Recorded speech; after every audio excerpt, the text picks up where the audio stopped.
excessively worry about it, but do be thinking about it. Think about what you'd wear to bed, and what you'd wear swimming. Don't tell us yet. We are live. I am going to go grab God's fastest little snack and little drink, and then I will be back. Don't say anything I wouldn't on stream, which I know covers a lot of ground, but... Well, actually, I know something that you would say on stream, so... What? Don't worry about it. Yeah? Go get your snack. Yeah. I intend to. Fuck you. Fuck you. No, now I'm doing it because I want to, not because you told me. That's not true. All right, gamers. BRB. Be nice to chat for me while I'm up. Oh, I don't have any of my. Probably. Honey, do you want me to write the? Oh, wait. What? I'm reposting your thing, and I'm also going to let people know that I'm here. Mm-hmm. Go do your stuff. I have to turn off redeems first. Not all of them, just the annoying ones. What? No, you don't want Mega Swoosh fucking it up? Like, not especially. I thought about making it so a Pokeball could hit, like, you know, me or the team, but... Oh, you're not using 3D. I'd say if you were using 3D, Tits has 3D. Actually just... Tits is exclusive. Tits uses 3D items. Yeah, like... but I have the 3D models in Mordo, that's why. We can straight from there. We can find them. Yeah. But That's I need to at least turn these off first. Sorry, gamers. We're not throwing shit at me during the tabletop stream. This house is a prison. Yeah, I know. This fascist dictatorship. I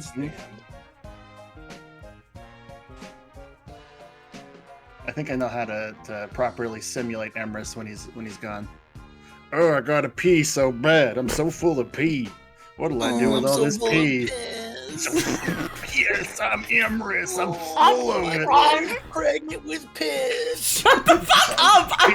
Shut up!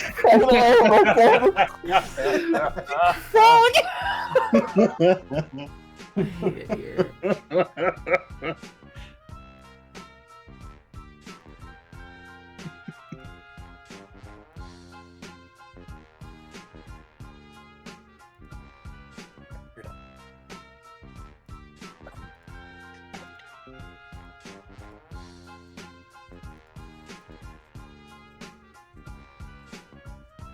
Remember when Weird Al had a song in the Pokemon 2000 movie?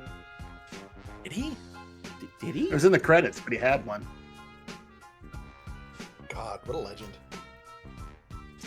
I forget if it was like a Pokemon Polka or something. That makes sense. Maybe they shoehorned in Amish Paradise. I don't know.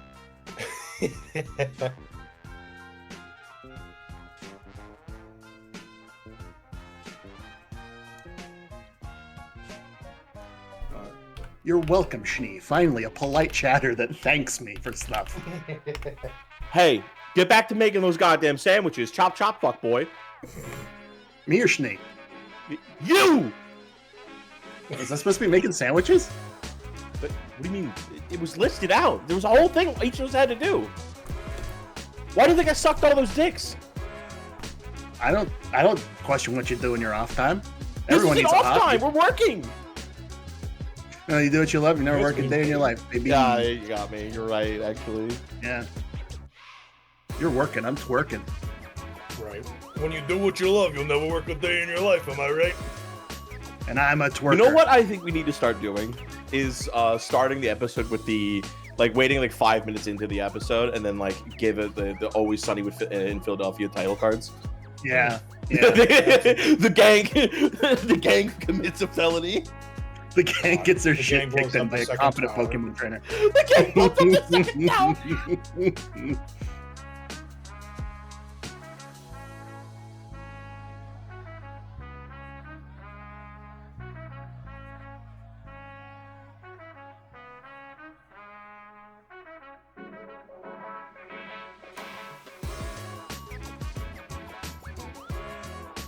The gang loses to a 5-year-old. Yes, absolutely.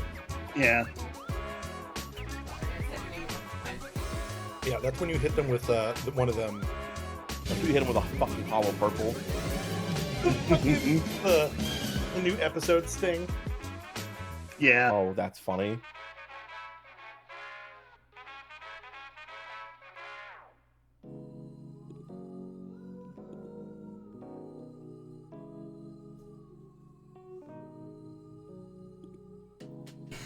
I forgot about the extra. The fucking. Yeah. Fucking that was, oh man, catching Seraphine like that was insane.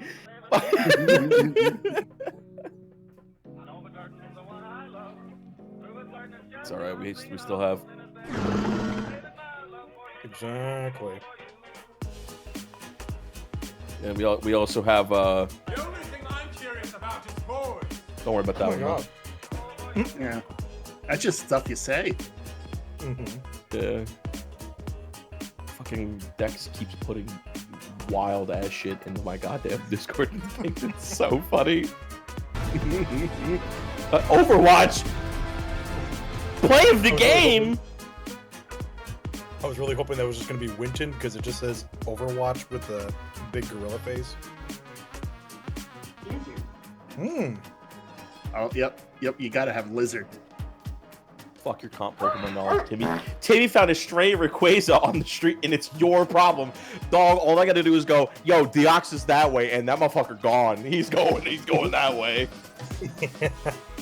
And what is a Rayquaza if not a big lizard? So true. Lizard. We don't need the soundboard. We just make the sounds. We are the sounds. Did you know We that? are the sounds. of silence. Lizard. Man, I can't wait. Today's gonna be so goddamn funny. Oh man. We're, See, it is mistake Emrys crazy made that... was. You go first. No, you. Well, the mistake Emrys made was letting us just say stuff without strict rules on what we can and can't say. Exactly. No, the thing is it's really weird that Emrys like really kind of delved into. There's like a 20-minute long like high definition kissing scene between all of us. Yeah, I It's assume weird we all that was like wrote. written into like that was like codified in the story. Like I don't. Yeah. I mean, it's weird because I wrote my own. I thought we were just gonna use. I put my own spin on this one actually. Too many cooks in the kissing kitchen, I guess. Gary uses So a little bit of tongue and grabs Reliance's ass. Needs more detail. Ooh, baby, chuckled Gary. I want a deadpan reading of a porn scene. Just, and then they go outside to the lemon tree and have sex against the lemon tree. Because no the gang whore. fucks the lemon tree. That which had to turns be a out thing. be Because how else do I know about lemon stealing whores? You know, there are lemons in Pokemon. Do you think there was like a lemon stealing whore in Pokemon? Yeah. Gotta be. Like how 1-to-1 is the Pokemon universe too? Because like we've only just recently discovered that airplanes exist in the Pokemon universe because That's it's Scarlet true. and Violet. So like, did they have the 911 yet? Like, is that a thing we had yet? Like, I didn't see any TSA. I didn't see none of that. Like, like Like did that the tweet second James Dragonite Gunn did hit the of- tower? You know. Like that tweet James Gunn did that their 9/11 hasn't happened yet in the DC universe. That's so fucking funny. This is presupposing so much though, because it's like there has to be Pokemon Ronald Reagan, and that is already A real Mr. Mime in the White House, am I right?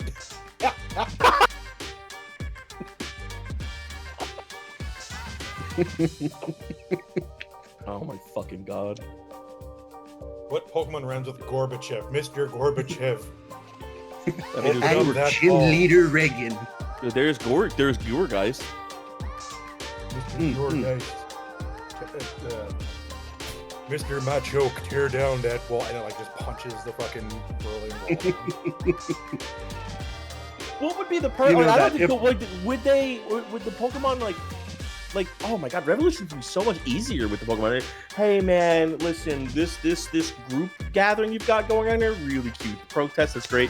Gyarados Hyper Beam, like what are you gonna do? Stop it? Like well, you're not stopping that one.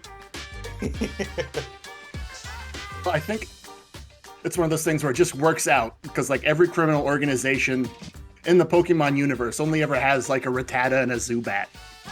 That This is is also not true. true. fucking Team Skull and Team Flare, they had some hands. I will say, Team Rocket. Oh, and Team Rocket did in fact have hands too in Sun and Moon when they were there. Now that I'm thinking about it, they made a Mewtwo, right? Like a criminal organization had the ability to create a psychic homunculus monster. Genetically, like I think in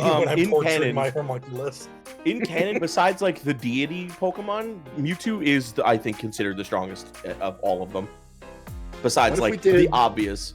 Like Dialga, Palkia, those ones, and like Rayquaza, and like the big mainstay Pokemon of like the, you know, like that made the world. They're all stronger than Mewtwo, but like other than that, Mewtwo is technically the apex predator of every single Pokemon on the planet. Except of course for Mew. Correct. Because there's only one of them motherfuckers left. Oh wait, no, I think they've revealed there's more than one now. Actually, I'm pretty sure there's two. Yeah, I always wondered if that was the thing with legendary Pokemon. Is it just the one, or is it just like there's a super rare? Last minute preparations, and I promise we're gonna start soon. Thanks for being so patient. Good. I think there has been I know that there's been confirmed like multiple Lugias, because in the show they had a Lugia. There was the movie, and then there was the show that had a Lugia with a baby. So, like, some of them are known to breed. I don't know how. No one knows how, but, like... Wait, what? Yeah, there was a baby Lugia in the show. Really? That baby had a Lugia. Yeah. Let me go look. Hold on. And one of them flying dragons turned into a girl and had a crush on Ash. Remember that? Wait, which one? When was that? Latias did that. Latias tried to bang Ash. Forgot about that. That was weird. Nah. Wait, but why? Why? Because Why is it I don't know. She thought Ash was hot. I don't know. Problematic age gap. Ash has been 10 for 20 years. Exactly. Yeah, true. But anyway, I posted in the fucked up chat the baby Lugia. Well, I'll be.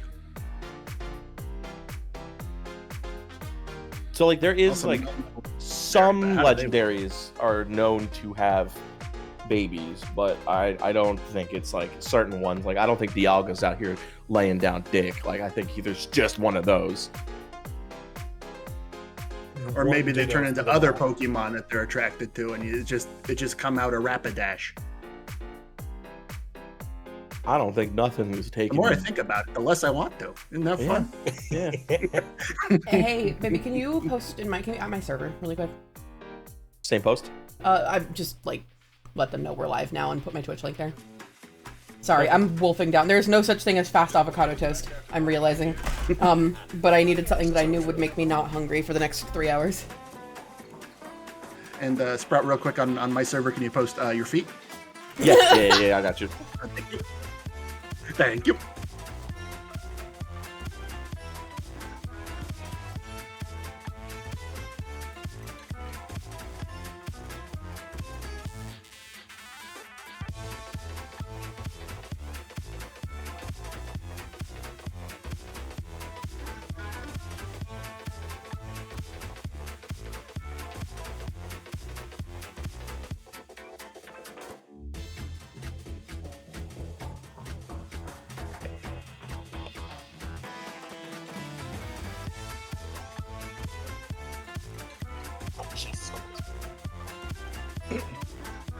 Did I ever tell you the leftist Pokemon media I came up with? Tell me about the leftist Pokemon media you I came need up to hear with. this. Okay. For podcasts, I came up with Chatot Trap House. Okay. Streamer, of course, it's Hassan Pelipper. And my personal favorite for a YouTube show, or whatever the Pokemon equivalent would be, it's the Meganium Report with Sam Cedra. Get the fuck out of my face. I feel like you missed out on Hassan Abra, but other than that, I think, or Hassan Absol. Oh yeah, because it's Hassan Abi on that. Yeah. Other than that, breathtaking, stellar, love it, but Are we ready? Are we good? Are we gaming?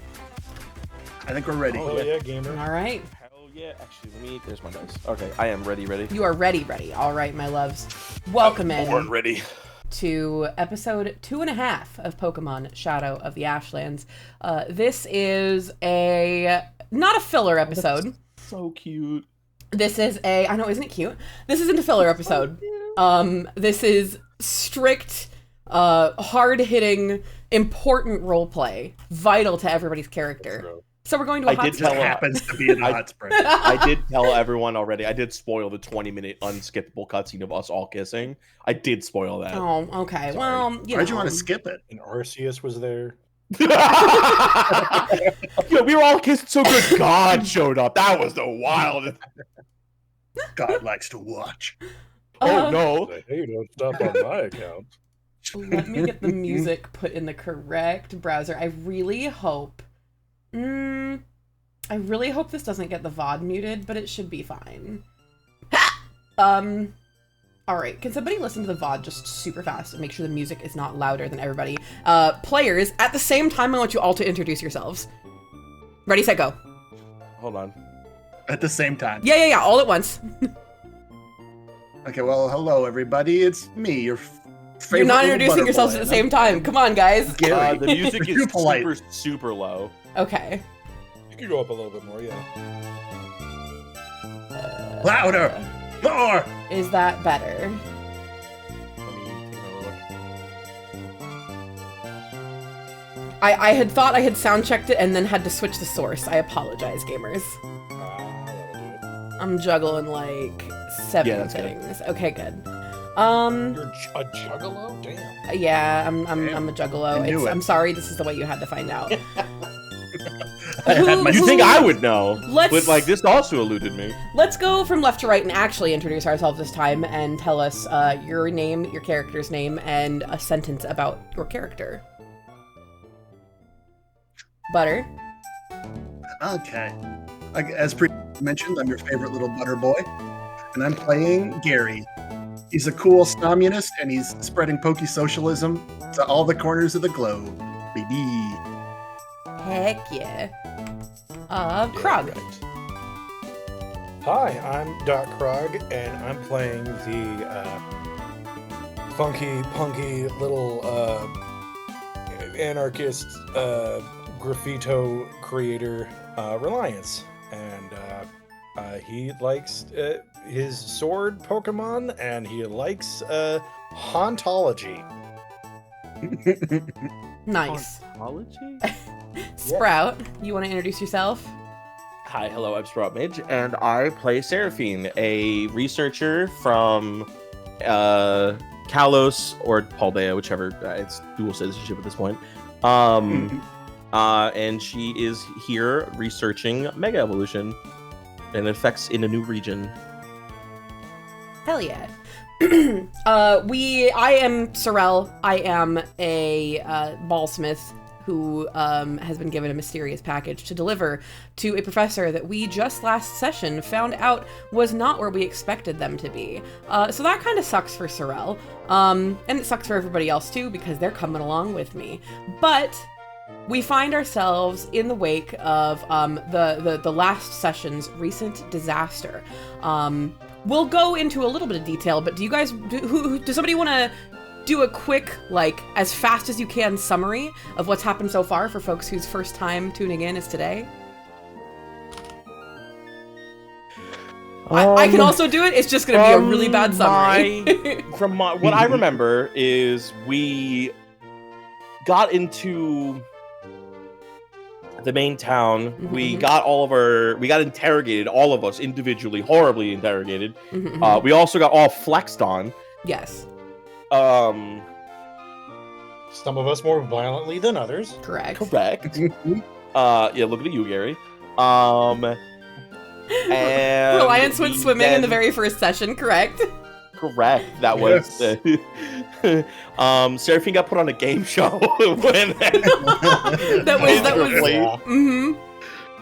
Yeah. we then started trekking towards Luminvale to go find the professor. we got to the professor, or allegedly where the professor was, and we got jumped instead. We got our ass whooped, and then we got framed for another crime that we didn't do. So now we have to go fix it, and this is right after I think we all kind of left the. We're getting to that. We're actually going to stop you there, Sprout. Thank you for your lovely summary. Before so I can still make noise. Hang on. Okay. I wanted to make all the noise at the start of it so that I don't break immersion later. All right, let's do this. So yeah, Sprout's summary is perfect. Actually, that's all you need to know. We're joining the party, kind of in the aftermath of what just happened in the last session. The buildings that fan out from Luminvale's University, where we find our party, are reminiscent of Johto architecture. Lots of stone walls with wooden fence accents, well-tended gardens, the occasional water feature and a small front grass strip. Tidy rows of boxy houses are punctuated by a handful of impressive pagodas, their tiered roofs drawing your eyes skyward toward the vivid sunset. We come across our party just as the sun begins to dip behind the tallest of these great towers. Our group is brushing the dust off themselves, a little dazed, in the wake of the rubble left by the attack from the Wardens of the Waste. After the cops have had a chance to harass them a little bit, the party was eventually attended to by paramedics. And just making sure that, you're not dead, and that you don't have glass embedded anywhere in you. Before too long, a frazzled-looking woman in a pantsuit with a university lanyard approaches each of you and presses a voucher into your hands, stating that the university would be really happy to comp your room at a local hotel in exchange for keeping this potential data misplacement under wraps. You'll recall that they smashed a PC in Professor Alder's lab. Former Professor Zypher's lab, after putting a USB stick into it and, assumingly, taking a lot of data. So we now have, we each have a ticket to a local inn, that says, the Ekritique Inn, and it has the address on it. Anything you guys need to do now that you have this ticket before we head out? First thing I gotta do is heal up my dang Pokemans that got viciously vicious. We will get to that, so I wouldn't waste. Sorry to railroad. I wouldn't waste that just yet, but yeah, we will. You will have an opportunity, and the paramedics made sure you're not on death's door. You're good enough. You're all good enough to be sent home. Couple bumps, couple bruises. Okay. Yeah. Krog, how are you feeling after the recent happenings? Not great. Yeah. I think Reliance, especially in the wake of everything that led up to this, kind of feels beat up on both sides, Yeah. And it's not exactly like throwing an art kid into civil war, but it does feel like there is a bit of in over your head feeling there.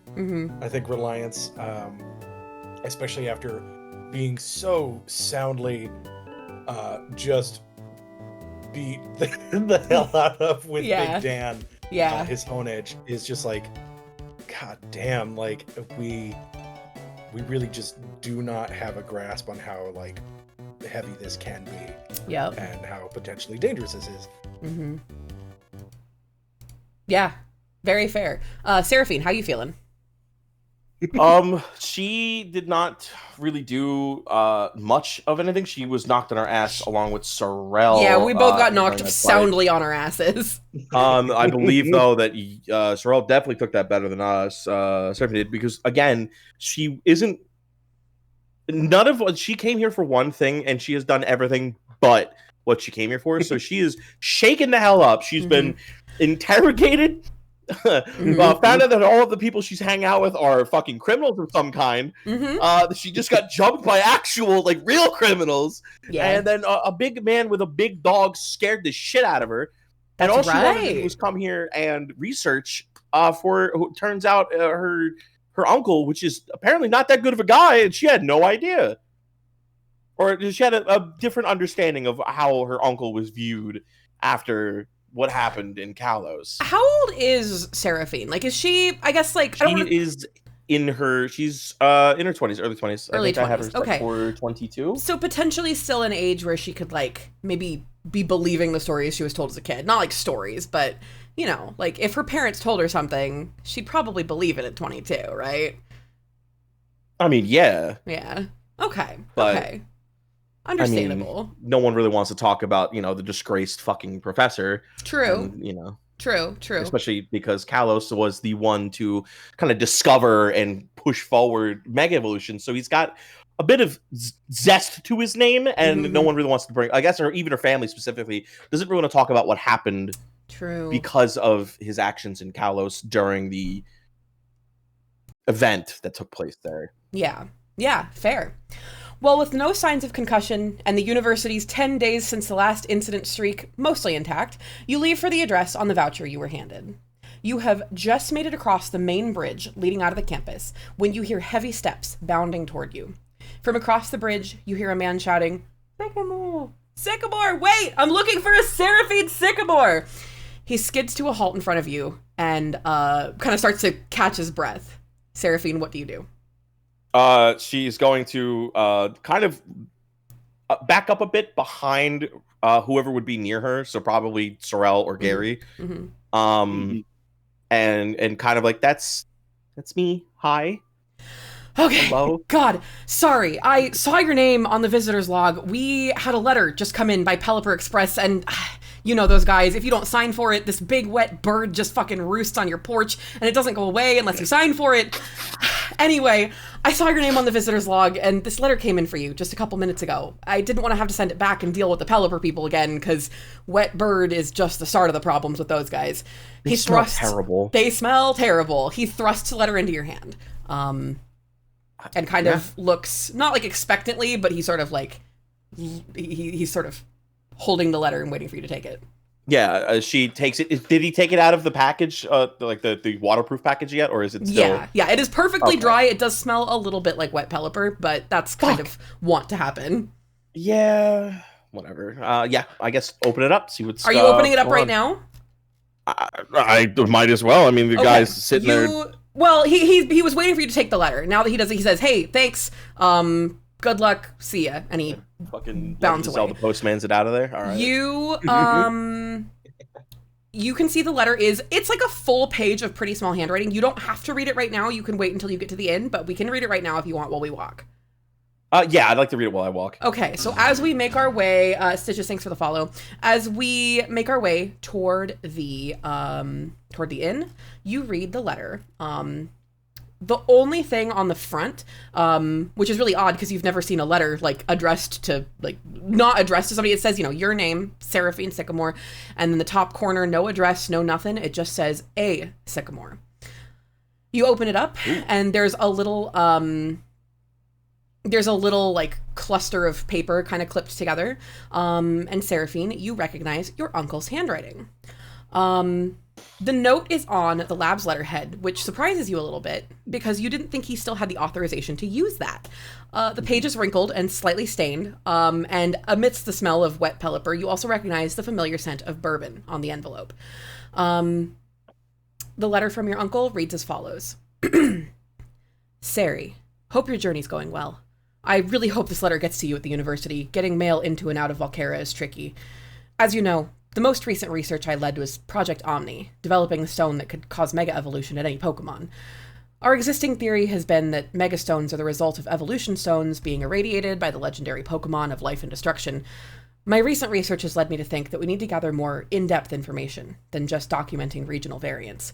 I've attached a copy of my research notes in progress, along with a list of items I need looked into under the further research heading. This is where the not so fun part comes in. EBT fart card. Project Omni was mine, but after that day, and you notice that the letters in that day have been scribbled out and rewritten a couple of times, and it's sort of in scratchy handwriting. After that day, things changed. My theories are solid, but my position at the lab has changed. I don't know how the lab's board of directors are going to feel when they find out I sent a young research intern out on a risky field expedition, so please use discretion when telling people about the work you're doing there. I'm sorry I didn't tell you this sooner. I promise I would never tell you to take on any task I didn't think you were perfectly capable of. But it's just as I told you when you left. Volcera is dangerous. I fear there are a lot of forces at work that even people like Harlow may not have been aware of. I know that you'll make friends you trust along the way. Just make sure you look out for yourself and those around you. And don't be afraid to ask for help if you get stuck in a bind. Mail is frequently intercepted out of that region, so please only reply if you can ensure it'll get straight to me. I look forward to hearing from you when I can. Lots of love, Uncle Augustine. Any initial reactions? You recognize the name Harlow as Harlow Zypher. And you note that, your uncle referred to him by his first name. Yeah, so the longer she goes on reading it, the more, like, at first she's like, oh, haha, it's a letter from my uncle. And the longer she reads, she's like, oh, it's a letter from my uncle. Yeah. She just kind of gets more and more haunted, and like she realizes that she's up Shit's Creek right now. Fair.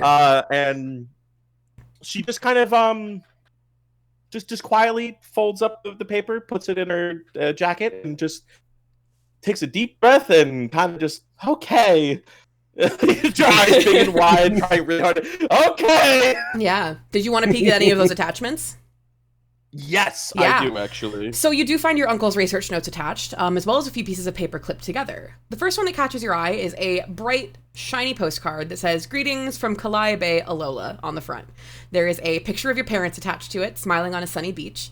On the back of the postcard is a note in your mom's handwriting with a few words about your parents' most recent journey. Seraphine, you know that your parents are long retired league champions, and it's been a running family joke that they use their Pokemon journey as an excuse to go on elaborate vacations. How do you feel about getting this picture from your parents? No, I like it. It makes me, I guess before I fold the paper away and have the haunting face, I guess I cheer up a little seeing my parents. Yeah. And their Pokemon. Good. Also attached with that postcard is an envelope containing 5,000 Pokedollars from your mom. Fuck yeah, baby! I love being an envelope, baby. Yeah. If you want to look at the research notes now, you can. I think I'll hold on to that for later. Cool. You will have an opportunity to sit and look at those. It's not extensive, but it does have a list of stuff you need to look for. So we can do that when we get to the inn. All right. So you are walking down the cobbled streets of Luminvale. I threw off my notes. You approach the Ekritique Inn, one of the many grand pagodas in Luminvale. The Ekritique Inn isn't visible along the Luminvale skyline, but you do still feel dwarfed as you approach it. It stands out from the other buildings as it's set further back on the plot of land, with some impressively lifelike polished wooden Pokemon carvings that beckon you up the cobbled walk. As you walk in, you're ushered in and welcomed by a bespectacled man in a dark blue short coat. There's a cheerful-looking Centiskorch swirled into a spiral embroidered on the back. You are led down this great long hallway, whose walls are made of dark wood, carved into impressive scenes of Pokemon and people, with negative space carved out to let light, sounds, and smells through. On your left, you hear conversation and silverware clinking against plates. From the incredible smell, it seems like there's a restaurant off to one side. Further down the hallway, you catch a perfumey, herby kind of petrichor scent on the air. And as you approach the front desk finally, you see people filing into and out of a sliding door on the right-hand side.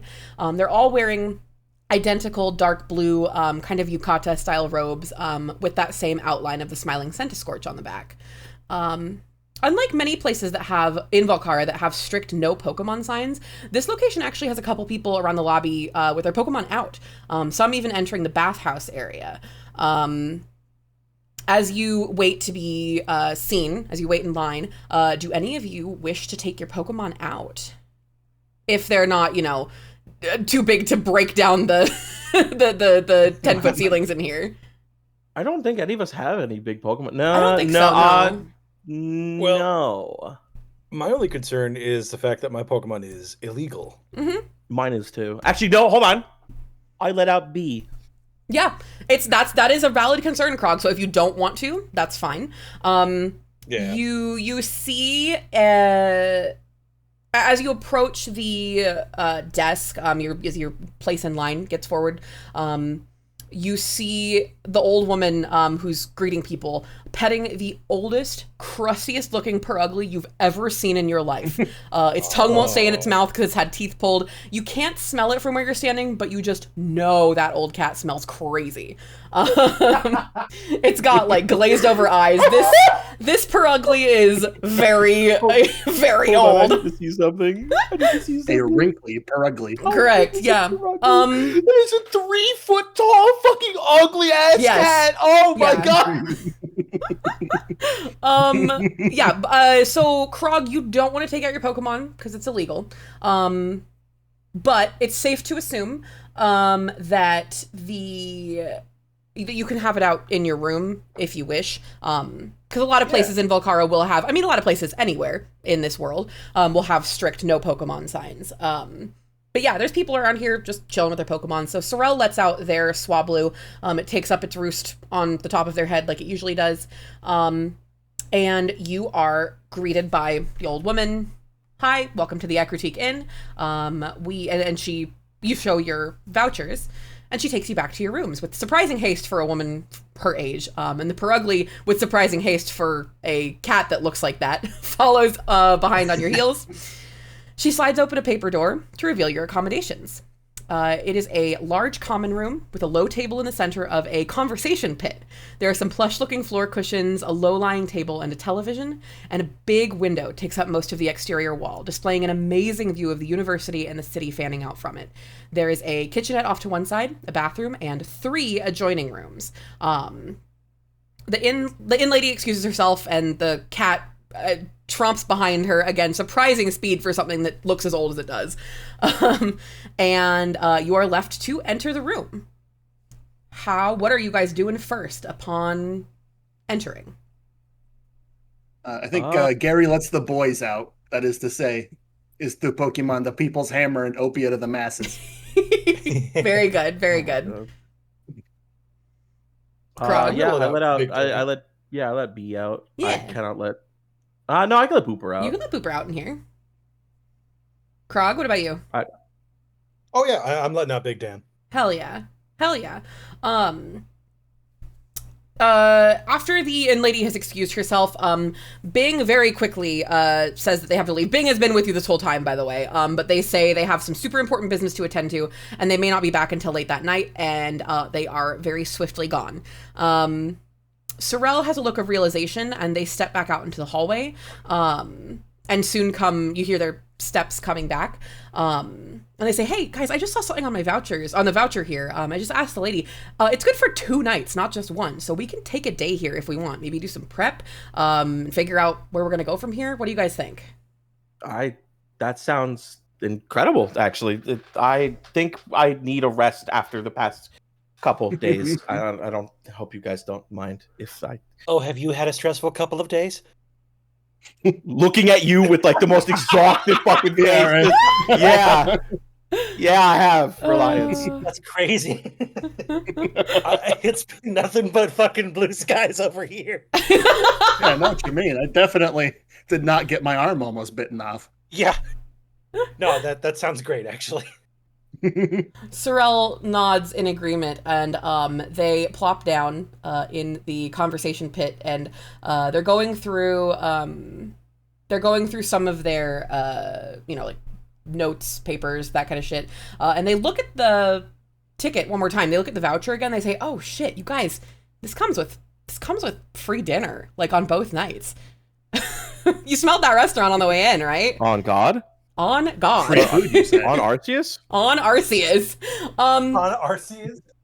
Yeah, I vote we like meet for dinner, but what are you guys planning on doing for the rest of your evening? It's probably like, I would say it's probably just starting to be like the darkest part of sunset, so probably like 7:30-ish. I think Gary sees that Seraphine has been mildly traumatized by the events of the past few days, so in the conversation pit, he pats his knee in a grandfatherly way, and he goes, "Now listen here, barely verbal child. It's time."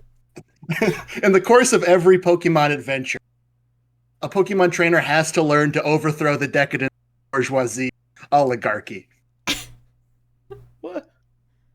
So I know you're having a hard time, but let me tell you about a little thing called snomunism. Maybe that'll put it in perspective. No, I think Reliance is. I appreciate it. No, thank you.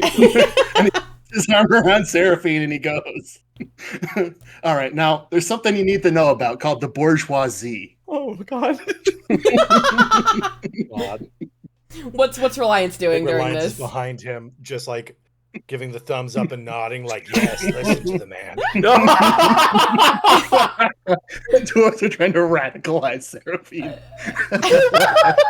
Sorrel scooches closer and tries to like change the subject markedly. Seraphine, do you mind if I ask what your uncle? That was a letter from your uncle, right?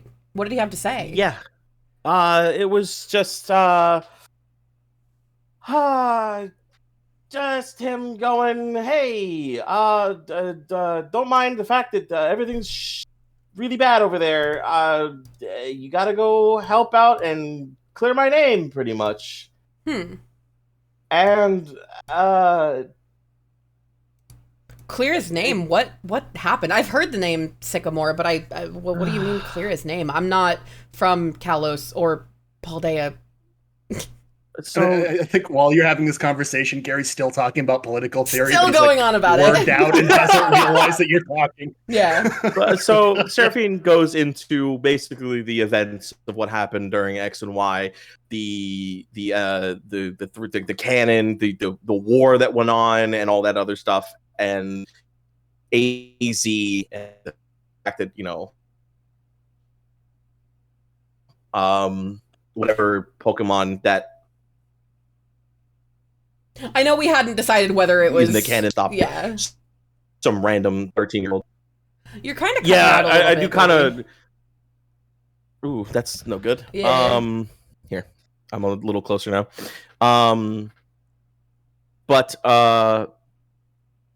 yeah, I wanted to know which one. Do we know which one was utilized? Was it Xerneas or was it? Still put a pin in that for now. Brella and I are working on it. So using the Pokemon, amorphous blob of legendary Pokemon was utilized for the split second that it was. Mm-hmm.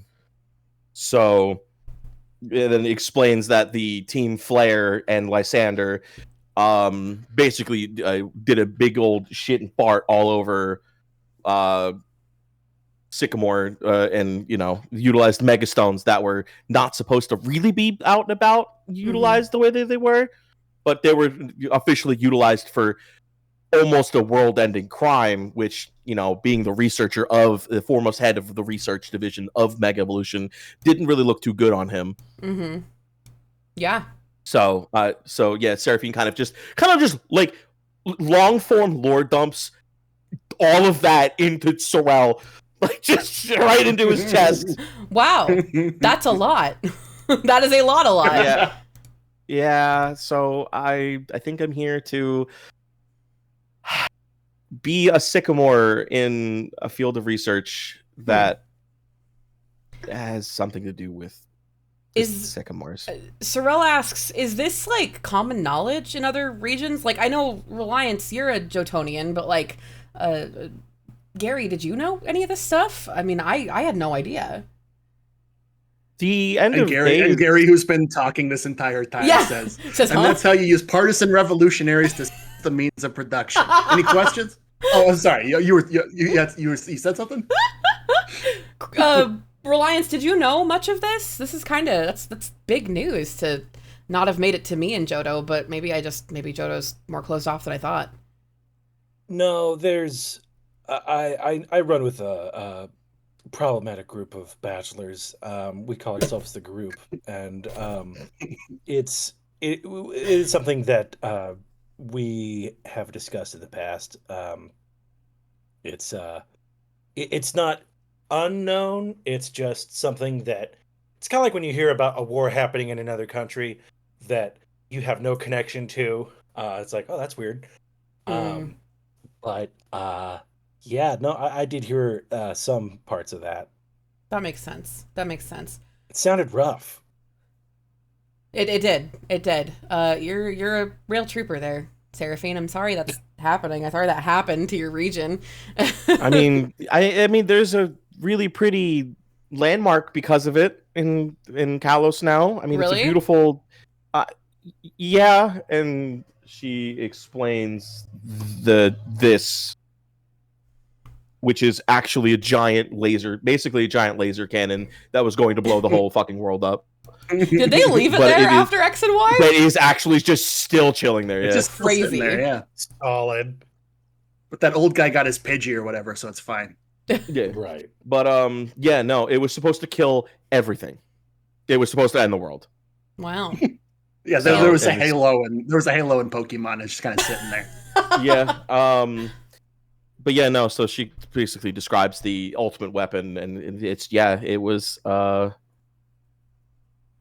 the Team Flare occupied the Kalos, like the entire power plant of the Kalos region to help power it. It was a lot of insider information that, and again, Lysander utilized Mega Evolution when it wasn't really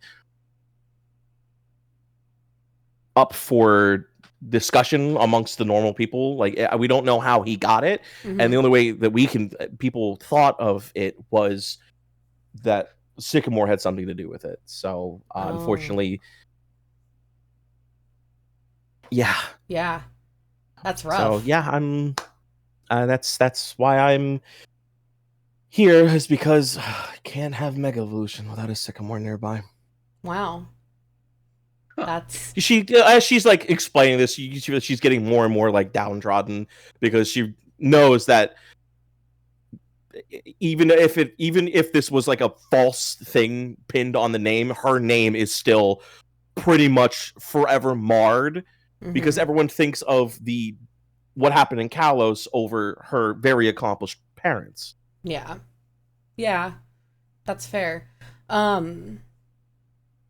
Sorrel kind of just, nods and looks at the letter on the unopened research notes, and tries to change the subject and says, "Oh, well, did he send you any other good stuff to read? Any other good news or anything?" Oh, I got a postcard from my parents, and then she kind of like reaches in her bag and pulls it out and like you can see her mood now brighten because now she's talking about something that doesn't bring her anguish, and like shows off the. Would anyone here recognize my parents?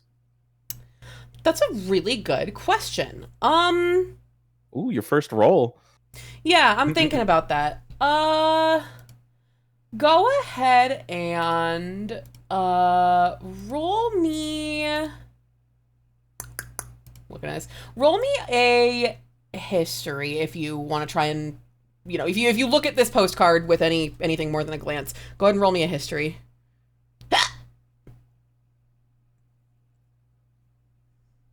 That's a 17 plus. Oh shit. Jesus, you remember everything. I know everything about them. That's really funny. I know your parents. Right. 9 plus 0, baby. 9 plus 0, okay. What did you roll? Me, I have not rolled. Plus 4. I should have been doing this before. That's not the roll command. Plus 4. There we go. Oh, wow. I don't remember anything ever. Plus 4. Holy shit. Sorrel doesn't know how to read. Yeah. Reliance, just through, you've probably like seen television ever. They don't like make an enormous deal because league champions are they're not something you see every day, but there's several thousand of them. But you recognize them as kind of notable for being a couple, a pair that went through the league challenge together. Sprout, do you want to elaborate any on your parents? If you don't have anything made for them just yet, that's fine. But I can at least say that Reliance recognizes them. Yeah, so I don't have like names for them, but I do have like they're basically the Paul. Do you have that written out somewhere, or is it just that they're the Paldean? They were just one of the most notable Paldean League challengers. Okay. And challengers. Well, they don't. I mean, they won. They did the whole thing, but they went through together. Like they were That was their notable thing, is that they did all of their battling in double battles, basically. Yeah. So they were always basically together. Yeah. So yeah, Reliant, you recognize them. Probably don't know their names, but with I'm not Butter, we're not naming them Glumpo and Jessicant. I was so close. Like, Why not? Come on. Come on. So, from here, the evening is yours, gamers. We can choose to, we've got a few things we can do. It is dark. It is now that we've, been yapping for a half hour, in game. The night, has started to grow later and later. You guys might be feeling a little bit hungry.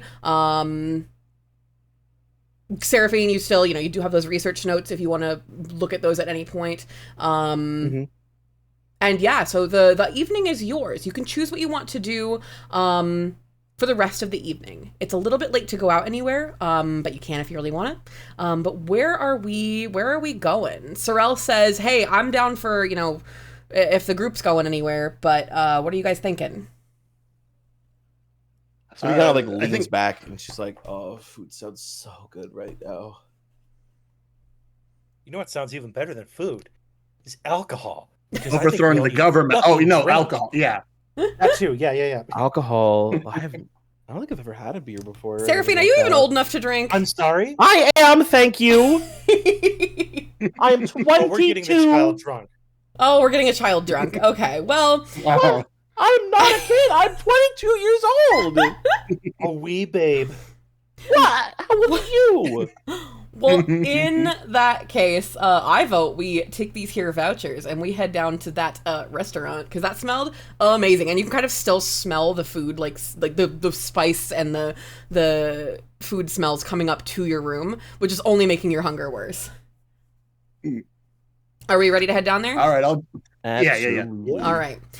But if it's actually a big Centaurus that makes it, I'm burning it down. It's funny you say that. There better be a clauncher making the rice. You enter a sliding door to a handful of tables in the restaurant section of the inn. You are greeted by a young woman who looks like she could be the spitting image of the innkeeper 50 years ago, and funnily enough, a Glameow is kind of curled up around her feet in the reception area. Not the Perugly, but a younger looking Glameow, so the parallel is not lost on any of you. She leads you to a table and hands you a drink menu. Does anything in particular, do you think you guys see something on the menu of soft drinks and that kind of thing that catches your eye, or do you think you're going to try and order something special? There is some alcohol on the menu. Japanese beer. There is beer on the menu, yeah. What else, gamers? What else are we thinking? Oh God, what was the bit last episode that there was vodka served that came in something the shape of a Pokeball? Oh my God, the yes. fucking the skull vodka, right? Skull. Yes. Yeah. But it was the shape of a Pokeball. I think in the kind of the bar area of the restaurant, you can see all among all the bottles lined up, surprising number of them shaped like Pokeballs. It's kind of a common motif. But yeah, there is, it's interestingly enough, actually, Seraphine, roll me a nature, probably? Yeah, nature. What is the nature? What am I? Don't worry, you're rolling a nature check. Okay. That is a 14. Perfect. Plus... That's it. You got it. You recognize one of the bottles shaped like specifically an Aerodactyl skull, filled with something clear. Yeah. So we're all. You good? Yeah. No, I'm. That's. Oh God, I'm about to make a really funny decision. Okay. She Seraphine comes. The lady comes back to your table and is ready to take your drink orders. I would like whatever is in that Aerodactyl skull, please. Great choice. Did you want that on the rocks? Did you want that in a mixed drink? I can make you a really good honey, what was the Manhattan drink you had? an idea. Oh, of the her. Castelia. Yeah, the old I can make you Castelia. I can make you a really good old Castelia if you like. As she's describing all of these things, I want Seraphine to. Who's next to her in the table? Yeah, what's the seating order? It's 4 seats, 2 across from each other. I think I'm sitting next to Seraphine, Oh God. just staring, looking for another chance to break into more political theory. God.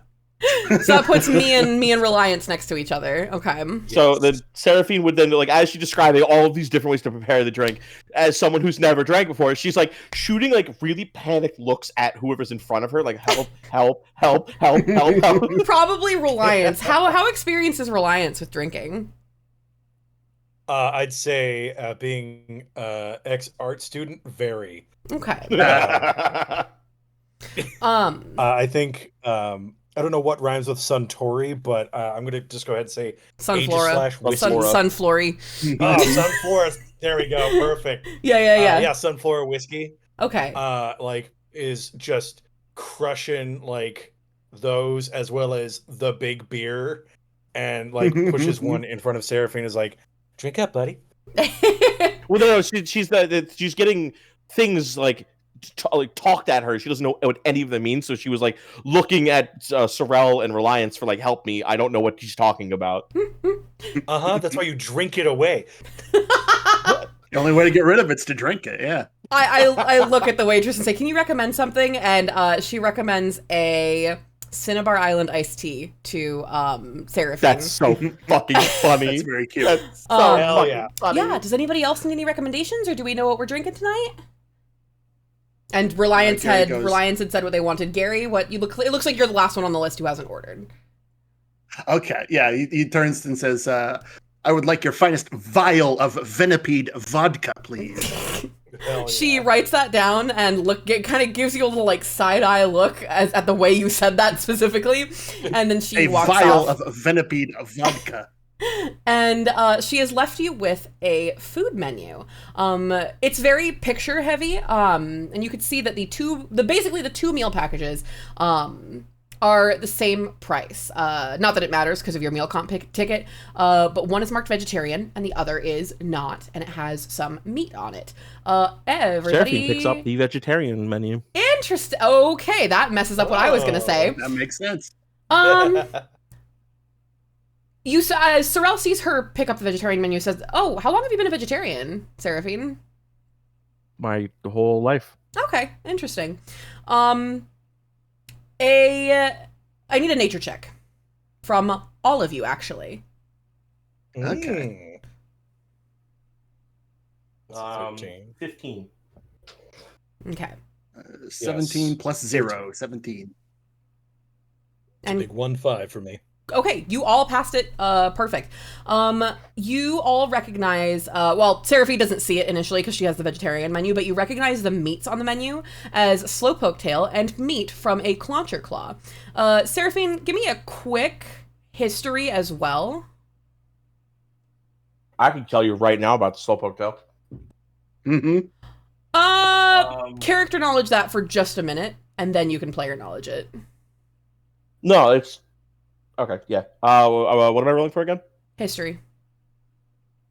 12 plus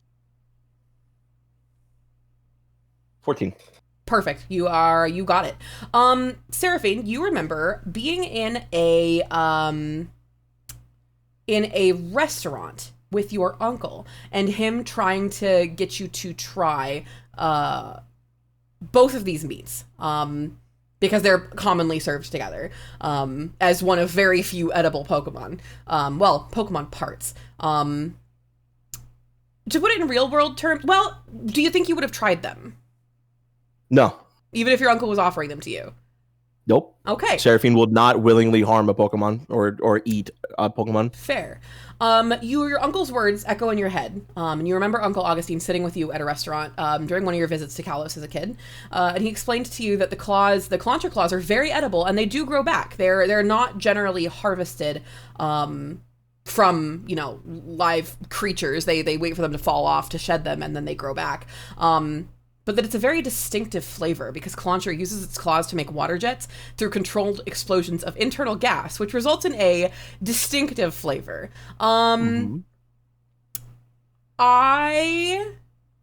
Gary, Reliant, do you think you would have tried either of these in passing? You passed your nature, so you know what it is, but this is more about whether you as a person would have tried them. I think Reliance is actually a bit of a pescatarian. Okay. But so like probably definitely tried that in the past.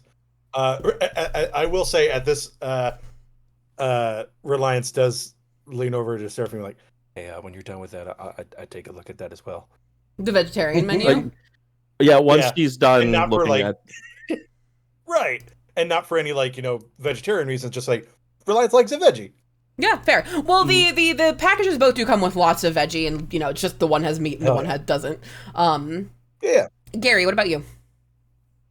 I think Gary, as a longtime wanderer and adventurer, has probably stumbled across it a couple times, right? Like, he eats whatever's available, and True. has tried it a couple times, maybe not even knowing what he's eating. Okay, fair.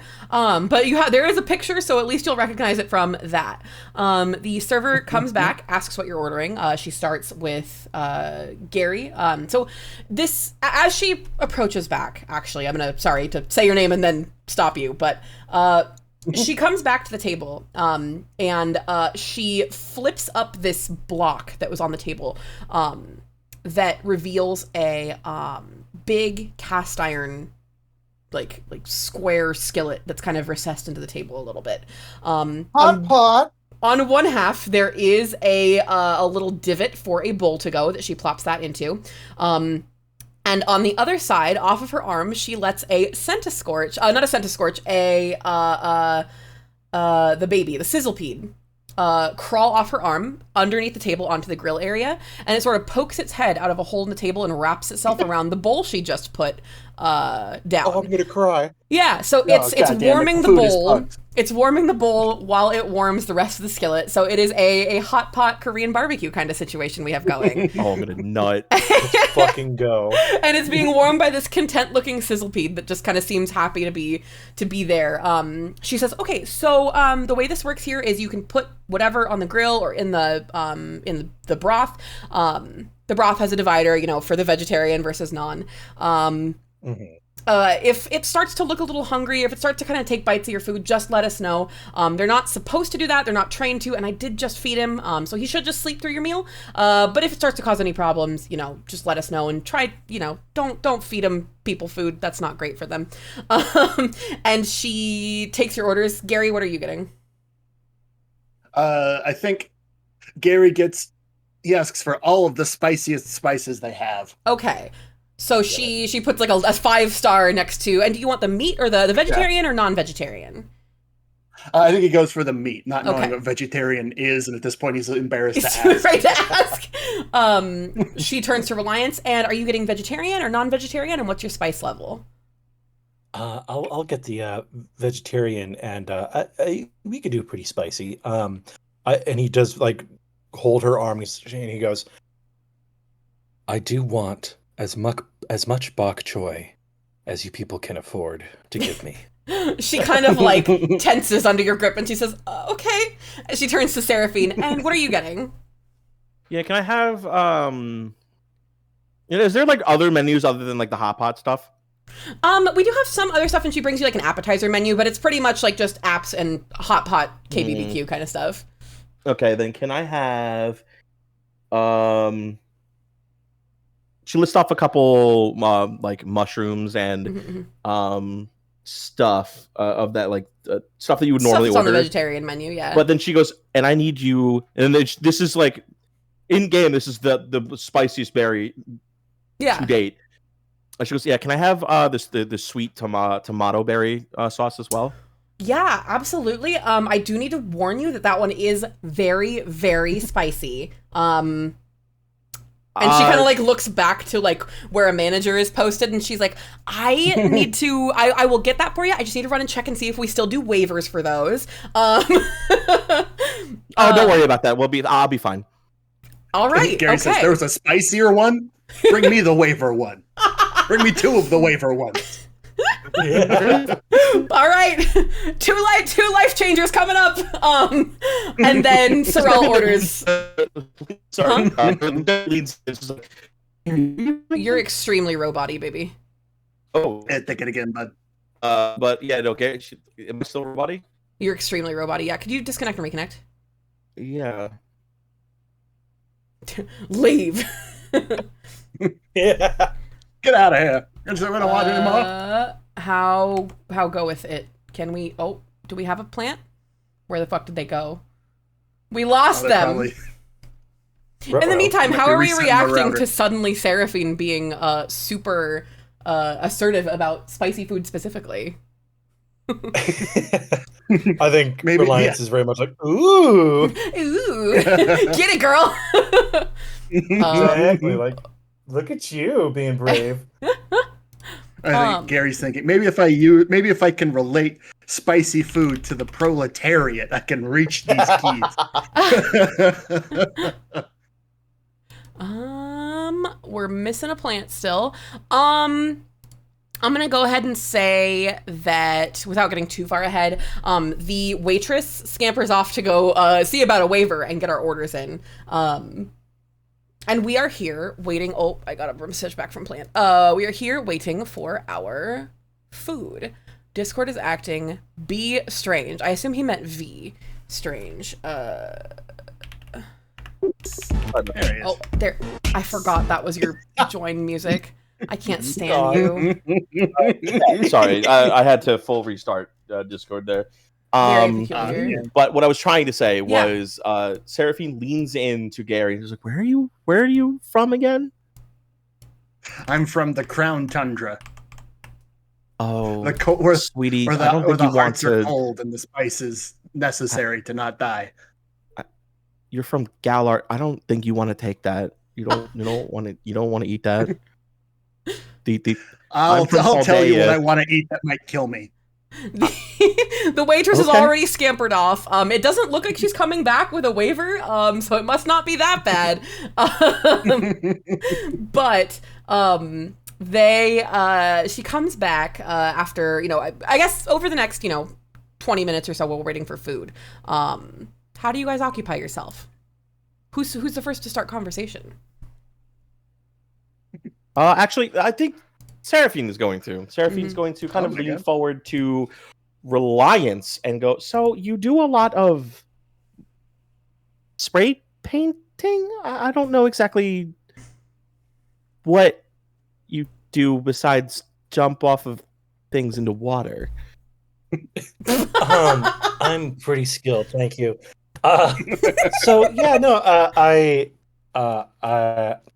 a bit of what would you call a anarcho-punk graffito artist. Me and my friends, we started this sort of anti-cultural movement back in the Johto region, and basically we follow a sort of how to describe it's creating art and graffiti based around hauntology, which is sort of this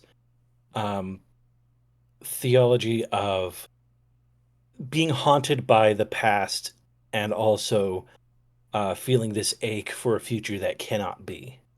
And that's one of the reasons why I came to the region here is just sort of trying to speak out against what's going on here in the region and the sort of like I don't know, just the what could be is being stifled by what is, and we aren't learning from the past. It gets really into the weeds on it, and he's like he starts getting a little bit like too into his own head about like trying to explain his art, and he's like, it all to say, me and Big Dan, it's not so much about the act of it so much as spreading the message.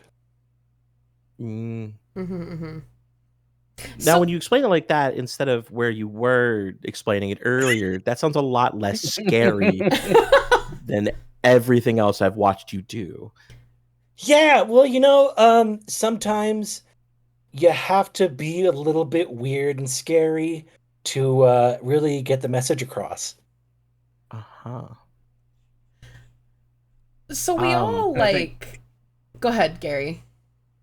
I think Gary says, he says, well, my eyes kind of glazed over after you said theology, but as long as you're using cool ghosts to piss off the government, you and me are friends. Exactly. And they do like the Predator hand clasp. Across the table, too. Yes. The scent of scorch, like, what the fuck? It's like the scent of scorch when your hands, like when you have the crispest dap of all time, the scent of scorch like wakes up and then goes back to sleep. Seraphine, you were starting to say something? Is the Swablu still on? Is Straw Baby still on your head? Straw Baby is still on my head. So then, I'm gesturing. Whenever I talk, I'm gesturing and moving, and it's like, you know how Swablu are they're a white cloud with a blue thing in the middle, kind of like a cloud egg almost. Every time I move, the white fluff jiggles, but the blue body stays perfectly in place. Incredible. Like a weird little Russian hat with a little dome on top of it. Sherry kind of looks to Sorrel and reaches in her bag and pulls out a little bit of a snack, and it's like, do you mind if I?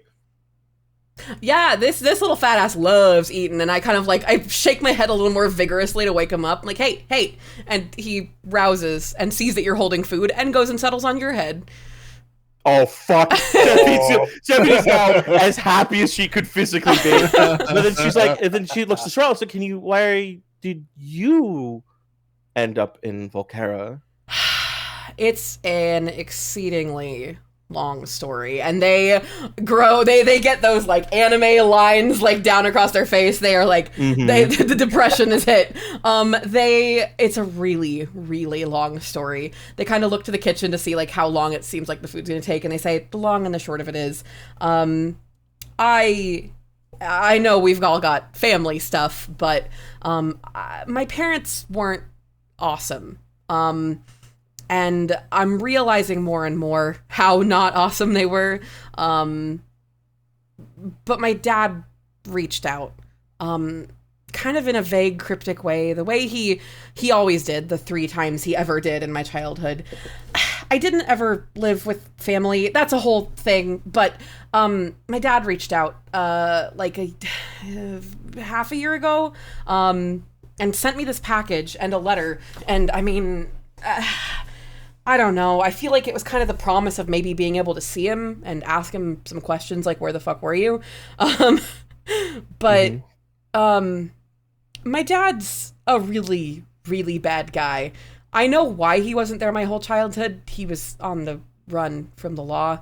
And I know that shouldn't reflect on me, but I was always so embarrassed about it as a kid. The chance to connect with him as a, as a grown-up, as an adult, kind of, I want some answers, and I'm going on this quest for him. I don't even know what's in that box, As you say the words, my father was on the run, Seraphine's ecstatic expression just drops. She's like, oh, I'm in deep in some shit. He's not. And Sorrel sees her expression. It's like, listen, his actions don't reflect on me at all. That's what my grandma said. That's what my master said. It's my master. I apprenticed under Kurt's workshop in Johto, the ballsmith. Did you? I did. I was only an apprentice. I left before all my training was done, and I'm really worried about how much this is gonna fuck up my training.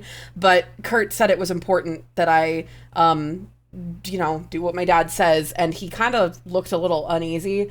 So I'm not really liking what kind of sway my dad has over my master, but it do what it be, I guess. I love. I honestly, I'm along the people of Kurt's.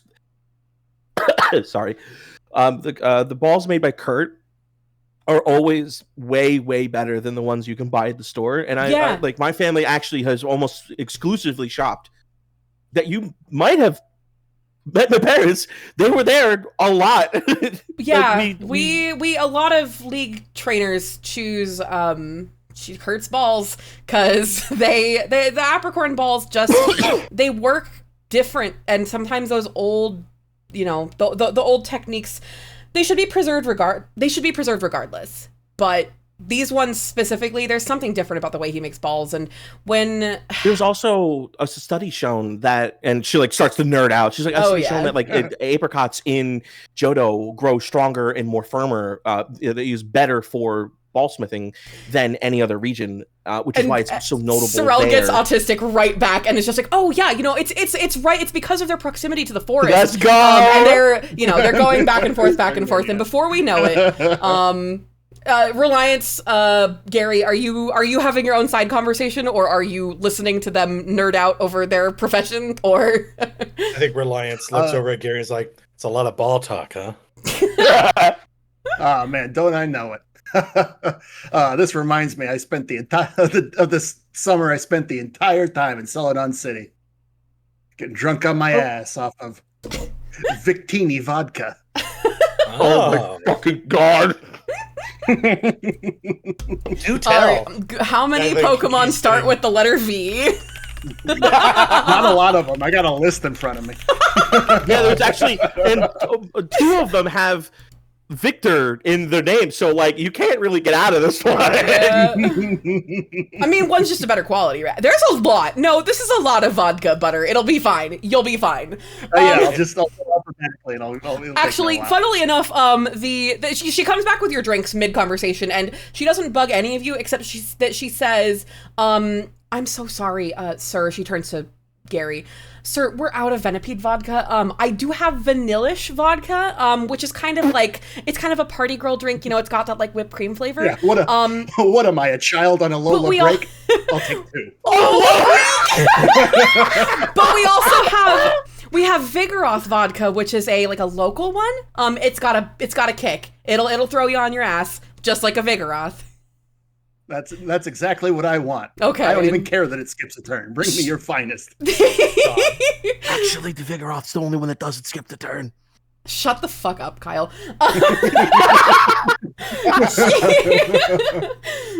She comes back with your drink, Gary, and pretty shortly after, she swaps out the bowl that was being heated. She says, "Hey, just give this a couple minutes to warm up, because I didn't know we had, a vegetarian." And she drops a bowl with a divider, and that has she points to a vegetarian side, that is red with little bits of like tofu and chili flake in it. And then she points to the meat side that she says is a mushroom and meat based broth. And that one has it's kind of browner, not quite as red. Oops, I just paused the music.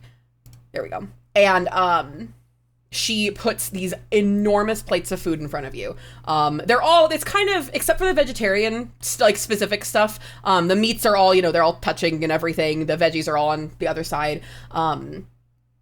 And she says, "Let me know if you need anything else." And she turns and leaves. And you guys have a really amazing hot pot Korean barbecue meal in front of you. Seraphine immediately dives in. Yeah. She's starting throwing shit in. She makes sure that she waits. She goes, "Oh, you should try the sauce." To Gary. Reliant? No, to Gary. Yeah. Just try the thing. Is Reliance interested in trying the sauce? I'm a little interested in trying the sauce. Yeah. Seraphine pulls out like a raw stick of broccoli and is like, "Here." She very gently dabs it for Reliance and then hands it to him. And then for Gary, she just fucking scoops that shit in there and hands it and goes, loads it up. Yeah. Hey, everybody who tried the sauce, give me a... Can I have advantage on mine? Because she's from... I'll think about it. Give me a Constitution check. And yes, if you are not from Kalos, you may have a advantage on this. I think that's fine. Nat 20 cheese. And they're like... I don't even know why I had you roll, honestly. She's fucking slurping that shit with a straw. Oh, this is great. This is great. I Gary? rolled a 1, a critical fail. Oh Jesus! We're waiting on you, Hell yeah, Gary. Reliance. I think Gary. I rolled a 15 actually. Okay, Ooh. Reliance, there's a threshold for this one. Reliance, you were in the middle threshold, so you feel it, but you love it. And you are, like, you and Seraphine lock eyes. What happens when you recognize the heat, but you love it? Oh, Seraphine just gives him. This is like the first time you see like Seraphine like cocky about something, and she just kind of fucking gives him a good old fashioned smirk, and she's like, "This shit good, isn't it?" It doesn't help that Seraphine did give him a very small amount and gave Gary the big old fucking dollop of it. But how are you feeling? How are you feeling, Reliance? I think in the same way that I feel when I go to a Mexican restaurant and I get really drunk and start enjoying spicy food more, I think Reliance is having the same feeling of the buzz and the heat is creating this like numbing effect that is like, this is the most ecstasy I've ever felt in my entire life. Like, and then she starts like, "Oh, try it like with this," and then you start like she like. Almost slips into like a Paldean accent here, and she starts like showing him different ways to have the sauce. She's like her hands go into a blur as they like whip around the table doing shit. Yeah, you notice that she's already been sipping on her drink, so like something's happening here. Exactly. I think. Yeah. Gary So says, Gary, what's happening with you? Because you did catastrophically fail. Your mouth is in so much pain. Yeah, he grabs the broccoli from Seraphine. This shit ain't nothing to me, man. And he shoves it all in his mouth in one go. Yeah. Gary, your mouth is in unimaginable pain for a second there, and then you feel nothing. You sound like episode 1 Jar Jar when his tongue goes numb. Yes, you are no longer coherent. But despite that, you get that same, and you all three are feeling this. I think Sorel is probably, I said a constitution check. I think Sorel is curious and is going to try it. 1d20, what's my plus 3? As this is happening, Seraphine starts like gathering weird ingredients on the table, like putting them in a little pot, and she grabs a broccoli and starts stirring it up like a fucking mortar and pestle, and then hands it to him and he goes, "Here you go, try this." What has she done here? What is she basically? She has a bunch of ingredients that would are bases, so like heavy cream, other like foods that would reduce. Normally, I'd make you do a medicine check for that, but you've convinced me. Sorel also tries it, and because they did not take the biggest dollop of it, they feel the kick. But spice they're a Jotonian. They like a different kind of spice. They're more of like a wasabi spice than a kick you on your ass for 7 days and glue you to the toilet spice. After eating Seraphine's concoction, you're still pretty, like, you're numb, but you can at least talk now, Gary. Yeah. Guys, I think my tongue died. The flavor, I think it's dead. For those of you who could taste it, the flavor is like as much sweet as it is spicy, but it's kind of that like I'm trying to think of how to describe it. Actually, Sprout, your experience with the spicy foods in this game. So Seraphine, describe the flavor after the spice. So it is the tomato berry is actually it is spicy, but it is also a dry kind of taste. So it is the spice of it is more intense at first, but then it'll go down smooth after the initial burn is done. It's a very natural kind of heat. There's no hint of like the high intensity chemical burn of like a really really shitty hot sauce. This was made with love and it was carefully all of the capsaicin of the fruit was prepared correctly. Seraphine, you can feel strawberry on your head still, kind of like nudging, not pecking, but like just kind of nudging at your forehead. And it's beckoning toward the sauce. Do you feed it any? Absolutely. Wait, no, tomato berry. Actually, That is a thing. I don't know what kind He's of gonna food keep bugging you for Strawberry food. likes. I feed him people food a lot. I know I shouldn't, but he really likes it. It's okay. It burns off with the every attack. As long as you're not overfeeding and not battling, any Pokemon should be fine eating. This quote-unquote motherfucker food. fights with everything. I'm not worried about him. Really? So then what she does is she grabs what other berries would be in let's see. I'm going to list off a berry and you just say yes or no. Mhm. In what? In the On the table currently. It's mostly like conventional vegetables that we would know. You specifically requested this berry. And Strawberry seems very interested in this berry. Okay. I grab a piece of. You can give it to him. He'll learn his lesson, Sorrel says. It might not be bad because the Pokemon might be a spice enthusiast, which is a thing that can happen. So I'm grabbing a piece of. There's like a crouton, I'm sure, somewhere on this table. So I'm going to grab it and dip it very just the corner of it and reach up to Strawberry. This he almost takes your finger off with how quickly he eats it. You're pretty sure that Sorrel is lying about how much he feeds it people food.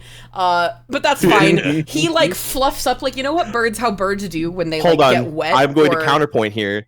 And you realize and Sorrel notices how fast my hands move away from this Strawberry's mouth, almost as if it's practiced. I imagine, yeah. You don't get nipped. You're very good at handling your Pokemon. Well, no, it's because fucking I also feed.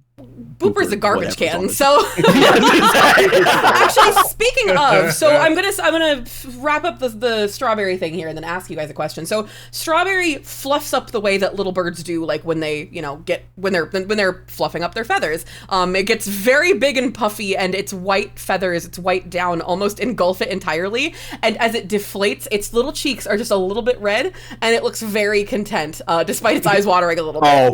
Fuck yeah! Very content. How many of us brought our Pokemon to the table? B is in I brought both of mine. My hood, but Booper is not out and about. Okay. Reliance, what about you? I know you were a little bit, worried about bringing him out in public, but do you sneak anything? I love Big Dan back in the room. Fair. But I will be. What the hell do Honages eat? I imagine it could eat pretty much anything. I mean, you could feed it. There's specially made food specifically for there's my theory, and the reason that Pokemarts kind of look this, like they have a lot of similar looking like bags and boxes on the shelf. Different types of Pokemon generally eat, kind of like how there's, at the zoo there's primate food, there's this and that. Similar type Pokemon often eat the same things. And if if they don't, you'll know. But I imagine he probably eats, a steel mix, which is a lot of metal shavings, I imagine. Okay, cool. Nuts and bolts. Yeah, but it's still, I imagine they still eat food too. But good, very good. I guess the follow-up question is, so Gary, your Pokemon are with you.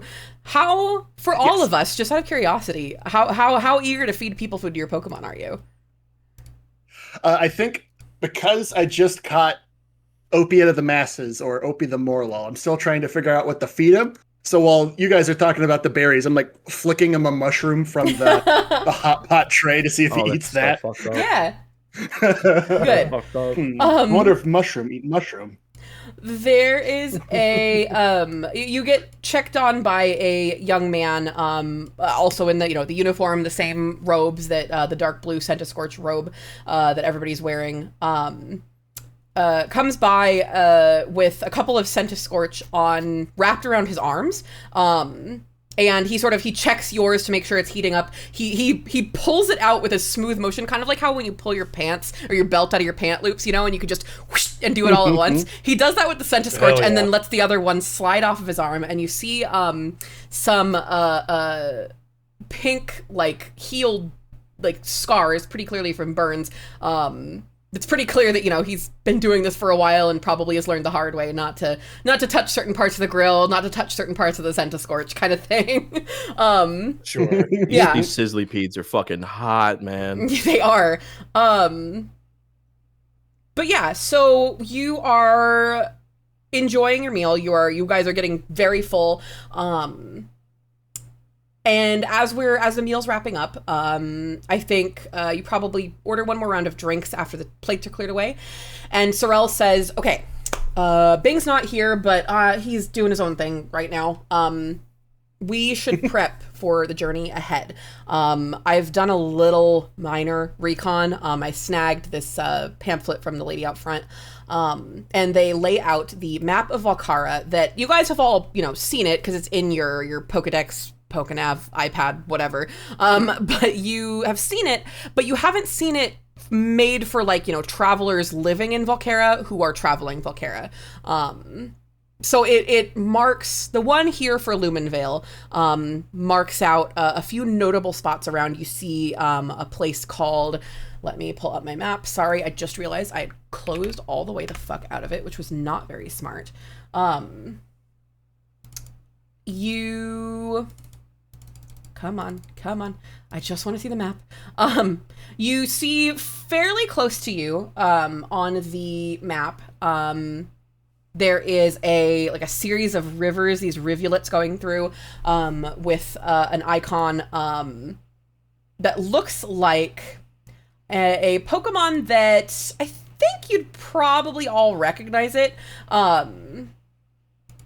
You recognize it as a Regigigas.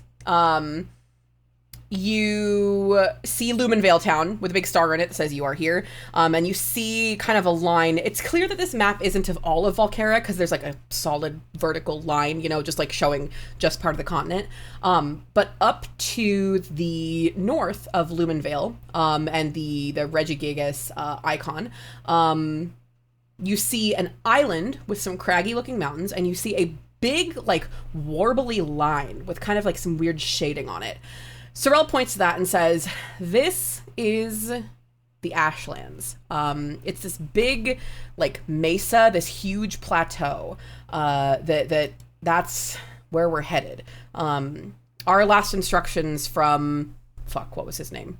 From that detective asshole, were that we Coulson. needed to, Coulson, yeah. Yeah, that's right. From Coulson, were that we needed to go get all that stuff back. And I'm not looking forward to this because this place, from what I've read about it just in this pamphlet, is that it's so dangerous. But that there's a rich history behind it. So, and they look to Seraphine. I guess that'll be good. And this area right here that's all grayed out, I feel like it says Snom Snowdrifts here, but the pamphlet says that it's, pretty abandoned, but Snom sounded familiar, and they look pointedly at Gary. I don't know what you're talking about. You're the one with the mysterious past, not me. Fair. Okay, that's fair. Yeah, but beyond that, I don't know a lot, so I'm thinking tomorrow, if we do a little bit more recon,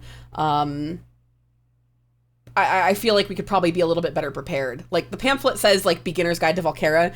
It says stuff like, hey, there are these lifts that are there, but don't use them. That's only for businesses. But I don't really see any other way to get up there. So any objections to doing some recon tomorrow and then setting off, not tomorrow morning, but the next one? Yeah, sure. What are we thinking? Well, if there's one thing I've learned, it's been that I've almost been killed by Pokemon I can barely comprehend twice in as many days. So I think anything that allowed me to get stronger and have that not happen, I'm all for. Hey, sounds like a plan. Dinner gets wrapped up and you all leave, and you see on the way out, you thank the restaurant, the host, and head back down the hallway. You see a sign indicating prices on the right-hand wall next to the check-in desk. It says bathhouse prices for non-in guests. There's a sign with a diagram next to people wearing a swimsuit with or some white wraparound garments with a check mark, and a big red X with a person wearing jeans and a t-shirt, and you can see there's still, even this late, because it is now closer to 9:30 p.m.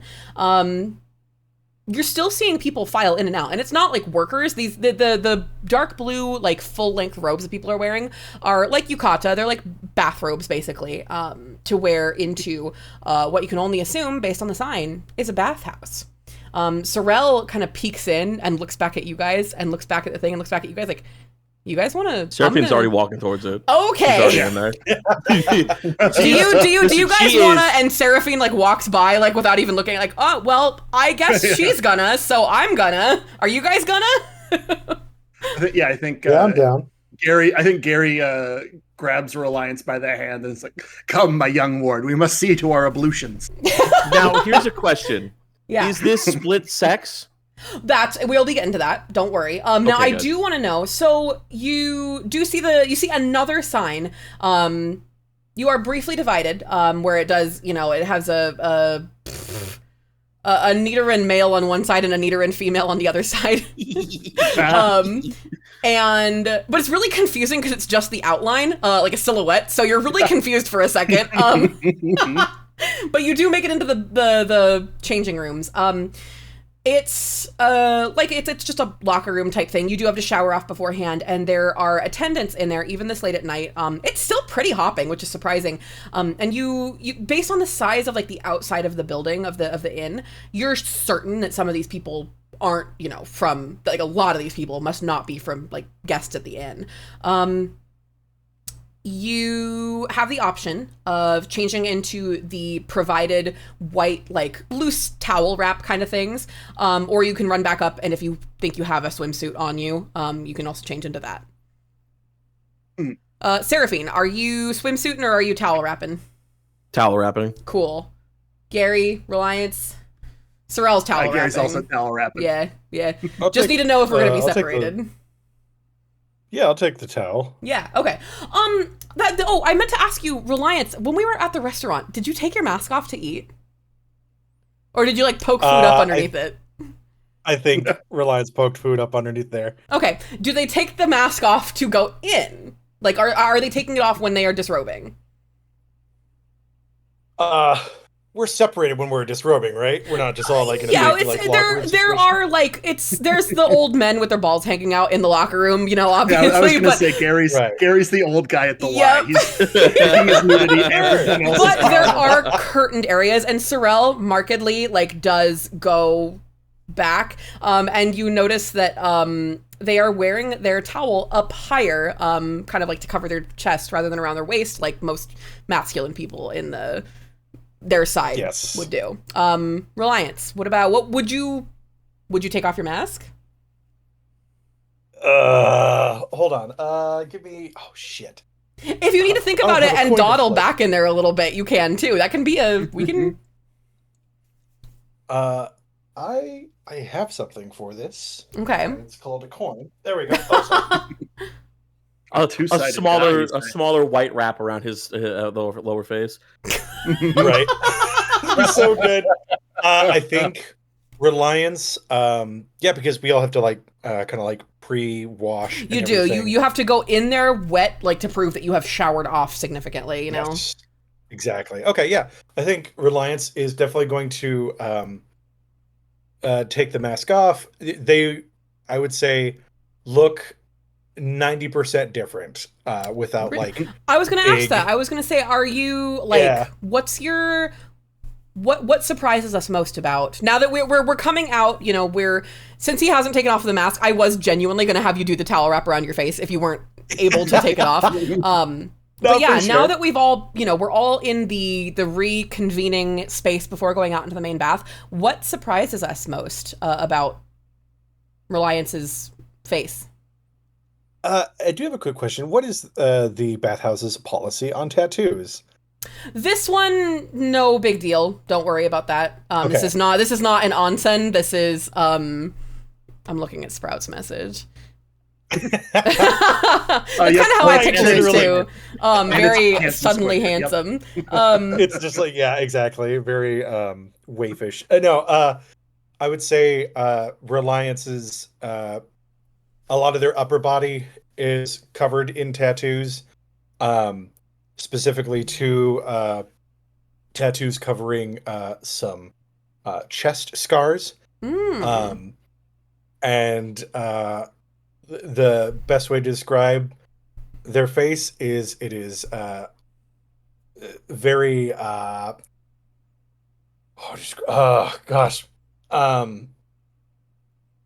trying to find like non-distinct is the best way of like a person that could blend into a room very easily. And in that way, you probably don't notice that it is. We don't realize it's him at first until we probably like see. Right. We're all chatting and like Reliance like, walks up and we're like, "Who the fuck is this guy?" And then I hear Reliance talk. We're like, "What the?" I think Gary says, "You there, maskless boy? Have you seen my friend?" Yeah, I do think that Reliance, as you approach, your friends might not recognize you. Yeah, I'm gonna roll for it. What? Yeah, are you Sprout? Are you gonna roll for it? Yeah. Are you? No, you're not. Fuck you. As Reliance, what do you do to get your friends' attention, because they obviously don't recognize you? I think it is showing their face is not something that they like doing. So they do roll up, and they allow smoking in this place. What's the I think they kind of walk up and are very doing the sort of like arms akimbo look, like, "Hey fellas, how's it going?" Like trying to sound as like butch. I sure do love taxes. Yeah, I sure do love coffee in my coffee hole. Hey, how's it going? It's like the old kid from Invader Zim.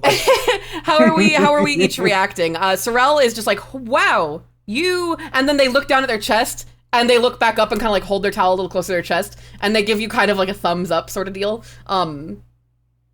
Yeah. Sorrel is very clearly has titties under their towel. Right. So they like see your, I assume, top scars and thumbs up. Yes. Seraphine. She's like, "Oh wow, you look normal. I wasn't prepared for normal." Seraphine, you don't just say that to somebody. She like glazes over. You can tell that whatever alcohol she had has kicked in. This motherfucker's lightweight as shit. She's like, and then we're taking her into a hot, steamy environment. Oh no, she's gonna pass the fuck out. You know what? Gary, I've got it now. Actually, the tattoos. So like Newt from oh my god, what's that movie? Pacific Rim. It's that same level of like Japanese style tattoos, but it's all Pokemon. Hell yeah. It's Ghost Pokemon. Hell yeah. That's pretty good. Yeah. And I think Gary goes, "My friend Reliance, his face is a mask. Have you seen him? I'm looking for my friend Reliance." Face is a mask. Sorrel rolls her eyes at you pointedly. And we enter into the bathhouse. Through the like dark blue, those half like fabric Norren curtains that are in the, like it's the fabric curtain that you part, very, very bathhouse looking. You open it and there is this massive, it's deceptively big how big this back space of the inn is. It smells, like I said before, this kind of earthy, perfumey smell in the water, and it's very, it's very steamy in there. And it seems to be a destination for people in the surrounding area, because there's a very healthy flow of people into and out of the baths, and it's big enough that the center of the pool is the bath is stationary, and people are dipping their feet in. They're sitting around the edge. It's designed in a 3-tier setup. It's very grandiose. At the bottom, huge pool, lots of people, some Pokemon as well, of all types. Families, swimming with their skitty, have their kids out. The second area, yes, this one's in the Pokedex. The second level, so there's like 3 tubs that are kind of like set back and higher up. The first one is the main one where people are actually bathing in. The second one, you see attendants, like workers, they kind of are like poking blocks of something. It looks like maybe ice.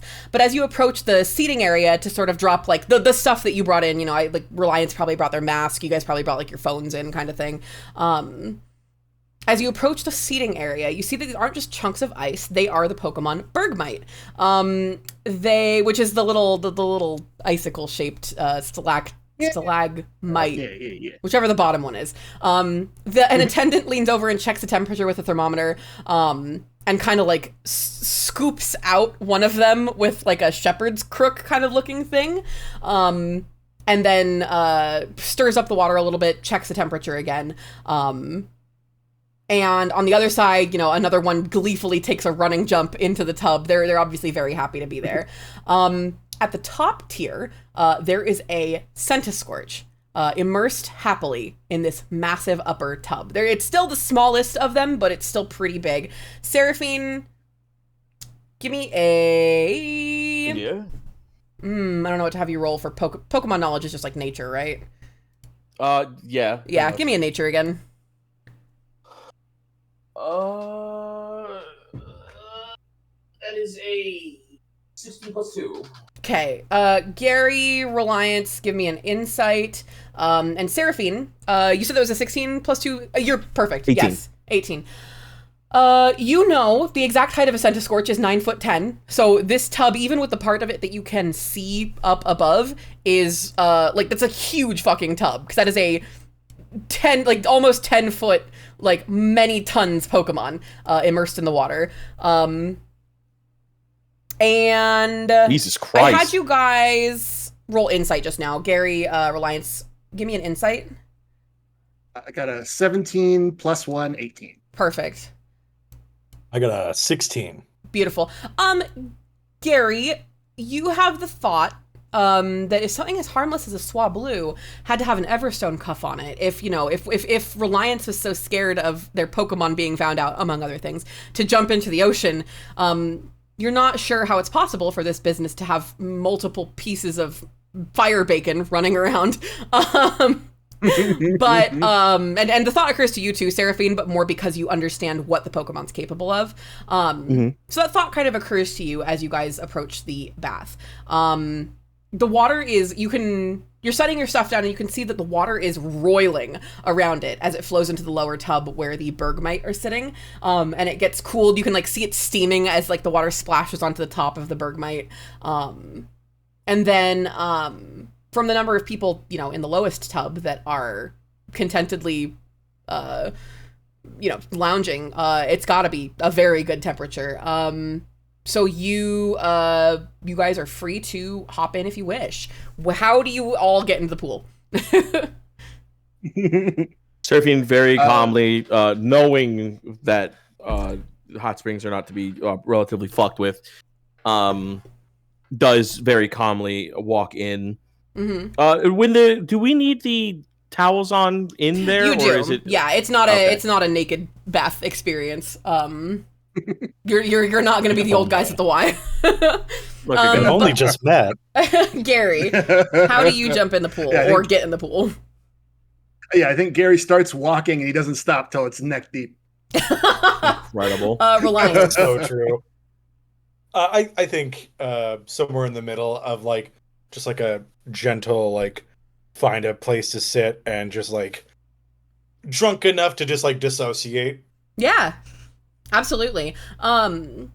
Sorrel just kind of slips right in. They jump, but not like to make a splash. They sort of just step in and straighten their legs.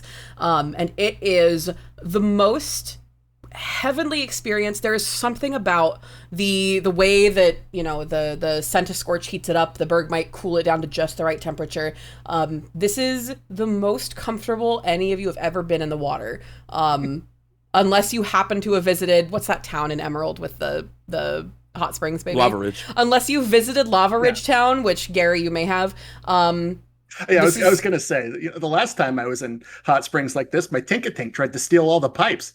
Yeah, oh gosh, actually, where's the people's hammer? Where is it? Tell us that story. I think Sorrel's gonna say something like, "Oh my god, I've never been. I've heard about like places with hot springs like this, you know, like where it's warmed by a Pokemon, but this is Amazing. Well, you see where I'm from, you go into cold water, and the game is to not die.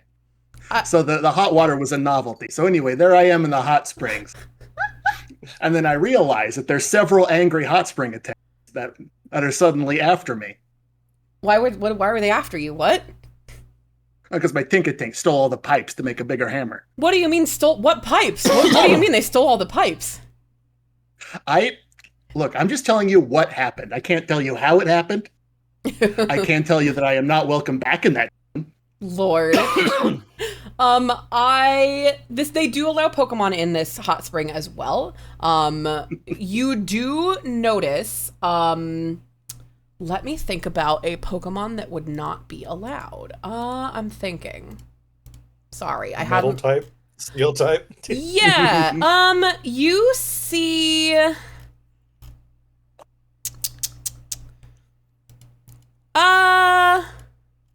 Sorry, I'm going through the list. You actually see someone's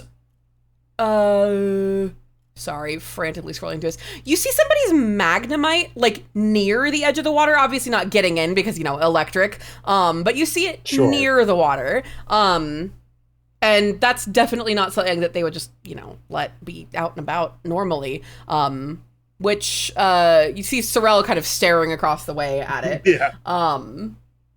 But seeing that, do have any of you brought your Pokemon into the bath with you? I do let B kind of float around with us. Mm-hmm. Not letting Booper out?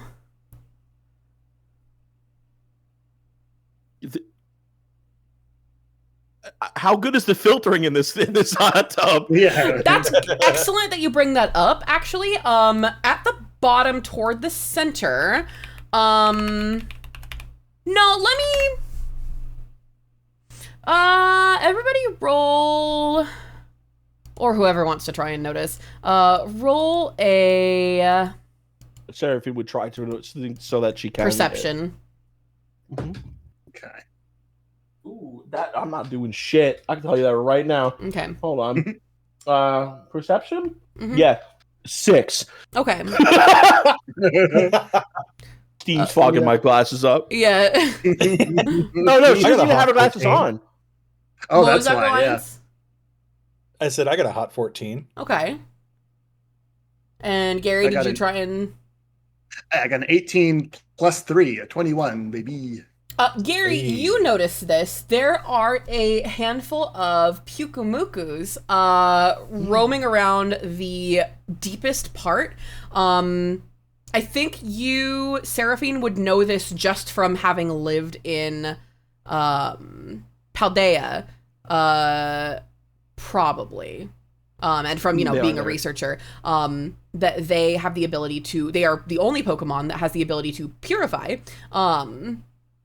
And that you very much don't want to step on them. I think from your travels, you probably would know that too.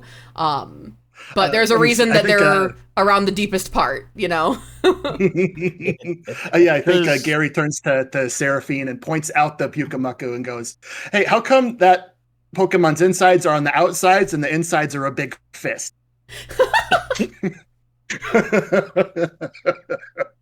But I need you to take 30 points of psychic damage as she just starts mag dumping lore at you.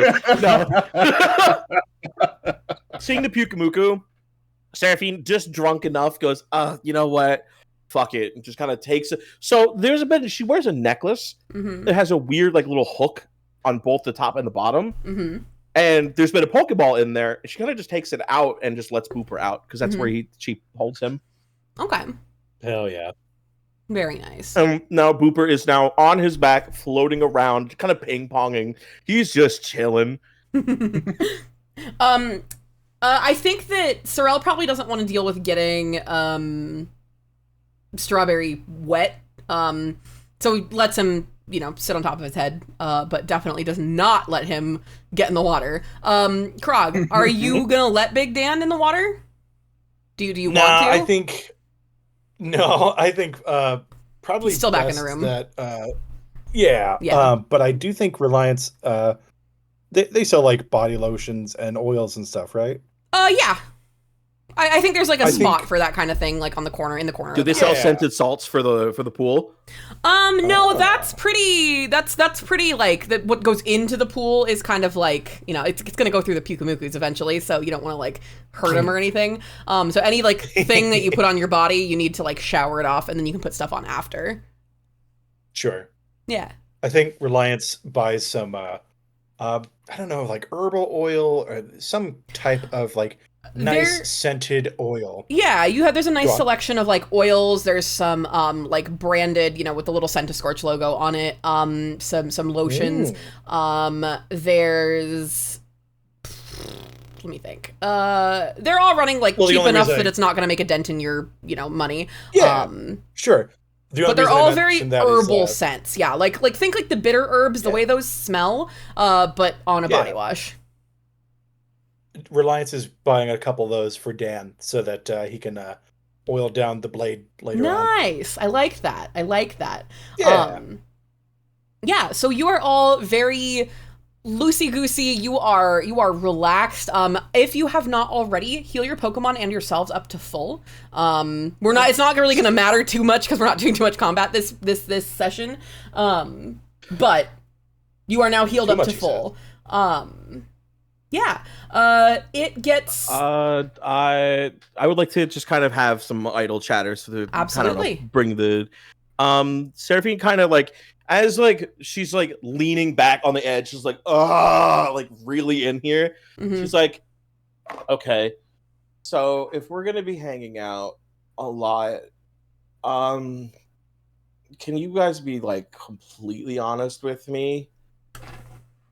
Am I a criminal because I'm hanging out with you guys? I think Gary says almost definitely. You're not, and Sorrel like, you know, like splashes Gary. You're not. He actually, as he says that, Booper's like floating just in front of Seraphine enough where she just kind of fucking punts him over and hits Gary. I think Gary turns to his new Pokemon Opie the Morlul and goes, I think we're traumatizing her again. Quick, distract her by being a Pokemon. And he just kind of lights up. What does Opie do? Opie lights up. Seraphine is in front of that fucking Morlul so fast. She's like,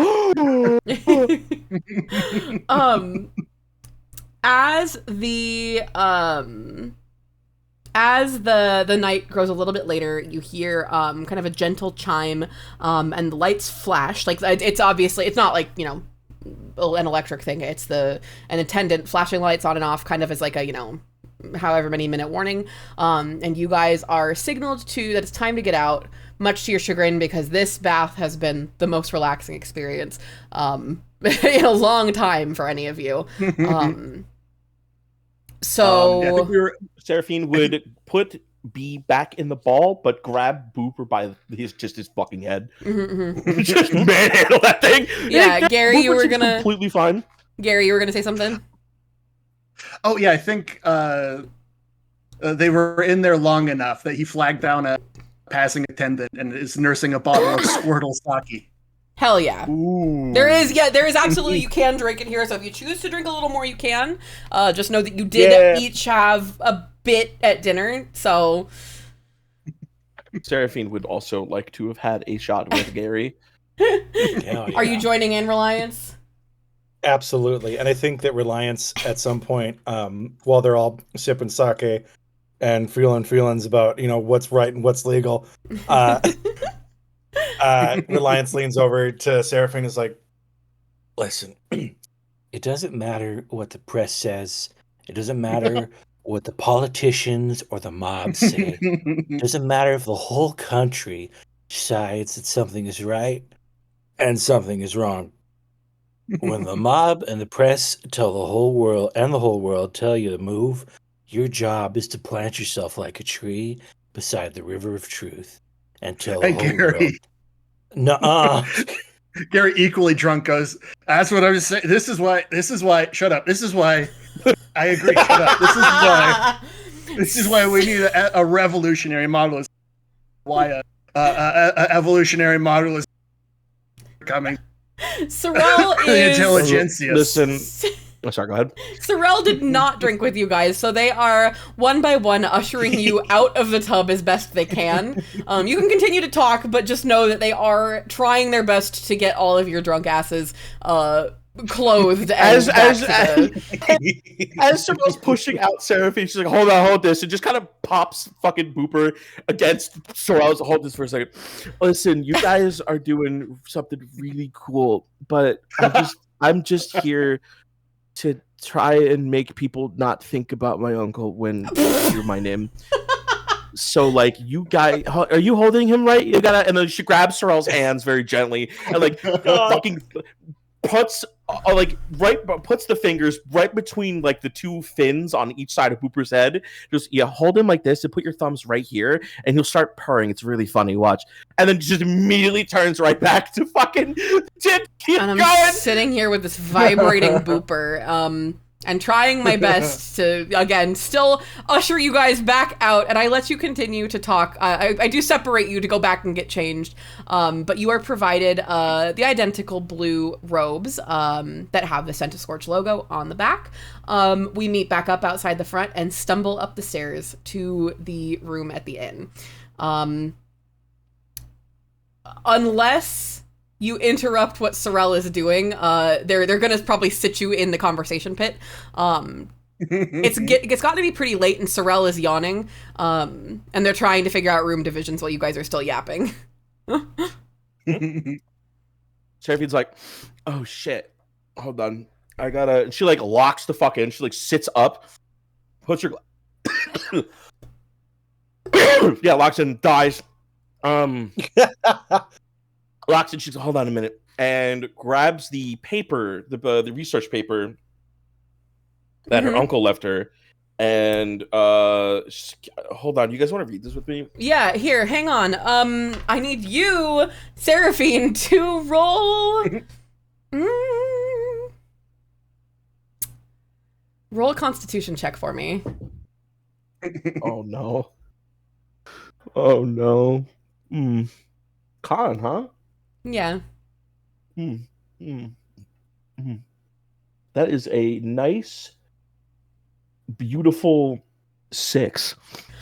Okay, you can't read. Nothing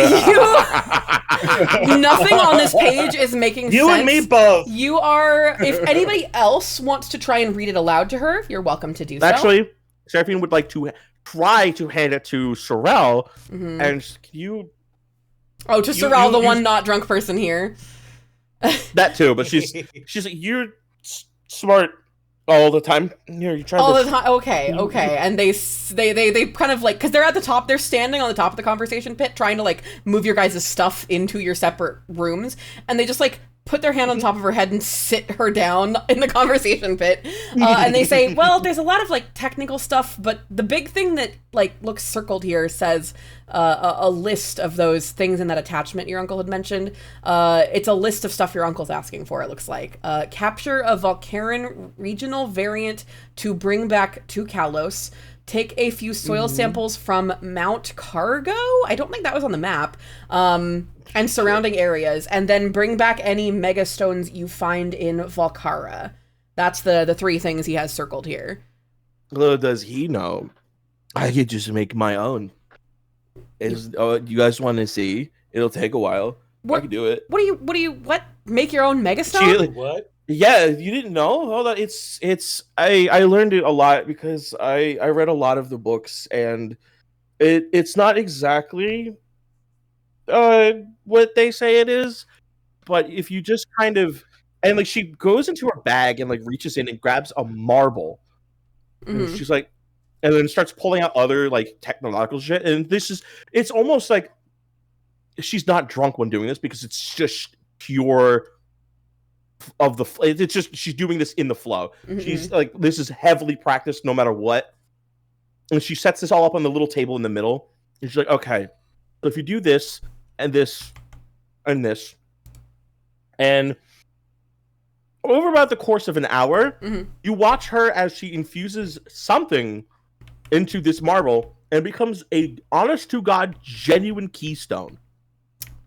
Yeah, I'll allow it. Sorrel has been. No, that's kind the thing of I can do. Like just Sorrel outright. has been. Oh, it's right. That's an ability that you have as part of your research stuff, isn't it? Okay. Yep, I could just do that. Fair. Now this did take about an hour. Reliance, roll a Constitution check for me. Gary, you roll one too. That's great. Constitution. Okay. Oh, we're fucked, aren't we? Let's see. 12 Seraphine, roll another one for me. Oh boy. 17. 17 better. my dog. Okay, you rolled the one. Reliance, you threw up and went to bed about 10 minutes in. you vomited. You threw open the large picture window, vomited out the window, and Sorrel helped you to bed about 10 minutes in. Gary, you rolled, what, a 17? You stayed up for all of Seraphine's little presentation. You both feel yourself growing a little bit more sober, but not in the fun way, in the, I'm going to feel this in the morning way. And Seraphine, did you roll another Constitution for me? I did. I rolled a 9. Okay.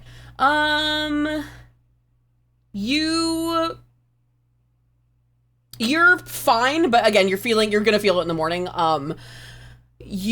Sorrel is like looking very sternly, like, all right, get to bed, you guys. Like, you notice that somewhere in that Bing came back in and like flopped into one of the bunks in one of the 3 rooms.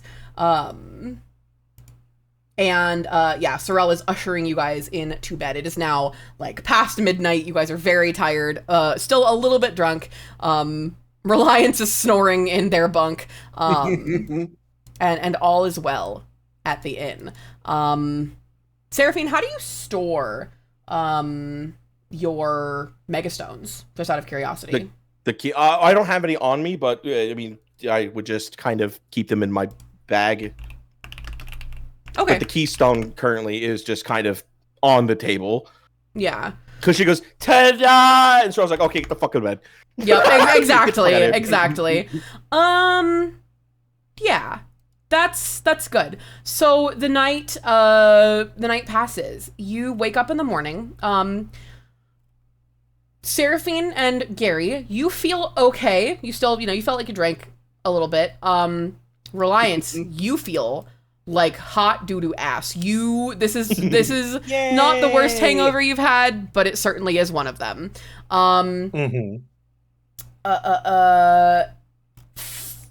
Sorrel is waiting out in the conversation pit, just like flipping through a newspaper or something, or through the news on TV. And when Seraphine and Gary, when you come out, they say good morning. And when Reliance comes out, they loudly say, good morning, sunshine. And they let you guys know that they ordered breakfast already. But we need to figure out what we're doing with the rest of our day, because we have a whole day here in Luminvale to figure out what we're doing. They point out everybody except for Reliance is, able to focus fine. Reliance, you feel like shit and everything's spinning.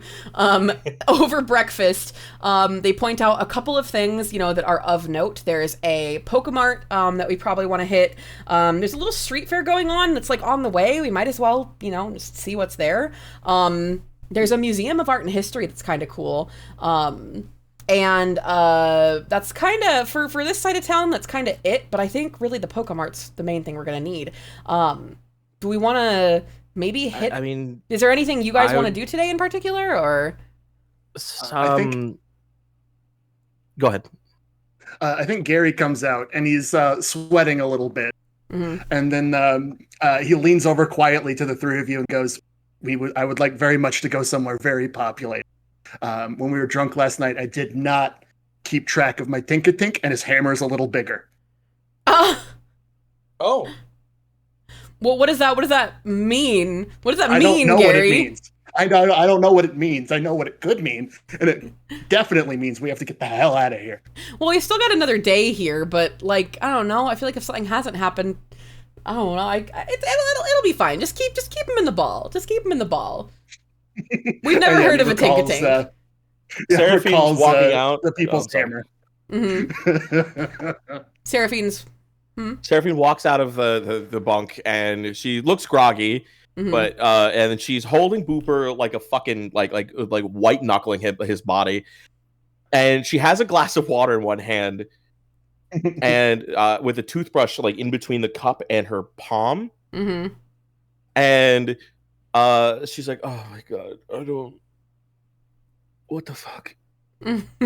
Oh god, my head hurts." And then she like starts brushing her teeth, but like as she spits in the water, and then uses Booper's fin to filter out everything in it, and then drinks it. Ew! I love that. So actually, this is a good. I had prompted you guys at the beginning of the session to kind of think about like what you guys would wear to bed. What do your jammies look like? Seraphine has cute little fucking shorts on and the tank top, like not like a tank, like the guinea tee kind of thing. And she's I also wanted to say something about Mount Cargo and not on the map. I wanted to stop by the library and do any kind of research because they would probably know, right?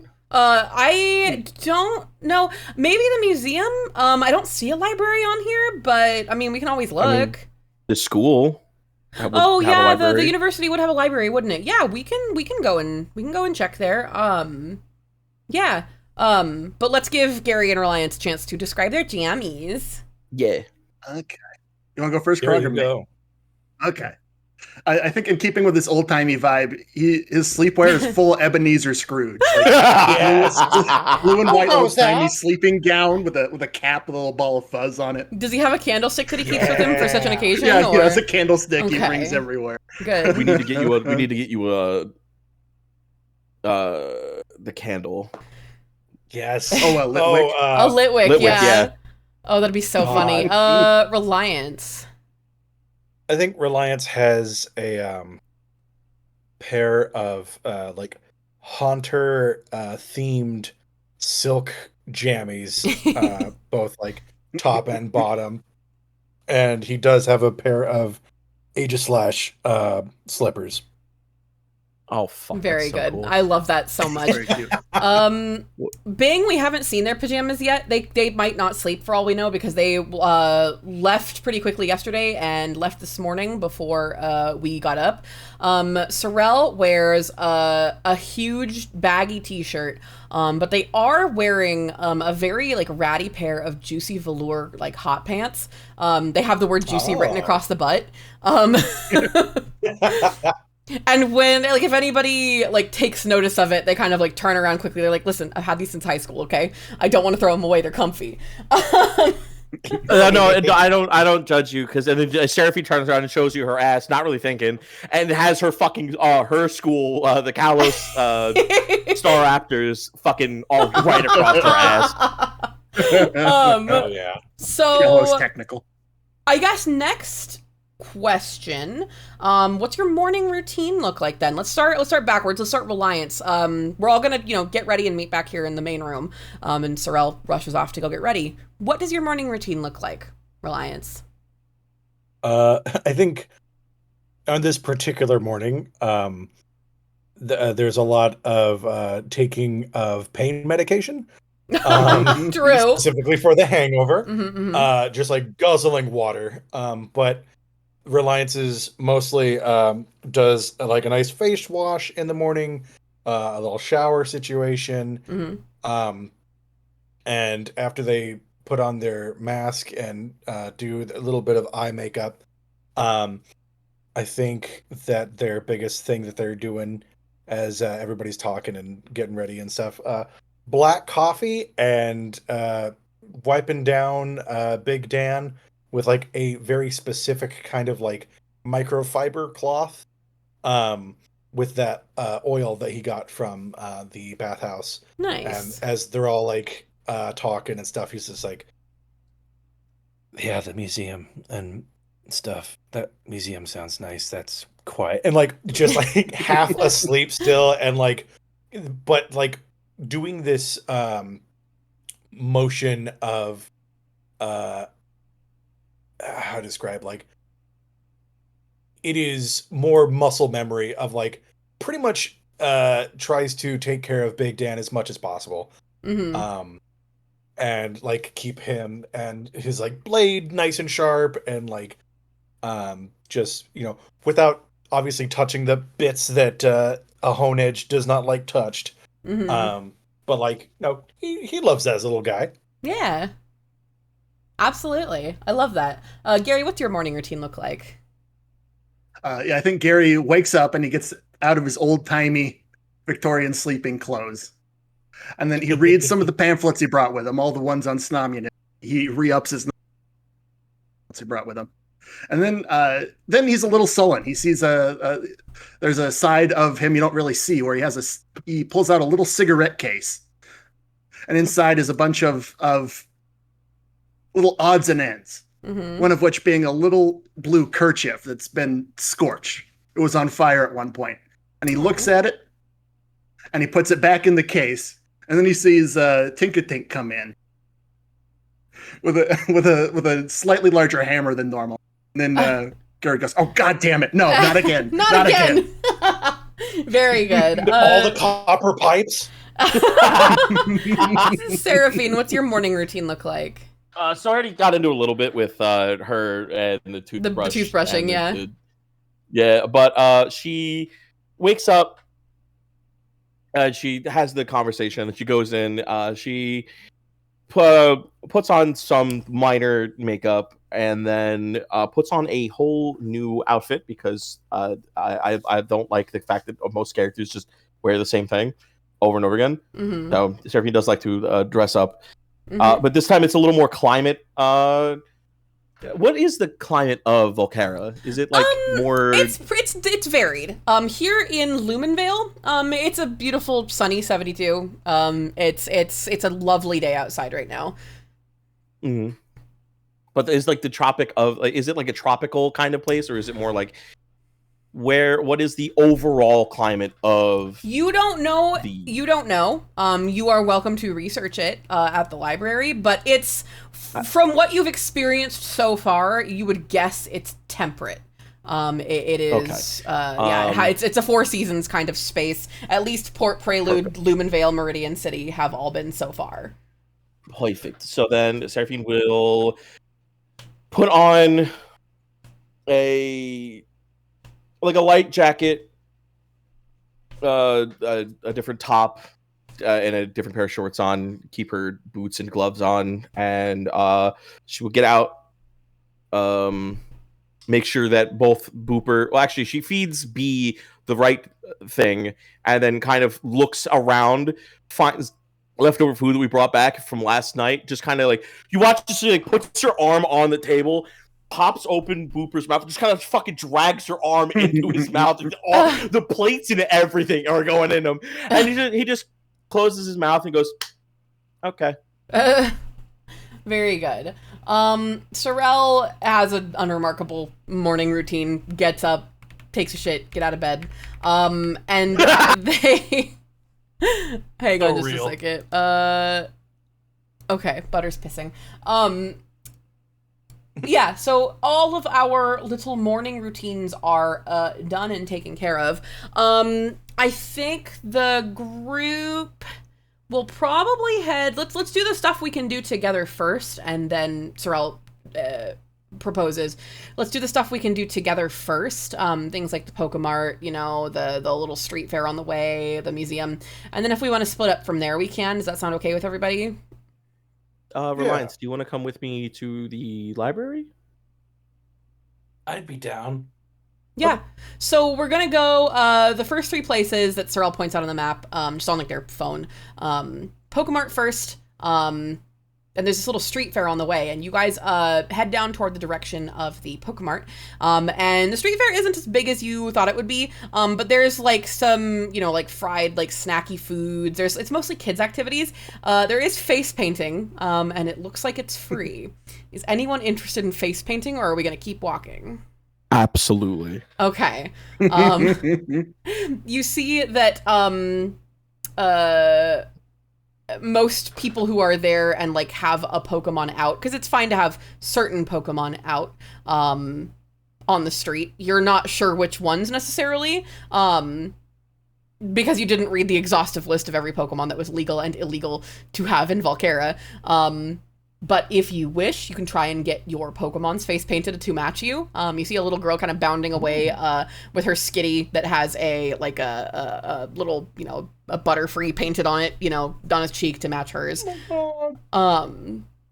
Seraphine, you plop down at the thing. Do you have one of your Pokemon out, or are you just getting your face painted? I'll just get mine. It would be a bitch to get paint out of Bee's fur, True. And Booper is illegal, so I can't really pull him out. True. So I'm gonna get my ass nice and painted up. Do I have a choice in what I get, or am I gonna? Yeah. What do you want? I was really hoping you were gonna tell me that I was just gonna do something random. It's an older lady who smiles at you and asks what you want. Oh God. She pulls up a little like laminated page that's covered in paint, and there's Butterfree, there's like a little a Bonsley, there's a really cool looking like Gyarados that can wrap around the side of your face if you want. You know what? Yeah, let's get let's get nice and big and mean. Just yeah. Get the, out of so you get a Gyarados, you get a Gyarados all the way around the top of and side of your face, and it's big and blue. And oh no, she asks you if you want red or blue. Gyarados. Blue. Okay, you get a big old blue Gyarados on your face, which you now get to wear for the rest of the day. Does anybody else wish to get their face painted? I think Gary turns to Reliance and says, "I think we're a good influence on her." Yeah. Yes, exactly. She like bounces up the group. She like bounces up the group. How do I look? You look precious. She's like all like sparkles in her eyes.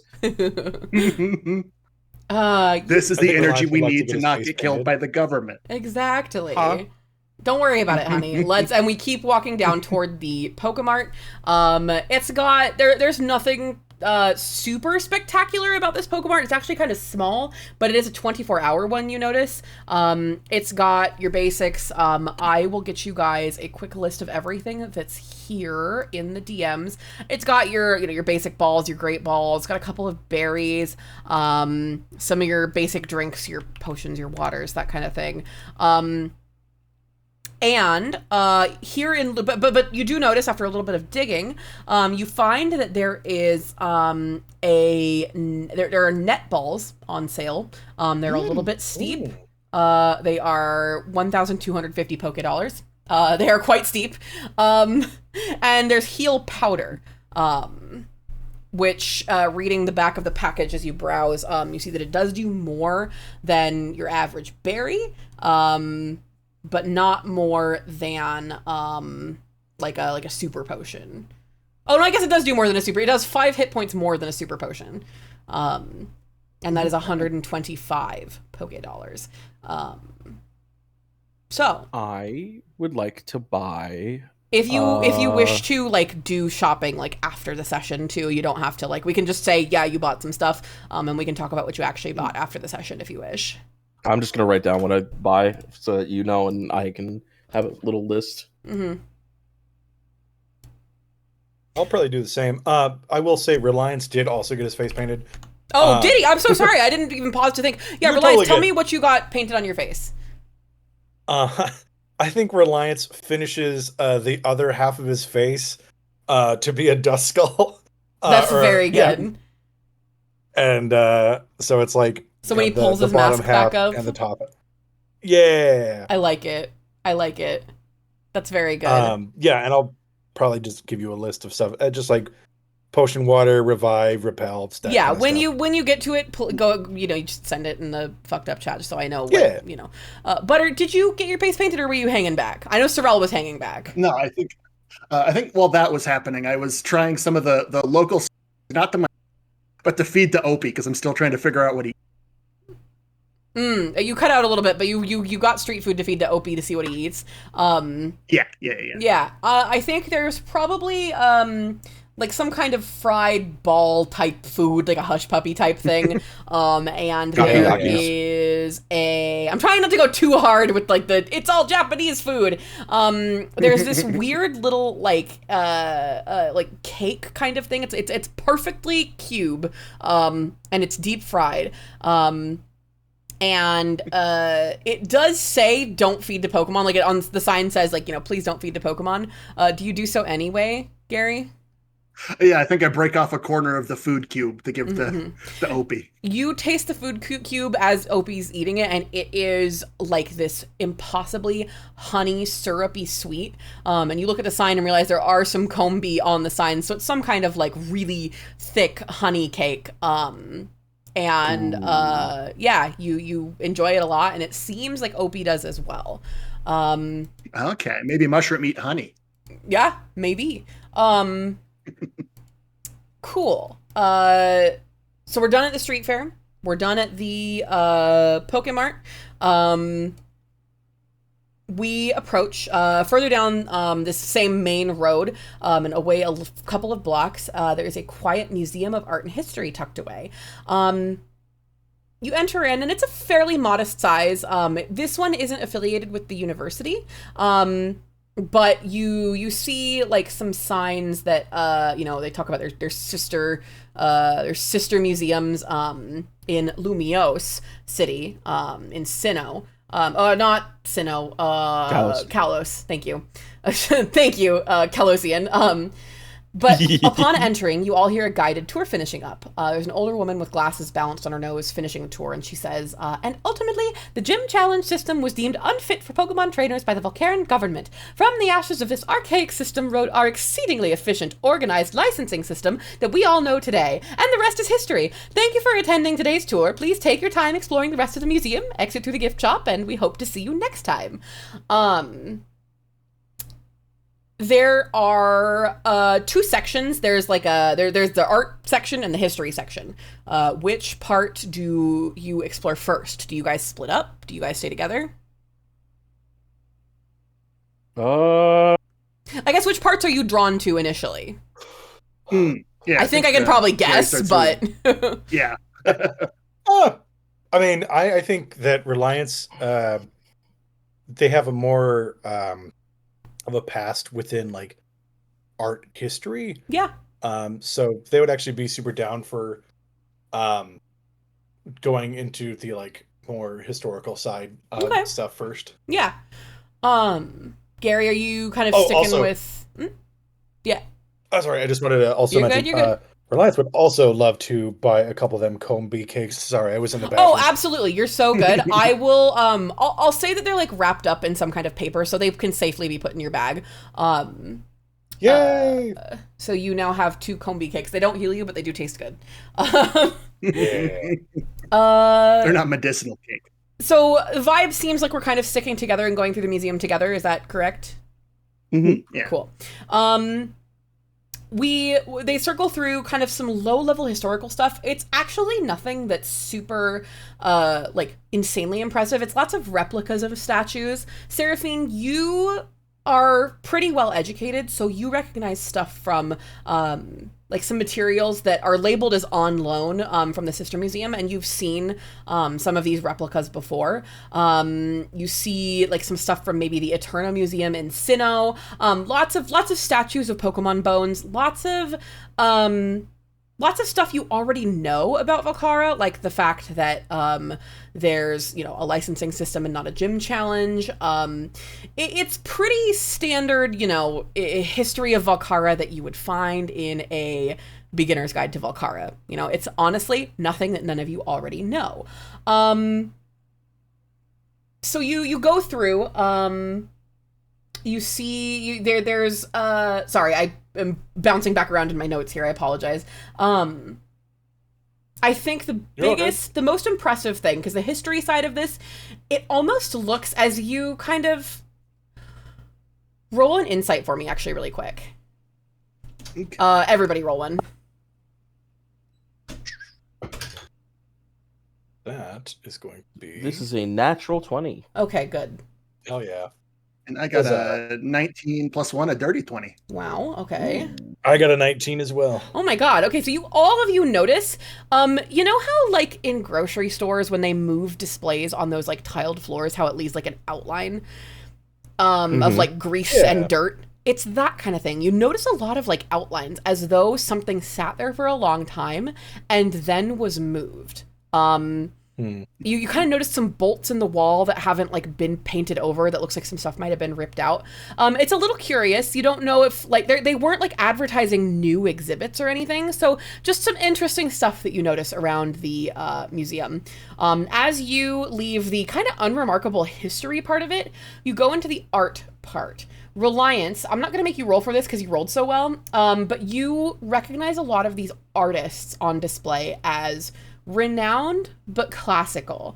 There's a distinct lack of modern like or controversial pieces in the collection. It feels very curated. Do you react to this, and do you say anything about it to everyone else, or do you just kind of keep it close? I think, God, hold on, I'm gonna say, I think, yeah, Reliance does notice like just the lack of like, oh yeah, they're definitely trying to paint a very specific type of picture with their art. This is like, and like under his breath, he's like, this is total fascist bullshit. Like, you know, this is absolutely like the erasure of any type of, you know, art that would be like, I don't know, reflective of the time and not just like of the glory of Volcara. And yeah, so he's unimpressed, but like is still enjoying like the classical art of like, oh, and like this is his time to shine. He's like, oh, actually this like artist like, and it starts giving like the backstories on like, you know, what the paintings are, and like is recognizing a lot of stuff, and it's just like, it's that again, that sort of ache of there is this brilliant history to Volcara that is also mired in like what is being held back by the current political situation. Yeah. Does Reliance have a favorite piece of art, like a favorite, like I guess, you know, like traditional, like I don't know, painting or something like that, or sculpture? Yes. Hold on.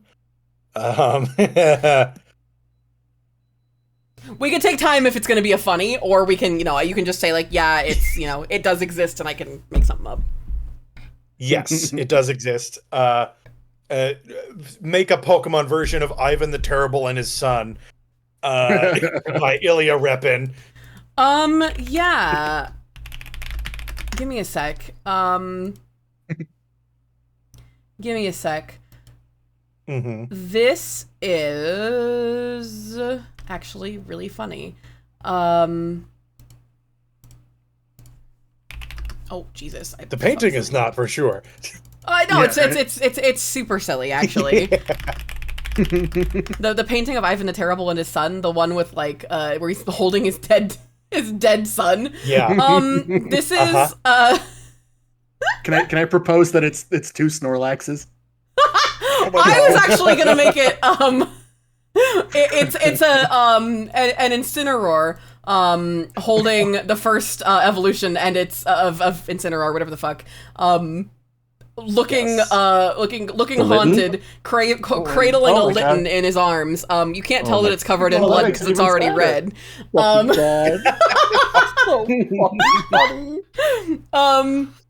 Anyway, that's your favorite painting, and it's got, you could tell that it's a replica because you know paint, and you can see that they've kind of just like done that thing where they print something and then brush clear like acrylic paint over it, you know?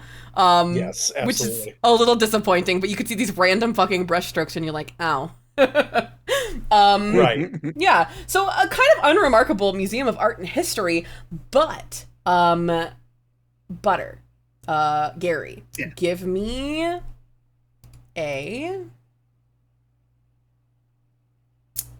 perception. Say again? A perception. Oh, okay. And roll it.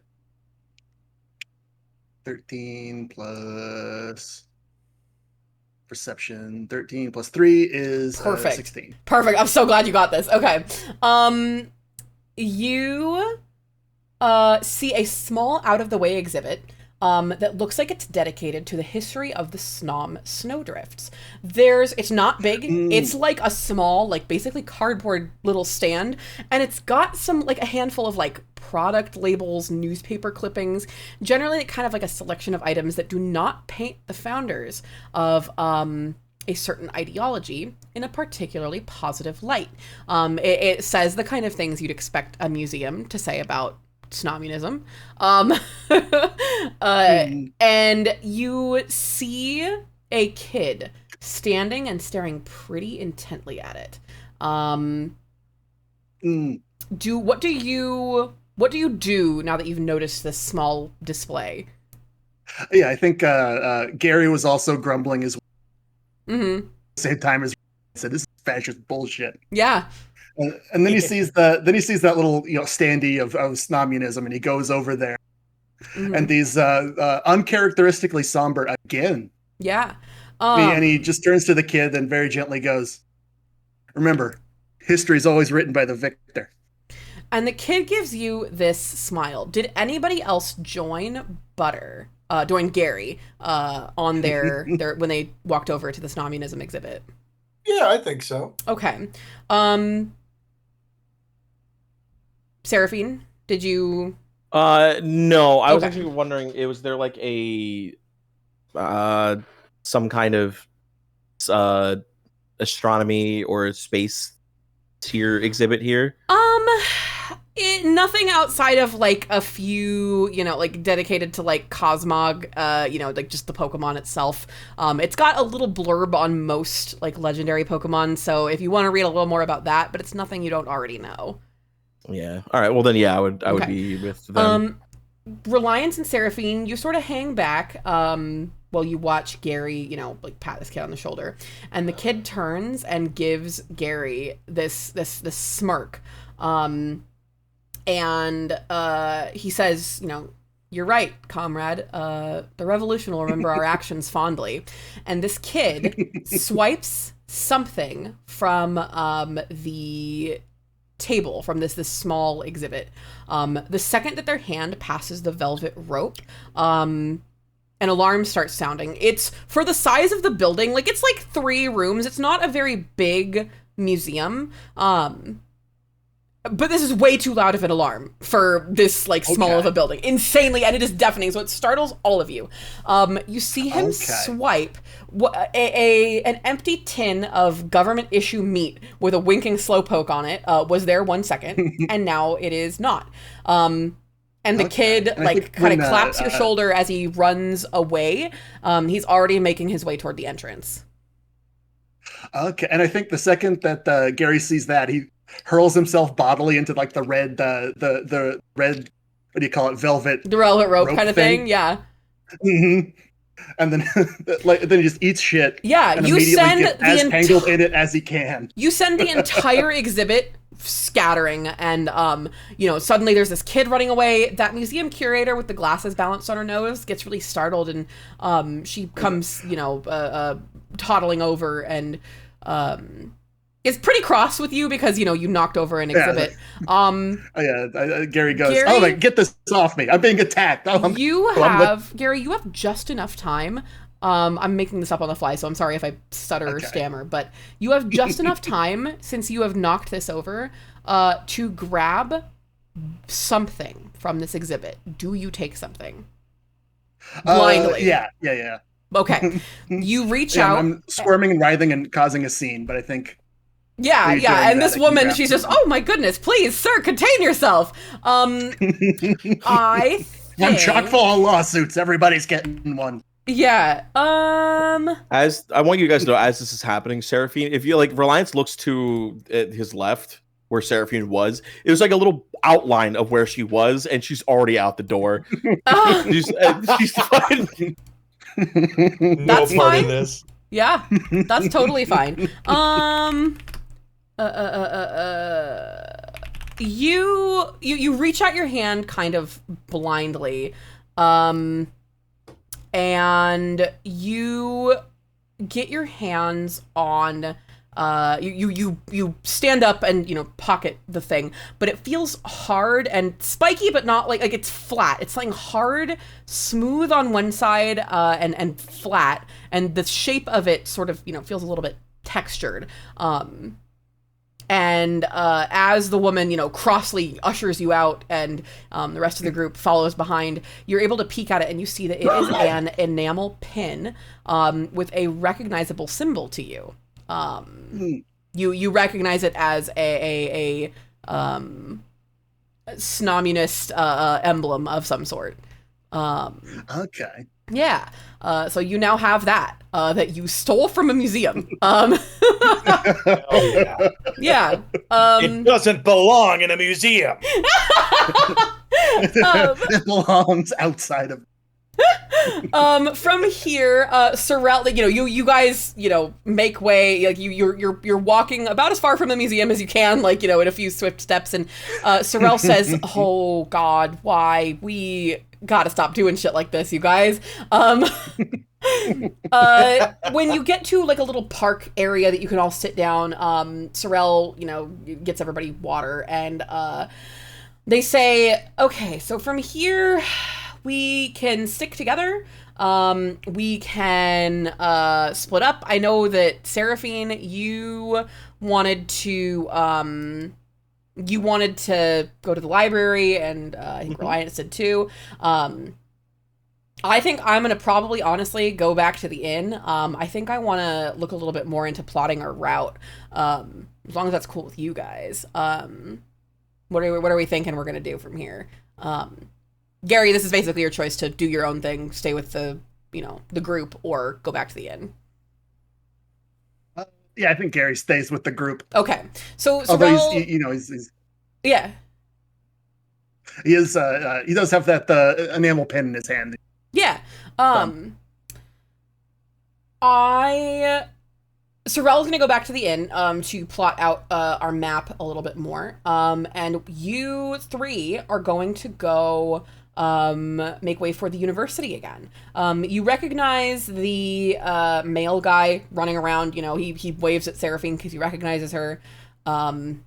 But you are after about 15 minutes walk, you are back. You are in the university's library. A grumpy looking woman is posted at the front of the library and says, "Can I see your student ID?" I knew. Hold on.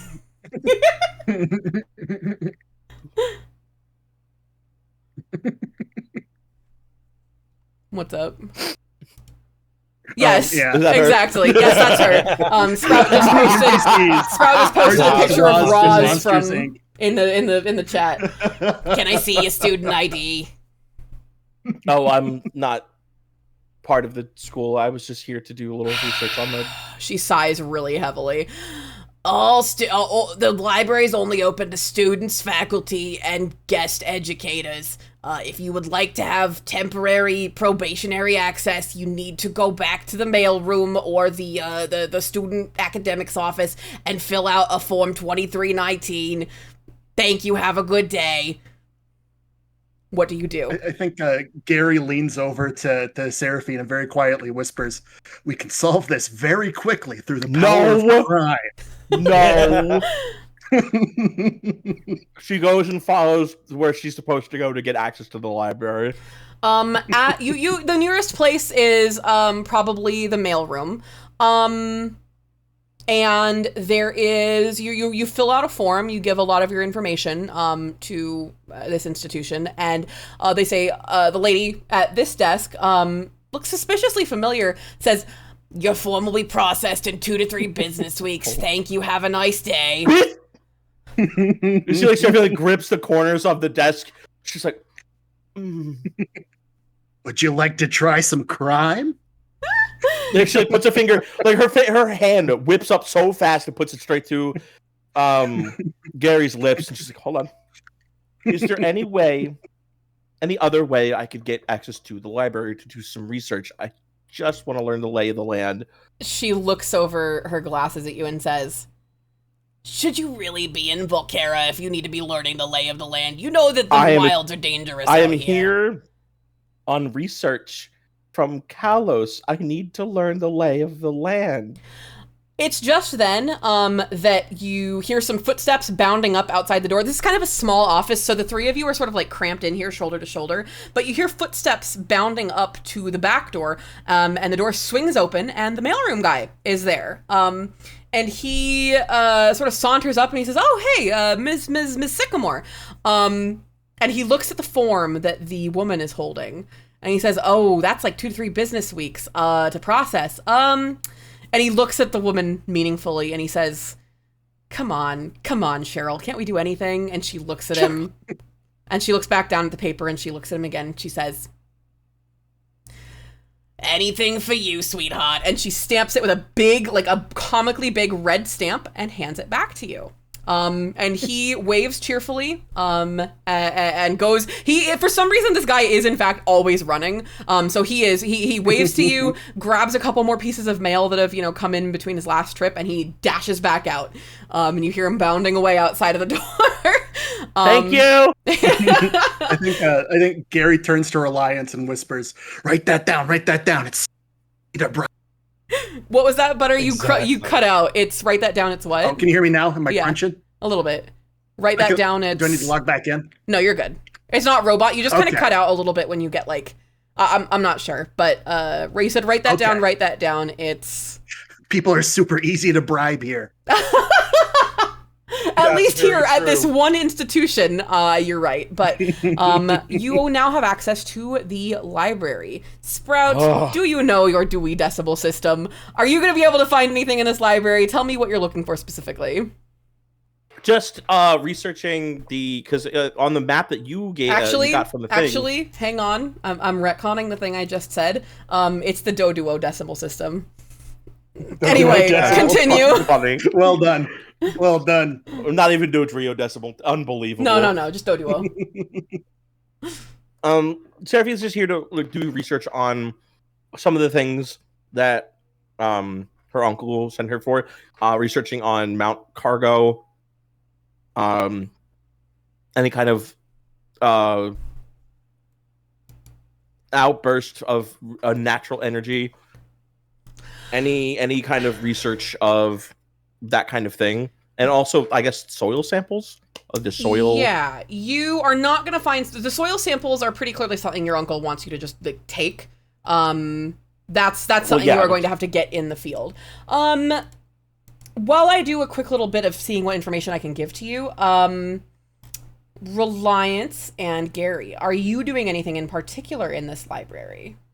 This academic library? Yeah. What are you doing?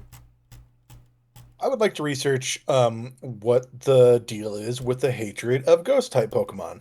Cool. That can happen. And Gary, what are you doing? Let me see. I think Gary is mostly following Rel around. I think he is looking for more information that they might have on the Snomlands. Mm-hmm. But he's not super after it, right? He's trying to be nonchalant. Yeah. He's pretty sure he knows what's in the book anyway, so he's not. You know what I mean? He's yeah. He's being furtive yet.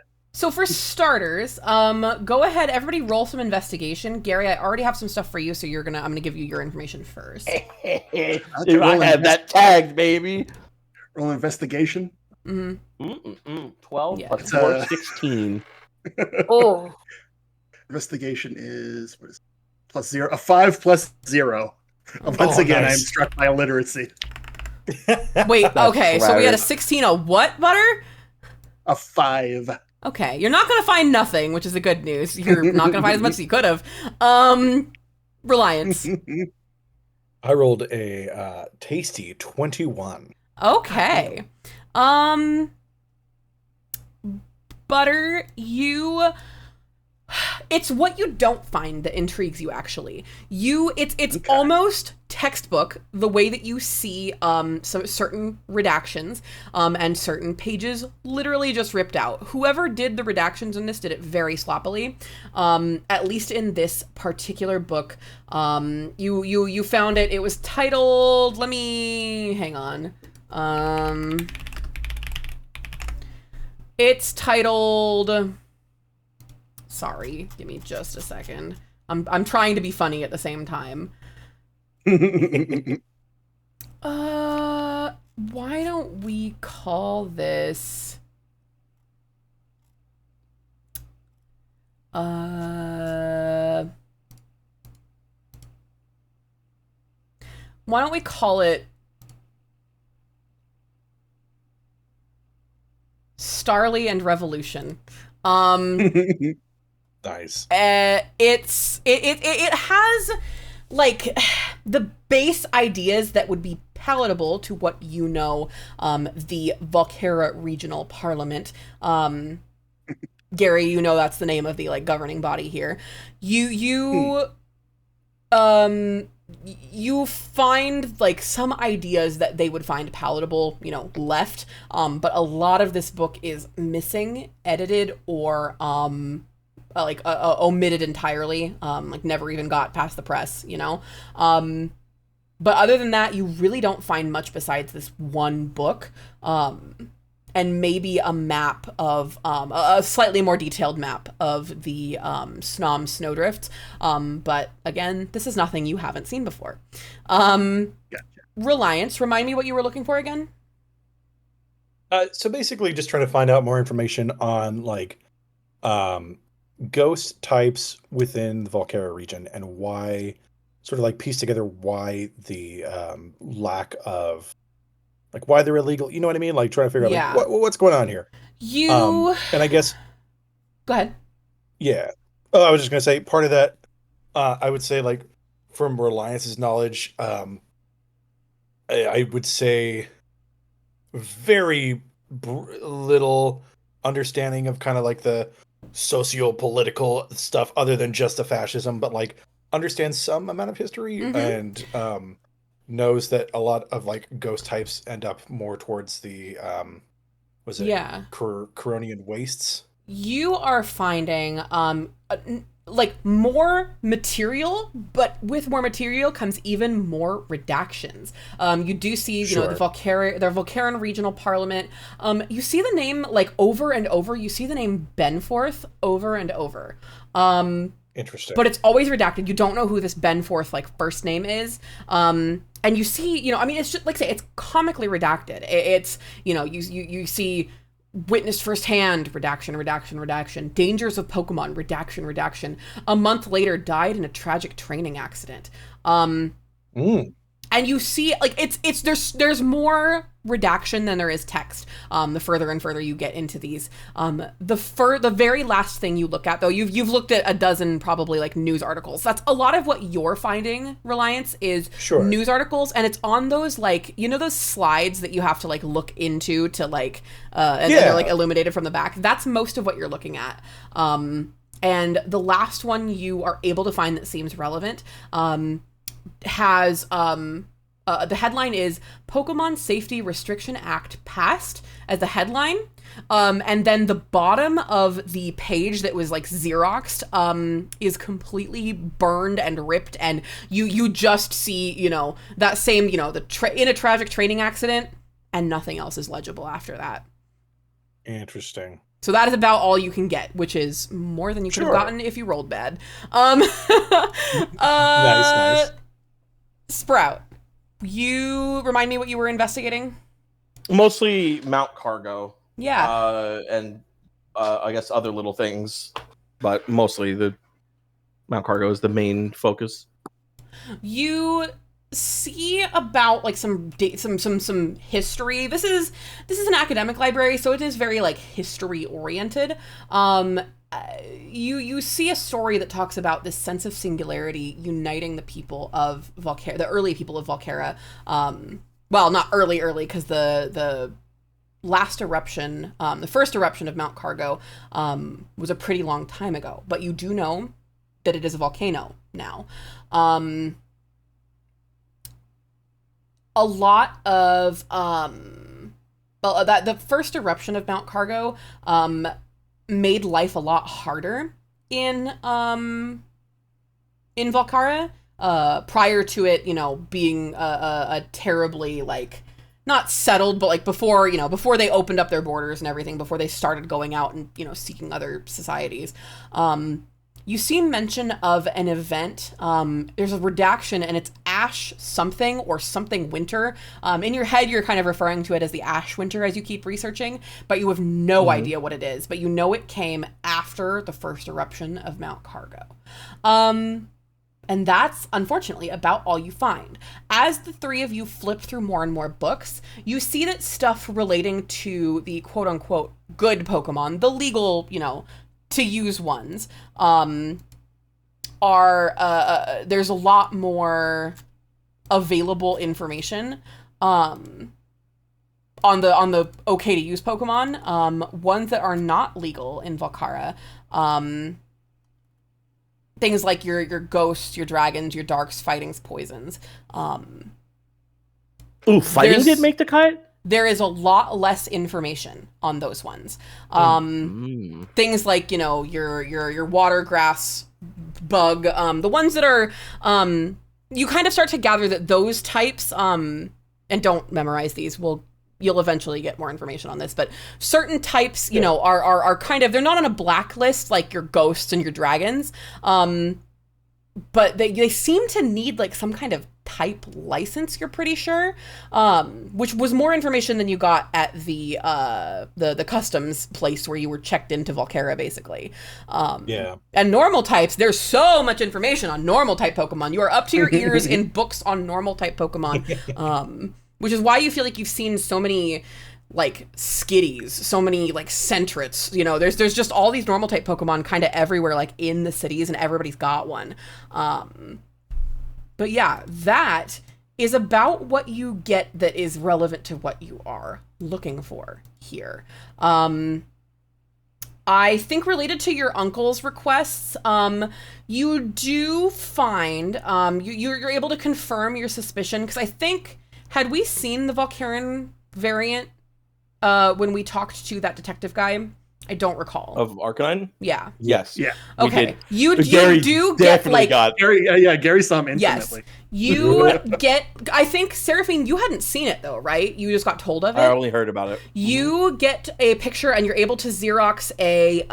This is how far behind this academic library is, by the way. They still use a Xerox machine. Christ. But you're able to make a really shitty non-color photocopy of an academic drawing of a Volcaran Arcanine, and you have information now, like a whole page of what they know about Volcaran Arcanine. It's all very academic, very high level, interesting to you, and will definitely be interesting to your uncle. And that is what you find there. Anything that's funny. you guys... I was actually about to ask you next if I could do a little research on that. So yeah, that's awesome. Well, as you've done this kind of frustrating research, so it's between like going to the street fair, the Pokemart, spending part of the day at the museum. It's starting to approach 5 p.m. And the you hear this loud voice croak, "The library will be closing in 10 minutes." So you all are urged to pack up and head out. Is there any last little minute stuff you guys want to do before you leave the library? No, I think I've got everything I need. Okay. Reliance, Gary, my resident criminals. Anything you want to do in this library before we? Yeah, I think in that book that Gary's read before on Snominism, he defaces it on the way out with just the question everything. Gary was here. Hell yeah. Actually, Reliance, I think, looks over to Gary and is like, "Hey, you got one of your pamphlets on you?" Well, I'm so glad you asked. I have 30 of each. That's great. And he takes a couple and he just real quick slides it in between a couple books on the way out. Just Good. Just a fun little seed of, revolution. I love that. That's beautiful. Can Seraphine roll? Can I roll to see if I fucking see that? Yeah. Can I roll? Give me Can I roll give me a stealth roll? perception. Yeah, can I? Yeah, don't make the roll. Yeah. Oh, I haven't been making rolls first. I've been giving you a number. Tell me what you got. Perception, you said? Yeah, go ahead. Yeah, that's a good old fashioned 5. Nope, you don't see anything. You're Oh, so blown Hooray. away. Actually, Seraphine, you do see something. On toward the front of the, as you're like waiting for your comrades to come toward the front, you see a poster for a band on the bulletin board out in like the front hallway of the library. You're just kind of looking at what's going on around the university. It kind of intrigues you.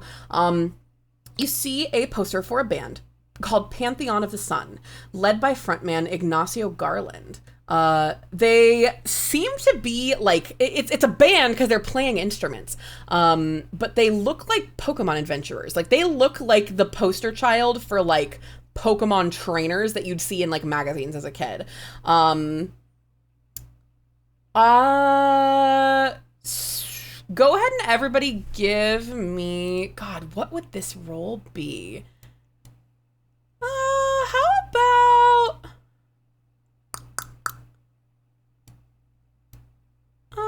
give me a history check. Whoever wants to like see this poster as they, meet up with Seraphine. History? I That's a got 1. Mhm. Oh, Jesus. 11 plus 0. Krog doesn't remember anything ever. Krog forgot how to breathe. Seraphine and Gary. Shit. Gary, you might remark on this, but it's up to you. These are, in fact, musicians who fashion themselves as Pokemon adventurers. Tales of their exploits have taken them all around Valkara. You've heard, Gary specifically, you've heard of them, adventuring from the precarious reaches of the shelters to the far north of the Curonian wastes. Which is, kind of like a big deal for a band to like go there to play, you recall. You can remark this to the party if you want, as Seraphine seems, a little interested in this poster. She's reading it, because there's a lot to look at. What was the name of the band again? Pantheon of the Sun. Oh, Pantheon. I love these guys. They're dad rock. They're my favorite dad rock. Yeah. Do you have records at home of this? You seem like a guy to hold records.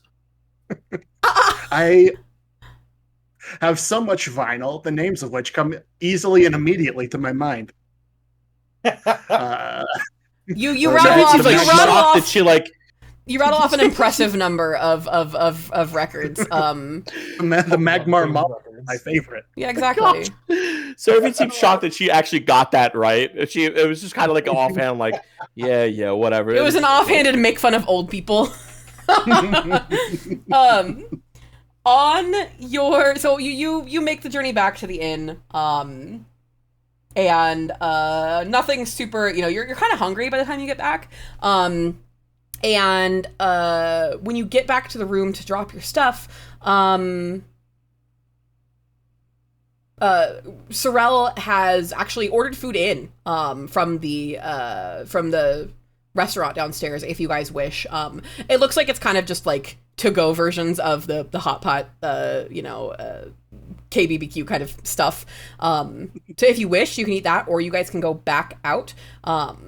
But Sorel is looking kind of expectantly at you guys with a lot of paper, like a big sheet of paper in front of them, a map. They've got, a couple of pamphlets spread out in front of them. And they say, oh, hey, you're back. How did it go? How was your time at the library? Seraphine like good. sits down. Yeah, sorry. Not as many crimes as I'd like, but more crimes than I thought I'd commit. So it's. Did you? And Sorel like looks at you. If he had glasses, he would look over them. Did you get caught? What do you think? I don't know what to think, Gary. I've gotten caught for most of the crimes I've committed. and yet like almost like there's some sort of armor keeping me from the here I am. Beautiful. Okay, so Sorrel is gonna say that they I saw on the news officials were warning that it's Kangaskhan breeding season, and they're very aggressive, so we should avoid recreation in the Reggie Rivers National Reserve, and they point you kind of far, like, north, so they say, okay, so I think this is the road we're gonna take, and they've plotted out a destination for us. The TV is still on. Everybody give me one more roll, and I promise we're getting close to wrapping it up. We have one more, like, event, and then we'll be wrapping it up, but give me... Oh, gosh, sorry, I should have thought more about these rolls. Give me another perception. Okay. Just mark me down as no. Okay, cool. Perception, that is a hot 5. Okay. Seraphine is really into the food. Yeah. I got a 5 plus 3 and 8. Okay. I got a 16. Hell yeah. So I guess my next question is, did anybody want to go back out and eat, or do you want to just eat what Sorrel brought home? I think that is the safest for Reliance's little tummy. Yes. And there is no alcohol. Yeah. Cool. You hear from on the TV, you overhear as a commercial ends where two kids are talking about how much they like shorts and how comfy and easy to wear they are. Hell yeah. You hear a newscast mention that it's almost time for the Gracidia flowers to bloom in Sunflora Fields, which you don't really know where that is. You see if you have looked at your map, you'll probably see it, but you're not 100% certain like where it is. But this time of year, a miasma of pollen from regular flowers and grass-type Pokemon can reach as far as Luminvale Town if the wind is right. So that's just something you hear on the television. And you, let me think. Yeah, you hear that you hear some coverage of an event that sounds familiar. A newscaster comes on and says, tonight at 11, we explore, an attack on Luminvale University. We're going live to the scene, and it's pretty clearly like not live. This must be like a rerun or something, but it has Professor Alder on screen, saying, no, that, the data is perfectly safe, blah, blah, blah. And something that kind of comes up is, you hear the name Everglow. You hear that, the Everglow family, who has their roots in Luminvale, has been mentioned kind of pointedly by the newscasters. None of you are 100% certain why, but you hear that name like a couple of times as, names of people they reached out to for statements. Other than that, it's pretty standard news stuff. There's a low pressure system moving in, blah, blah, blah. But beyond that, you have your course plotted and charted. Is there anything you guys would like to do before bed? I think I kind of just want to have a little more yapping time with the party to get more cohesion, because I feel like I think Gary orders more booze. Okay, Sorrel gives him a glare, but before we know it, typing up a hair of the dog. Yeah, exactly. Honestly, the booze comes in. What did you order, Gary? I'm trying to figure that out. How about Gulpin Gin? Good. That's a good one. That's a good one. Is anybody else taking part in drinking a second night in a row? Yeah, actually, I think Sorrel's would ask that. Oh, we're drinking 2 nights in a row, huh? So drinking every night in a row. Oh, God. Listen, I've had a hard couple days. I deserve this. Okay.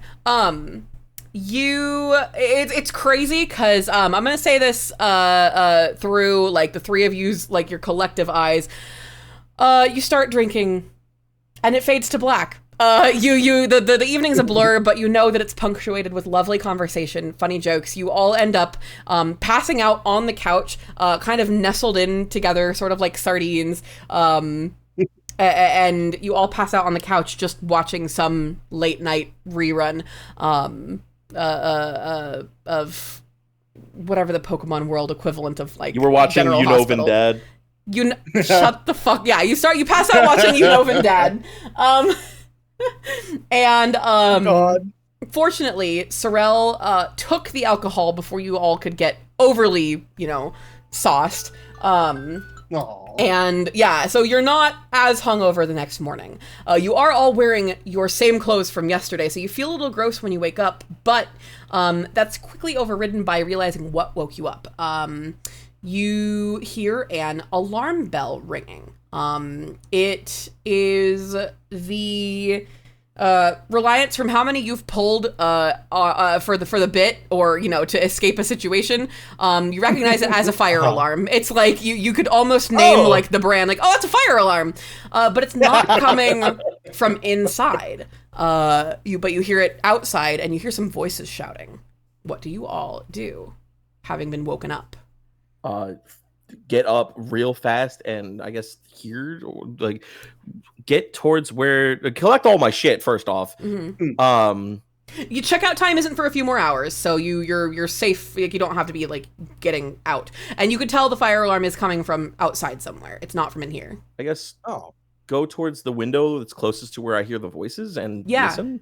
Yeah. Everybody else, same kind of thing. Yeah, I think Gary does the same thing, but he looks to his Tink and goes, "That's not where you got the medal, was it?" Reliance. I would say the same. I will say that because Reliance is sleeping out with everybody else, if any of them wake up before him, they see that Big Dan, his hone edge, just sleeps not like super close directly above his face, but does sleep directly above him. And it's a fun bit of like, what is it? The Sword of Damocles. The Sword of Damocles. Yes. And is that what his name is short for? No, but that's a really good bit. I'm gonna say that it is. So go ahead, Krog. Yeah. Oh, I was just gonna say that. So yeah, absolutely. Like Reliance wakes up, and then like gets up and is also with Seraphine. Yeah, you can see outside there's some smoke forming, like rising from the basement of a neighboring building. You hear some shouting. You see a tall young man in the inn's dark blue uniform jacket shouting directions and trying to push back a growing crowd, saying, "People, please stand back. The fire department's on the way. I just need you guys to get further back." Some of the handlers of the Bergmite from the inn are in there. They're in their coats. They're trying to feebly douse the fire by like melting their Bergmite like outer part over the fire. It's really not looking good. What do we do from here? Seraphine would like to release Booper, grab him by his and head in that direction. Yeah. Everybody else? Sorel is also following shortly after Seraphine. Yeah, I'll go with. Mm-hmm. Yeah, then I think Gary follows the group. Yeah. The young man is doing his best to give directions, but if you want to jump in, you totally can. You can ask him for, hey, what can I do to help? He's like looking at, he's on the phone. He's like trying to push people back and also is on the phone, saying like, how long is it till you guys get here? Talking to the fire department. The fire is, it's mostly smoke right now. But you can kind of see some flames starting to lick the side of the building. Let's do this in turns. Butter, what do you do? You can use skills to try and accomplish a task. You just have to give me a good reason to. This is a skill challenge kind of deal. Okay, yeah, I think Gary sends out Opie. Mm-hmm. Who immediately glows, because that is a skill he can do. Yeah. To try and look through the smoke for wounded. Okay, good. Go ahead and... That's actually really good. You're gonna get an investigation with advantage because of that. Okay. So you can roll 2 d20s and take the higher of the two. Okay, first roll. What is my investigation? It is... Investigation is... can't find it. +0. So my first roll is a 6. Mm-hmm. My third is a net. My second is a nat 20. Hell yeah. Okay. Oh, fuck yeah. You wisely you kind of go toward, I mean, I know that doesn't sound wise, but you go toward the flame, hold the, your glowing Pokemon to see if there's anybody in imminent danger, more imminent than, anybody else in a house fire. You are able to usher out an old man and a herdier that it has a gray, like the powdered sugar face, and you are able to usher both of them out from the room that the fire is starting to lick at the edges of. Oh, cool. Reliance, what do you do? Is there anything that's like blocking like an exit or anything like that? It doesn't appear so. Gary was able to kind of rush in. Like Sorrel, when Gary rushes in, Sorrel like claps her hand on their face and like, what are you doing? Because that does seem a little dangerous, but there doesn't seem to be anything blocking just yet. No, there's nothing blocking any areas. As you're kind of looking and investigating around, you see somebody stumble out, and they've got a really big gash on their leg. Are you, like, when you were investigating that, did you get closer to the entrance? There's like a big double door. This is like a multi-use like business on the first floor, apartments on the second and third floor building. How close did you get to investigate whether there's anything blocking? I would say, hold on, let me just check on that. And that's a fuck yeah. So, I have a coin that says fuck yeah and hell nah. That's so funny. Hell yeah. I love it. That's very good. So yeah, I'd say that Reliance, like, in a meaningful way, tries to like rush in and help. Yeah. This person with a big gash on their leg kind of stumbles out, and they say, the seal, they're coughing. They're like hacking and coughing because the smoke is... Oh my god, somebody give me a shout out just now. I think I'm gonna get hit with a fat raid. Oh, fuck. Sorry, I just saw Smite give me a shout out to 540 viewers and I almost shit my pants. Oh, Jesus. Yeah, either that or I'm just getting a cool shout out, but... This person's coughing and hacking and saying like, "Oh my god, my mom's still up there, and she's got my sister. The ceiling kind of fell in. Can you when's the fire department getting here?" Reliance, what do you do? Because you still haven't rolled for anything yet. I'm letting people. The way I'm doing the skill challenge is everybody gets to roll for one thing, and I'm kind of nudging you toward an immediate danger. I would say Reliance is going to be like, I don't know. BRB, and just like where they at, like what floor, they point up to the stairs and they say they're on the third floor. I don't know how many other people are up there, and they're coughing and hacking and their leg is bleeding really badly. I'm going to give them a potion water out of my bag. Let me see if that works the way. I'm not sure if it's gonna hang on. I'm not sure if it's gonna like heal a wound. You do have a first aid skill. Oh shit! I think I would love to. Oh god, it's a medicine check, but sweet.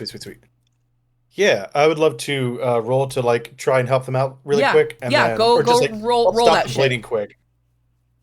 Oh, that's an 18 plus 2, baby. That's a dirty 20. Beautiful. You are able to grab, actually, your quick thinking, you grab the kerchief that's around your arm, and selflessly you wrap it around their leg and pull it super, super tight, and you're able to hand them off to the tall young man with the strong voice, and you relay to him that there's more people, at least on the third floor. And that's where we're going to pause Reliance and go on to Seraphine. I'm interested to see what you're doing. in this emergency. Seraphine is going to. She's holding Booper by like the torso, and she's going to get in there and start using Booper as a way to put the fire out. We're going to just start using a light amount of mud shot to. I was hoping that's what you do. Yeah. I love it. Of course you did. I'm gonna say, like, let me look at that ability because I actually put Booper in as my test Pokemon. Yeah, go ahead and roll your to hit, and I'm gonna put that against what I was gonna have you check. That sounds reasonable. It'll probably hit, but let's just do it for funsies. Yeah. Let's see. 14 plus 15. Yeah, that's fine. You do a really good job of stopping it at the base. And the funniest thing, you see a couple of really cross-looking, the baby Centiscorch, Tiny Sizzlepede. Bacon, the Sizzlepedes. You see like 3 or 4 of them kind of scuttle out covered in mud. And they look pretty upset about it. Sorry. Yeah. But we're going into Sorrel, who is going to toss their Swablu up into the air and shout, "Go find people." And Swablu, let me roll. How do I do this for the Pokemon? Yeah, we'll have them. Ooh, actually, I think we'll have them fly just straight up in the air. They're gonna dart into a window, and I'm going to roll a Pokemon handling. Roll 1d20 plus 2. God damn it, it's a slash, not a 1d20 plus 2. Okay, that'll be fine. They dart up into the air, not especially agile because it's a Swablu and they're mostly cotton and nothing, no thinks, only stinks. But they dart into a window as nimbly as a cotton ball can, and they come back out and land on top of Sorrel's head again, and directly on his forehead, they peck out. They peck on his forehead 6 times. And Sorrel bounds up to the broad-shouldered young man and says, I think there's 6 people up there still, at least on the 3rd floor. And he relays that to the guy.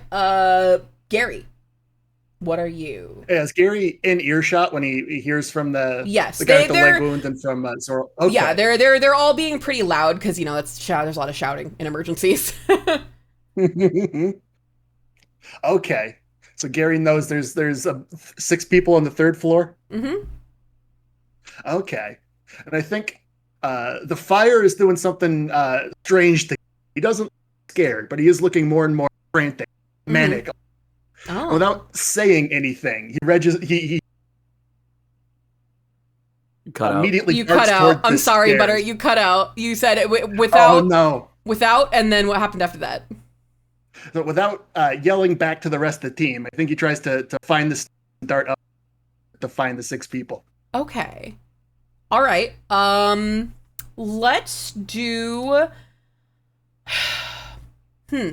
Let's have you do. So you get to the stairs. You get to the foot of the stairs. And many of them are already burned out. You're gonna give me an athletics check. To try and bound up these stairs and get some people out. Okay. Hey, let me see. Let me roll. What the hell? Another nat 20. You're shitting me. Let's fucking go. Incredible. You take these stairs 3 by 3 and are on the 3rd floor before you even know it. It's interesting. The landing of the 2nd floor is just hallway, and it seems like you notice this as you're passing by. There's one doorway that's already ajar, and as you kind of pass by, you peek in, and you see some stuff kind of upturned. So you pause, you peek your head in, and you kind of see stuff. You see a meal like on a counter, uneaten. You see like in houses like this, oftentimes people will take their shoes off, and you see house slippers kind of carelessly discarded, and you see, you know, a pair of shoes missing from, you know, a neat row of like otherwise like kind of organized shoes. There's one like gap, but you're on your way back up to the third floor.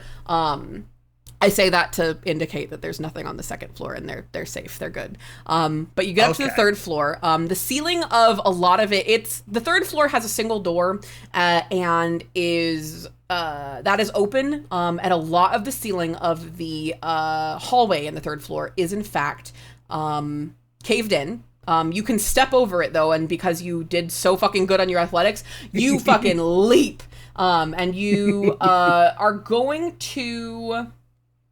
You're gonna probably make your way... Are you gonna go for the closest one or the furthest one? There's 3 doors. There's 2 on one side, 1 on the other. Okay, so I think I go to the closest door and shoulder. Yeah, you shoulder that shit open, and you are, I'm gonna pause it there because you do see, a mother and a daughter in there, kind of huddling. There's, you know, it's not looking pretty, but we're gonna pause it there. We're gonna pick it up and go to Reliance. What are you up to now? I'm falling right behind my man, Gary. All right. As soon as I'm inside, I'm bringing out Big Dan.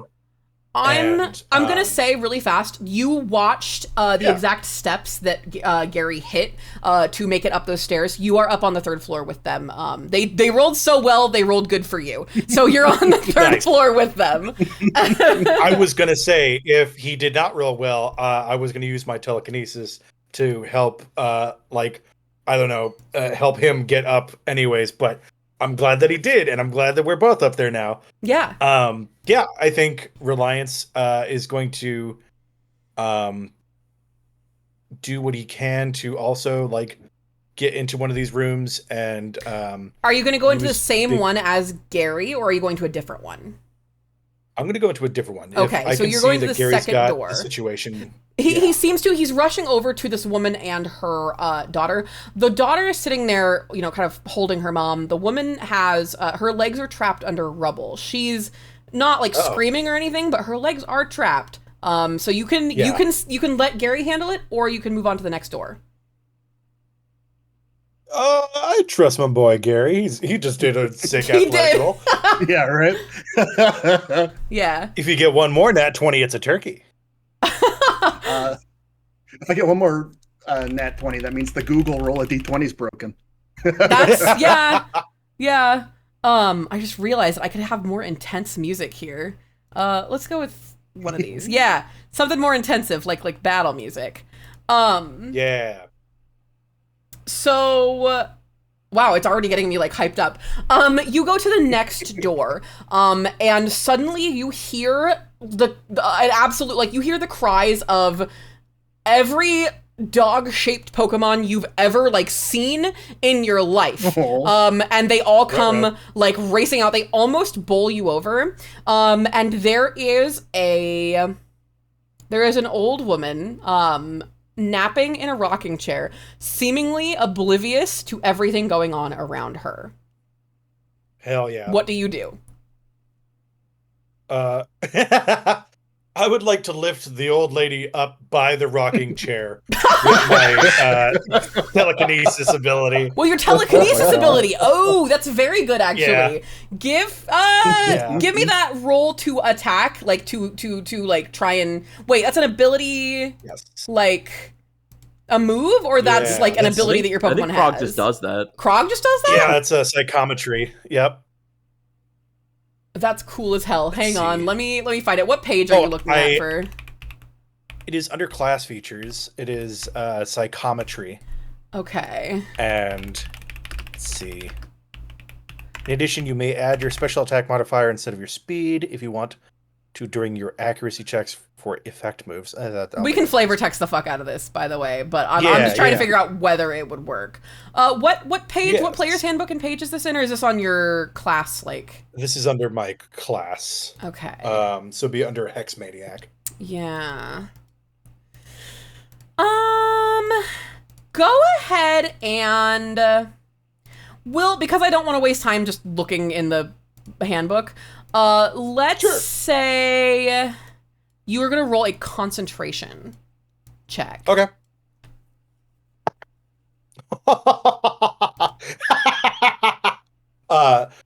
That's a dirty 21, my big dog. All right, you you lift this woman so gently she doesn't even wake up. You actually are able to lift her out of her window, and without having to go all the way back down the stairs, you just set her down on the ground below. It's incredible, actually. People below are like in awe of this woman. Which, you know, I mean, people in Valkyria probably don't see psychic attacks super often. But you do it so stylishly that they're, and, you know, somebody's super relieved to, you know, see their aunt or grandma or whatever. They rush over to her and they wake her up. You're looking out the window to make sure she, like, lands properly. And she seems to be irritated that they woke her up, hugging her and crying. And doesn't quite seem to be grasping the situation. But let's pick up and move over to Seraphine. What are you doing? Krog didn't have to roll at all. He could just actually do that. He could just do that? Okay. He just dead ass. He could just do that. Hell yeah. Yeah, you could target object you know of but can't necessarily see with your telekinesis. You need to have a general idea where it is and where it must still. Is there be a weight within the range limit? of your telekinesis. No, it doesn't say. Shit. Well, it's you know crazy, what? Right? I feel like if you could lift a person, you probably could lift at least a woman. What's, you know, a chair on top of that. Especially with adrenaline running, absolutely. Exactly. Seraphine, what are you doing? I am still going to be using Booper to take out as much fire on the bottom as I can. Mm-hmm. I have seen them go up the stairs, I'm assuming, correct? Yeah. Yeah, while I'm kind of getting what I can down here, I'm going to go up to them and keep using Booper. I'm kind of just squeezing him, and like it just mud's coming out. Yeah. Just, I think you're gonna like a crow's fire extinguisher. You're gonna notice. Actually, go ahead and roll. Give me a. I'm thinking. Go ahead and roll an insight for me really fast. I know that sounds weird, but you're doing the same thing, so I'm making it weird. That is insight. This is a 14. Okay. You get to the second floor. You're able to kind of clamber up there with Booper in hand. You don't see any fire up here, but you do see smoke here on this like single second floor apartment.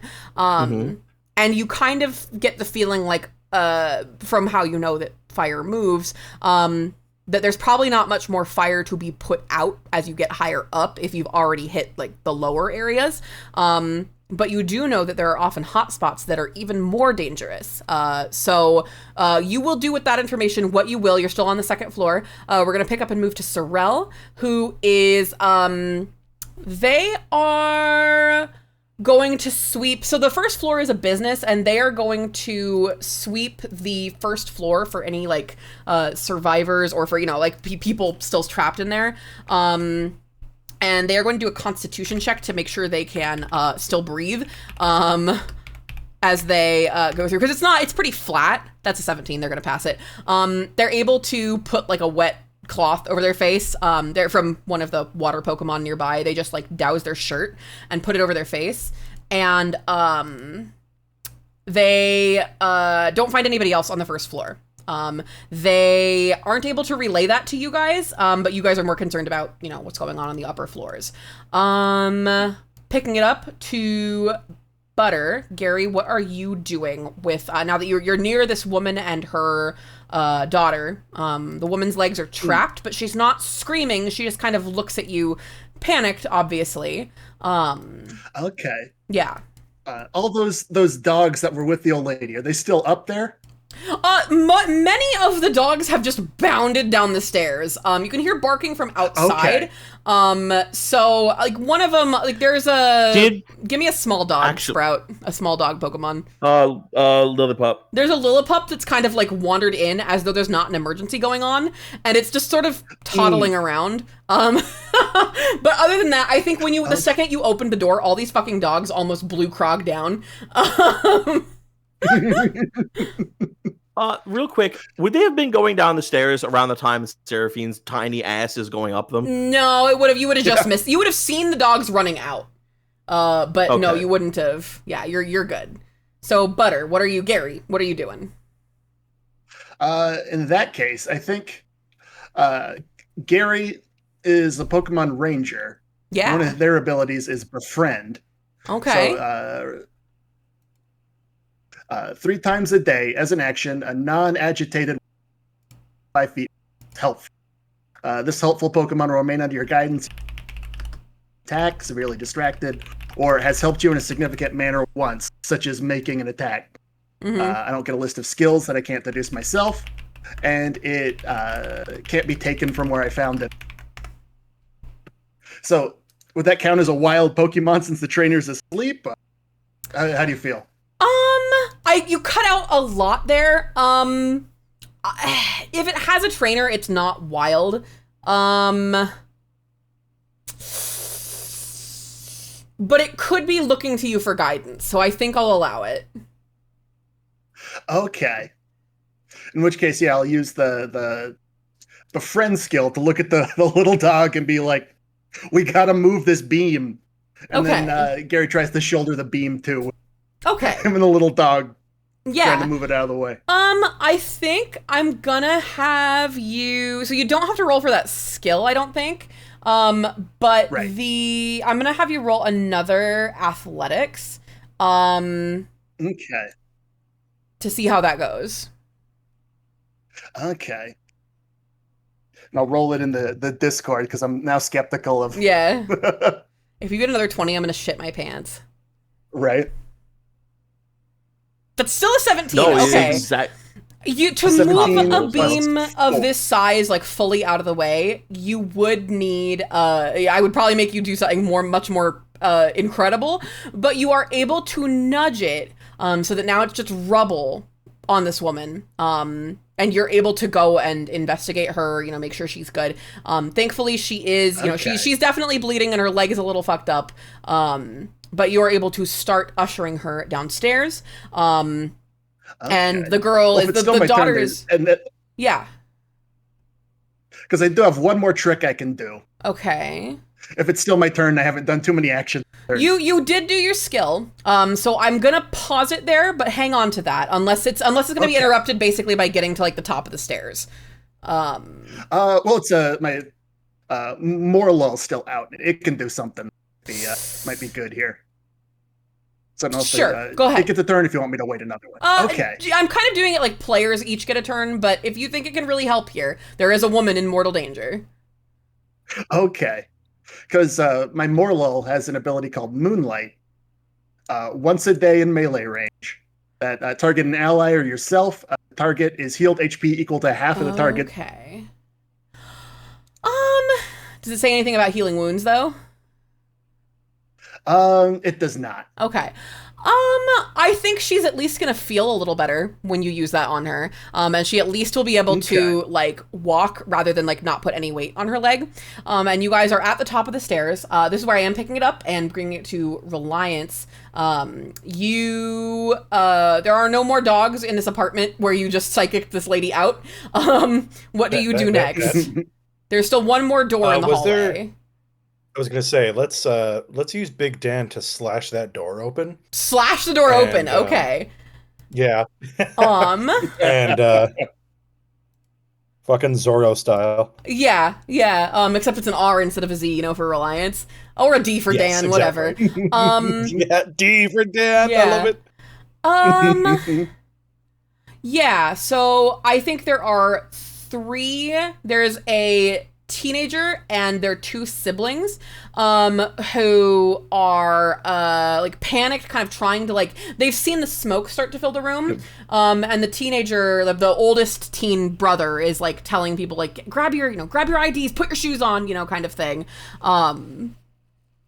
The one of the kids, the youngest, it looks like there's like a teenager, a younger, like, grade school age kid, and then a toddler who is just standing there screaming because there's a lot of yelling going on. What do you do? I'm gonna pick up the toddler and be like, "We gotta move. Shit's falling down. The roof is caving in. We need to get the hell out of here right now. Drop everything." And go. before you, as you say, drop everything, a section of the ceiling starts to crack and crumble. And you can see it, like you're watching it happen in slow motion as it starts to, like crack right above the grade school age kid's head. Cool. It's a good thing that my psychometry has, I can use it up to 8 times a day. Is there any cooldown between it?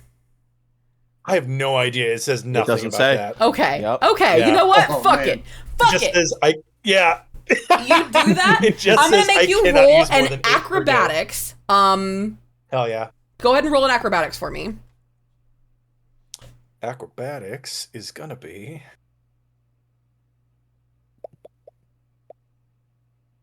printer sheet.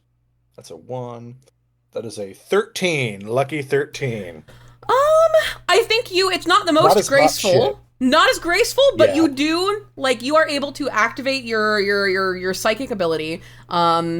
And the kid, has flinched, so it's kind of like a different shape of kid than you were expecting.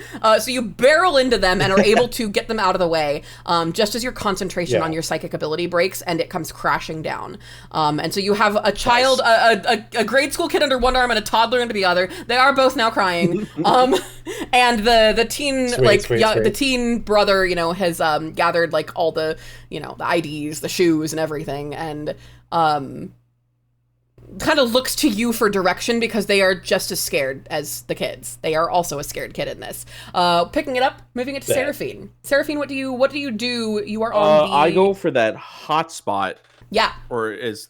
you know that there are hot spots, and you feel like you don't hear sirens or anything. So you're not sure where the, the fire department is. But you're pretty sure the hotspots are going to form, most likely around like collapsed areas or around spots that haven't been properly doused. You don't have to, but you could go reinvestigate spots that either had already been put out by other people in their water Pokemon, or you could go and reinvestigate your own spots.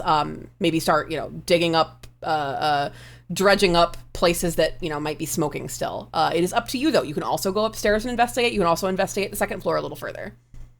I would like to investigate the second floor a little bit more, because if I'm hearing crashing and shit from upstairs, if this floor goes out, everyone up there is fucked. Yeah, so that's a very good point. Seraphine locks the fuck in, and it starts moving like fucking no other, opening doors, swinging doors open, checking every single thing. You give me an sure... investigation check really fast. Oh, fuck yeah, I got that bitch tagged. Oh, sweet boy. 20 fucking 2. Oh my goodness, you see everything. You are, Third eye all the way open. Yeah. You throw open every door. So it's weird. The first floor was mostly business, it's like a shop of some kind. Second floor is a single apartment. And you see, you don't see any people in there, but you do see a fish tank with a kind of large, wall-sized fish tank that has a Goldeen in it, that did not seem to make it out with its owner. Oh, I am reaching in and grabbing the Goldeen as fast as I can. Okay. Yeah, I think because you're pretty good at handling Pokemon, you're able to grab it, and You're able to grab this wriggling fish. I would like to ask the Goldeen if it can help me. Be like, hey, listen, I know that things are weird right now, but I really need your help right now. Give me a Pokemon handling. I need you to evolve now. Evolve! Evolve yourself now! Pokemon handling, that is a 21. That is 18 on the die. You and this Goldeen see into each other's souls for a brief moment. And we lock the fuck in. Dual wielding a fucking a whooper and a Goldeen. I am doing everything right now. You are able to grab it and with the power of God and anime race back downstairs and you are gonna go start probably like kicking like smoky spots of okay, go ahead. I would like to go for any smoky places first. And use water on it first, and then use Booper to use the mud on top of it for the added protection of anything that could be going on to seal in all of the heat and everything. Yeah. And just kind of like glaze over every single spot that I already went and water it down, and then use mud on it again. I know I'm making this place disgusting, but I'd rather it be cleanable than not there. You know? I love it. Yeah, so Seraphine's like locking the fucking. Yeah, that's perfect. Okay. We have so Gary, you have 2 people. I'm picking it up, moving it to Sorrel. Sorrel is going to just use They're noticing that the crowd is kind of pushing in a little bit closer because everybody's a fucking rubbernecker. They're going to use I think I'm just gonna make them use performance to put on a big booming voice. 1d20 plus 2. I mean, you could do. Yeah, that's fine. They're going to put on like their biggest like booming voice and be like, you know, it's not safe. You guys need to move back now. And they're gonna kind of like they're gonna spread out their hands the same way that the guy, the inn dude, had been, and sort of help him sort of usher people away from the building, because people are pushing up almost to the gate of the building where there are like ashes falling down and debris could get them. And they are able to push the growing crowd back further and further.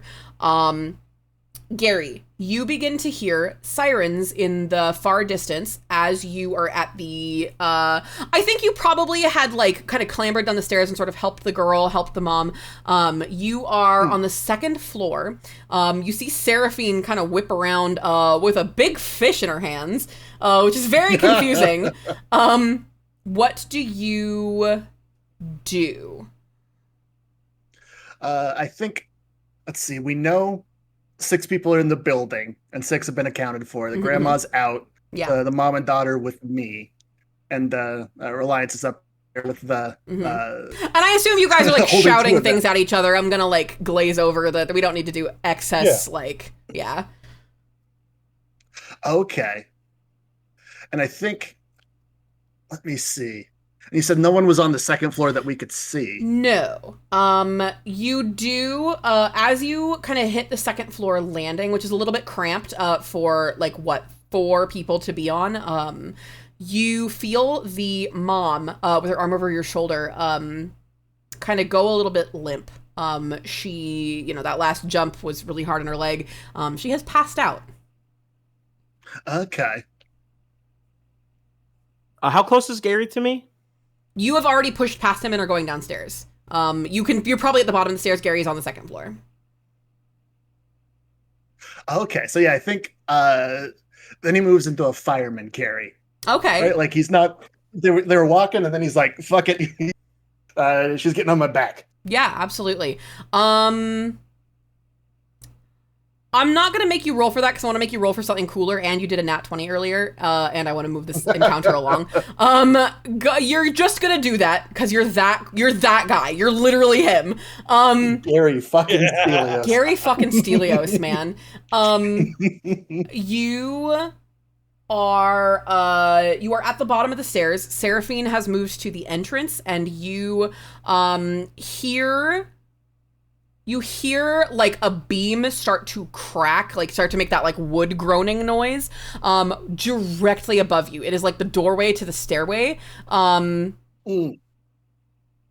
There's a couple things you can do here, but what is your choice? You can kind of see this beam imminently starting to come down on you. Okay. So I think, let me see. Because if he runs to the entrance, that means his friends get cut off behind him when the beam falls. True. You do also have a little girl kind of slowing you down. She's not like super slowing you down, but she is like holding on to your coattail. And that's kind of, you know, slowing you down slightly. Okay. And it's cracking as in it'll give any second? You have no idea. Do you want to trust it? I think... What would Gary do? Can Gary see anyone else? Reliance, Seraphine, You Sorrel? have, in fact, you did... did you let your Tinkatank out? At the start of the my thing? Morlul's out. My Tinkatank Morlul. is still in the Okay. Pokeball. I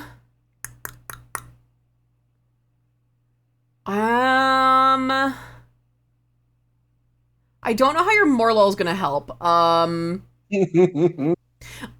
like to say, I don't think you know how imminently, but it is groaning. And it is a support beam of some kind. It's giving that plankton groan, like, I hate all of you. Gary, real quick, Butter, do you call out that noise? Do you go call out that- to your friends? No, not that. No. But do you call out that the support beam is like making noise? Yeah, I think. And did you say I see Seraphine? You see Seraphine at the entrance. Yeah. Okay. So I think Gary yells, "It's coming down," and then maybe sees Seraphine and goes, "Take this lady. There's still some rails still up there. Take this lady I found. Yeah, beautiful. Rails still up there." It's Reliance who's still up there on the third floor. Yup, Sorrel's that's my worry. outside. Sorrel did not valiantly run in like the rest of you guys, which they're like hearing shouting from inside and they're very confused. But Seraphine, do you... I'm gonna upset the turn order. Sorry, Reliance. You hear Gary yell. What do you do? I, seeing Gary with that and hearing him go, "It's coming down," I'm going to sprint past him and on my way up, use water sport or water gun or whatever to like soften the wood up a little bit as I run past. And I'm going up to the third floor to get Reliance because I don't know where Reliance Why is. are you softening the wood? Well, yeah, if you want to do that. So, I mean, like also getting the heat off of it. That's fair. Okay. So you're going up to go get Reliance. And you're gonna let Gary drag the lady out, right? I mean, yes, because also my hands are full of two Pokemon. Okay.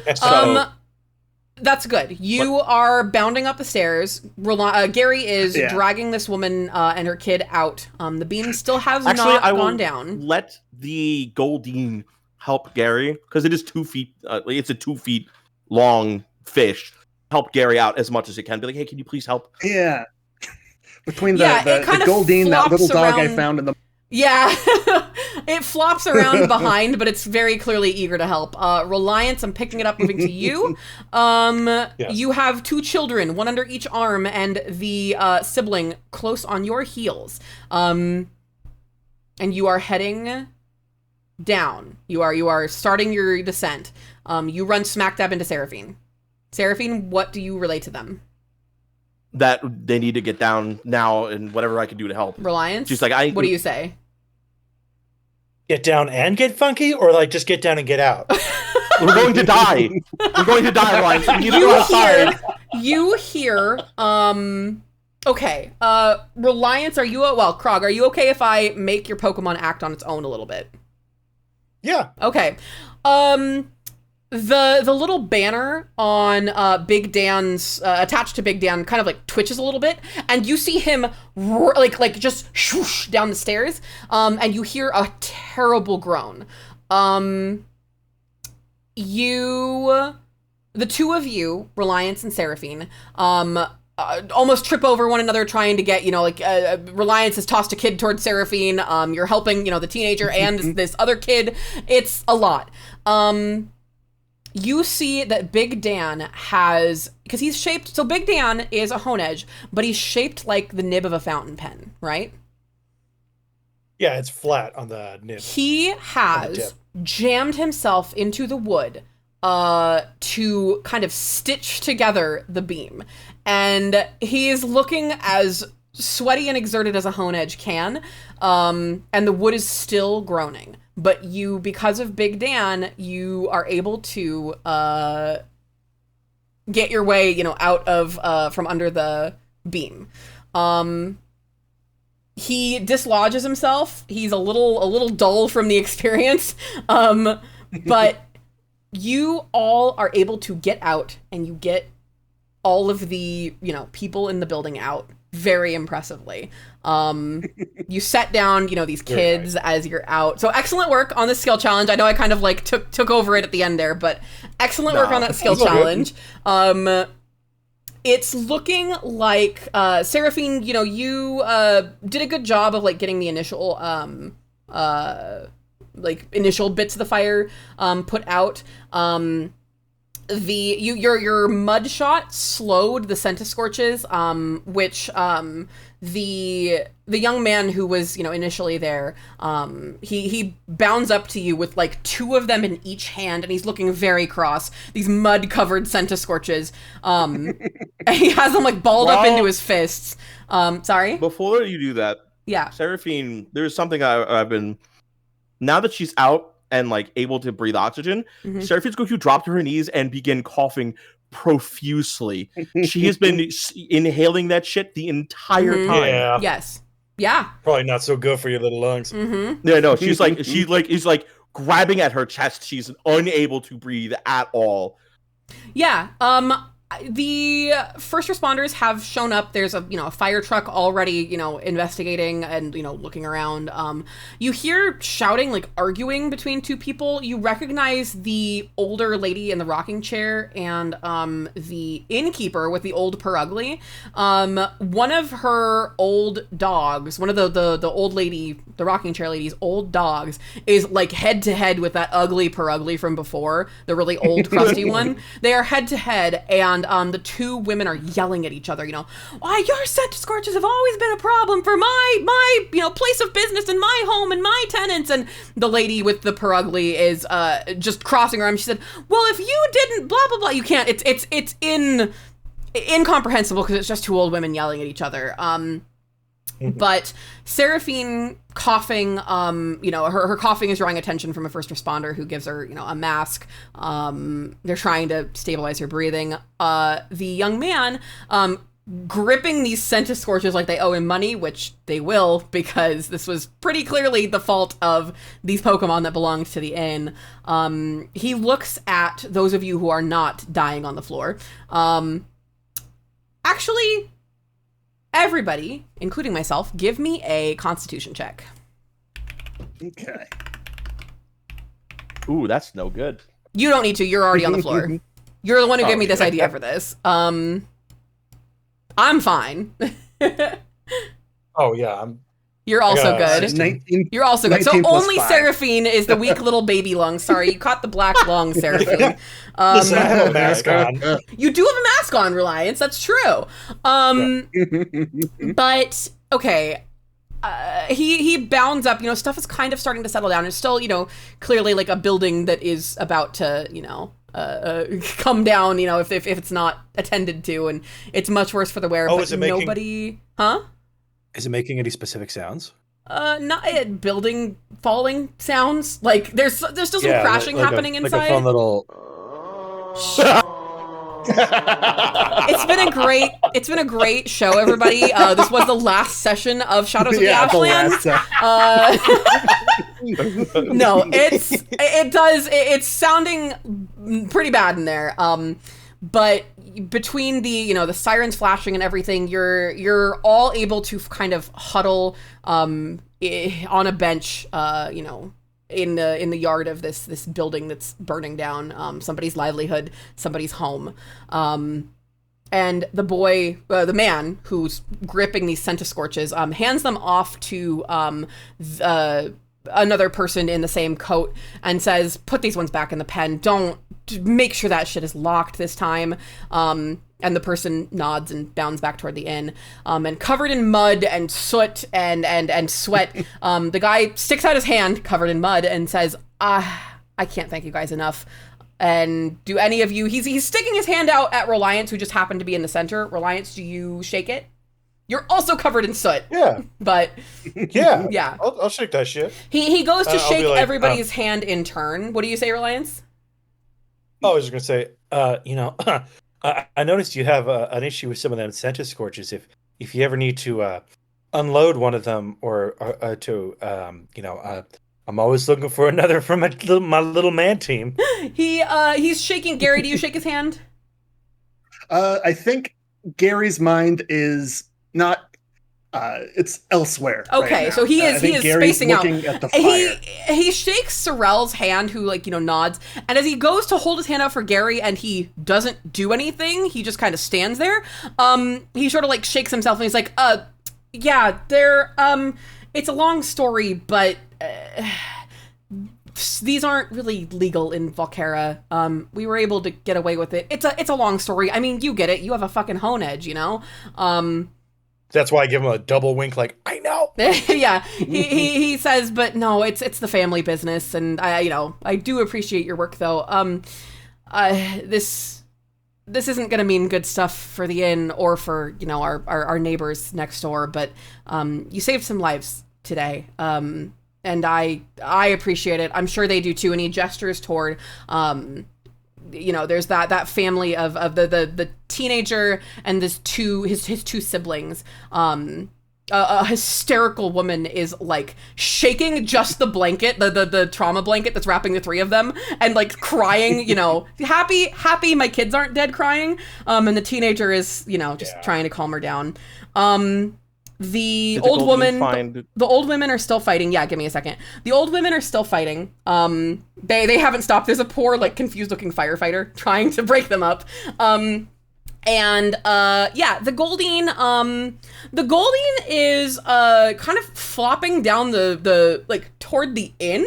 You're not 100% certain why, but you assume, there's water in the inn. That might be where it's headed. You're not sure, but off it goes.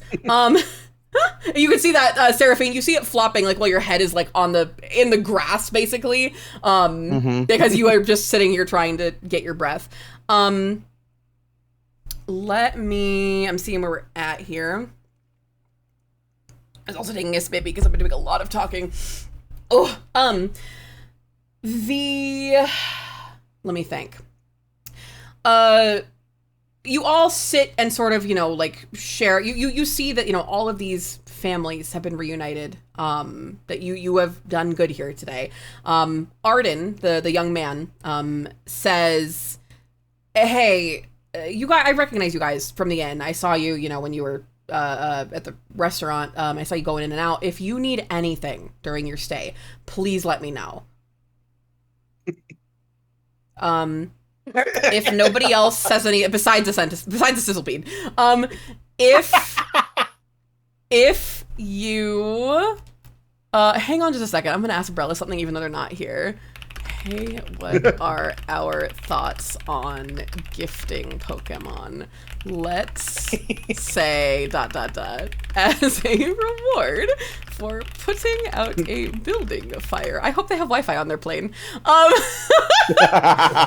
Anyway, but they're if you need anything during your stay, please let us know. And if nobody else says anything, anybody piping up or anything? Copious amounts of alcohol.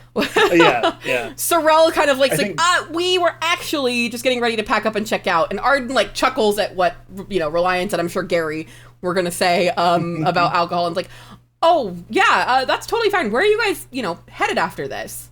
And they look at Reliance. Do you know where we were headed after this? Oh. No, actually, I don't. Reliance, you look at Gary. Gary, do you know where we're headed? Well, I think Gary has been looking at the fire this entire not paying attention to what anyone else is saying. Okay. And Sorrel again, like, claps Reliance on the shoulder. Reliance, we're going north, remember? Arden goes, oh, okay, like far north? And he kind of like gives you a meaningful look that tells you a little bit more about journeys north and journeys to the Ashlands, That's like, sounds like you guys have a long journey ahead of you. I'll make sure to be there when you guys check out. I want to give you guys some stuff for your trouble. And again, thank you. And he goes back to try. He grabs his with surprising strength. He picks up that crusty perugly, and he tucks it under one arm, and he grabs. He puts his hand on his grandma's shoulder, and is beckoning her back to the inn. Good job on this encounter, you guys. You are gonna go through checkout without really any other interruption, without any big things. Quickly before we leave, though, who's going to be the last one out of the room? Who is the slowest to check out, do we think? Or to pack up? Seraphine, honestly. I guess I'll go into Seraphine. They tell you, the first responders say, hey, you should probably go to an urgent care or something. But as you come in coughing, the innkeeper, old lady, she says, oh my gosh, honey, I see you had that mask on, blah, blah, blah, blah. She starts fretting over you and gives you, it looks like a coffee filter full of something like greenish. And she says, just put this, just hold this up to your nose and you'll be able to breathe better by the end of the day. Do you do so, or do you choose to go to an urgent care? Probably fucking both. Okay. It's pretty incredible. You are breathing some of these dried... Hang on, let me double check that I'm not doing something insane. Never trust the homeopathic shit. Hang on...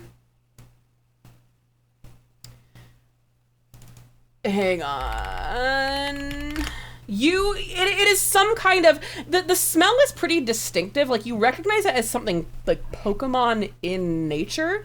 But as you inhale through it, you're taking it easy while everybody else is packing up, you're letting everybody else sort of, help you out. And the more you breathe this in, the easier and easier it is to breathe. You still can stop by one on the way out of town, but we'll hand wave it and say that you either did or that you feel incredible from the herbs. Which do you prefer? I would like Seraphine being a little bit of a paranoid about. Yeah. So we'll stop on the way out. Yeah. And in turn, Sorrel will offer to carry all your stuff like the gentleman that he is. When you check out, shut up. When you check out, Arden, the innkeeper's son, is there. He has some box lunches for you. He has a big ass bottle of Duskull vodka and hands it to Reliance. And he gives Gary, hang on, hold on. A little kiss. A little kiss right on his little forehead. Just a little kiss. A single lock of his golden hair. Some of the inn's specialty, actually, Bidoof bourbon. And like my uncle.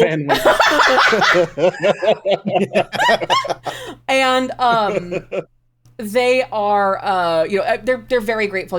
A bunch of the employees shake your hands on the way out. They're as you leave, Arden also presses a little baggie of a dozen or so of these really round brownish cookies. Give me a history check, all of you. These are fucking lava rich cookies. Shut the fuck up! Shut the fuck up! Seraphine, give me your roll with disadvantage, and also you're gonna die from lung cancer. All right, with disadvantage, we get a good old fashioned 7. Yeah, you're coughing too much to see what it is. Also, no cookies for you. Everybody else recognizes. Just go blind. You recognize these from I'm hand waving this because I hate Sprout. You recognize these from a pamphlet that you read on the boat here. That these are lava cookies. But they are normally they're a Lava Ridge town specialty, but apparently they make them in Ashbridge, one of the only places in the Ashlands that are actually travelable to by normal people. The party we're after Seraphine does her little urgent care trip and they give her an inhaler. Is that a replacement inhaler, or is that one is that something you already would have been taking, Seraphine? Yeah, out of curiosity. Okay. So they advise you. It's a re-up. Yeah. They advise you keep taking your inhaler and call us if it gets call your primary care provider if it gets worse. Oh, good. Jokes on them. They're 1,000 miles away. Oh fuck! I forgot to tell them I'm out of fucking shit. Oh no, you're out of network. You all meet with Bing at the edge of the city, and he remarks, "Man, you guys look rough. Are you okay?" What do you tell Bing about what happened over the last couple days that you haven't seen him? I think Gary goes, "Where have you been? I died again." Reliance, what do you say? I'm gonna look at everybody, and then I'm gonna look back at Bing and be like, I guess you could say we got a little bit of heat. And then just freeze frames, you're right. And then for some reason a lightning strike comes down on you and bursts you into flame. Seraphine, what do you say or do? She's giving her voice a bit of a rest because her entire throat is fucked up. Mm-hmm. So she just kind of thumbs to the other guys. Yeah. Sorrel says, we will get you caught up on the way there, I guess. And Sorrel gestures grandly. Huh? We'll get you caught up in about 2 weeks. Yeah. In about 2 weeks, yeah. Sorrel gestures said, well, I mean, we've got a long way to, walk and talk. And Sorrel gestures, and it's now that you notice, now that you're not in the rabble of the city, now that there aren't these great, vast pagodas, occluding your vision, you're able to see the rise of the Ashlands just on the edge of the horizon in the distance. And the 5 of you set off on the next leg of your journey. And that... You say that we're walking directly into the shadow? Shut the fuck up. Yeah. Shut the fuck up. Shut the fuck up. You said it! And then a second bolt of lightning hits Krog in the same place. It's crazy. That does it for session 2.5, the roleplay heavy session with no combat. Yay! What you did did excellent. Thanks. That was very well done. Thanks. That was a lot of fun. I Well was done. really You did very scared good. about this all week. No, I told you didn't have to did worry about the great. skill check area. That was fucking phenomenal. Oh, that was great. My That was 4th great. edition skill check experience is showing. But because I don't even think this game has skill check, the way that skill challenges do in D&D. I don't think Pokemon has anything like that, so I was fucking it up. But that's okay. It was fun, right? Oh yeah, no, it was super fun. All right. It really felt like we were fucking Fight we the all fire. lined in You there. guys saved lives today. You're not necessarily well-known heroes, but those people will remember you, which is really great. Hey, you that sad wet girl covered in mud. I remember you. Weren't you dying on a lawn somewhere? Let's go see who we're gonna say hi to. First of all, Buttercrog Sprout, thank you all so much for being here and being part of this game. I had so much fun DMing. I can't wait to do it again the right way. Real Racing Roots, thank you. I appreciate it. This was my first time DMing, and I'm a baby and didn't know what I was doing, so I was really scared. You did But yeah. a great job, Big Dog. This was great. I think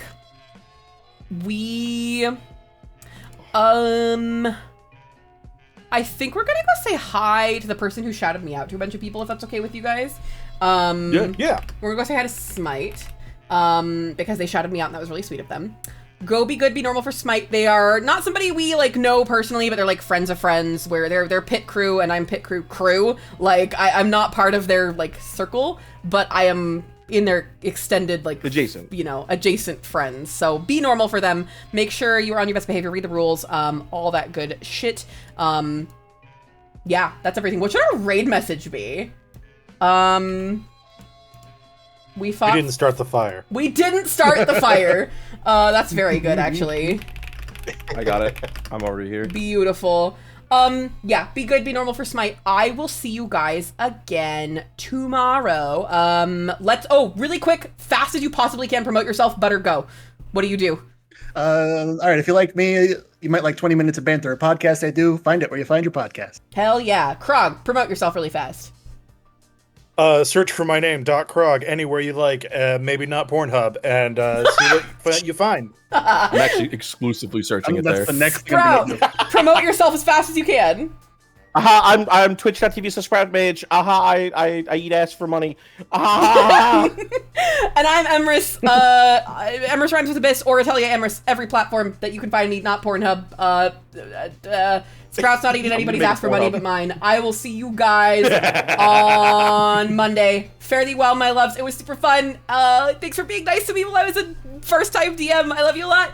Bye! Everybody say bye. Bye! Bye.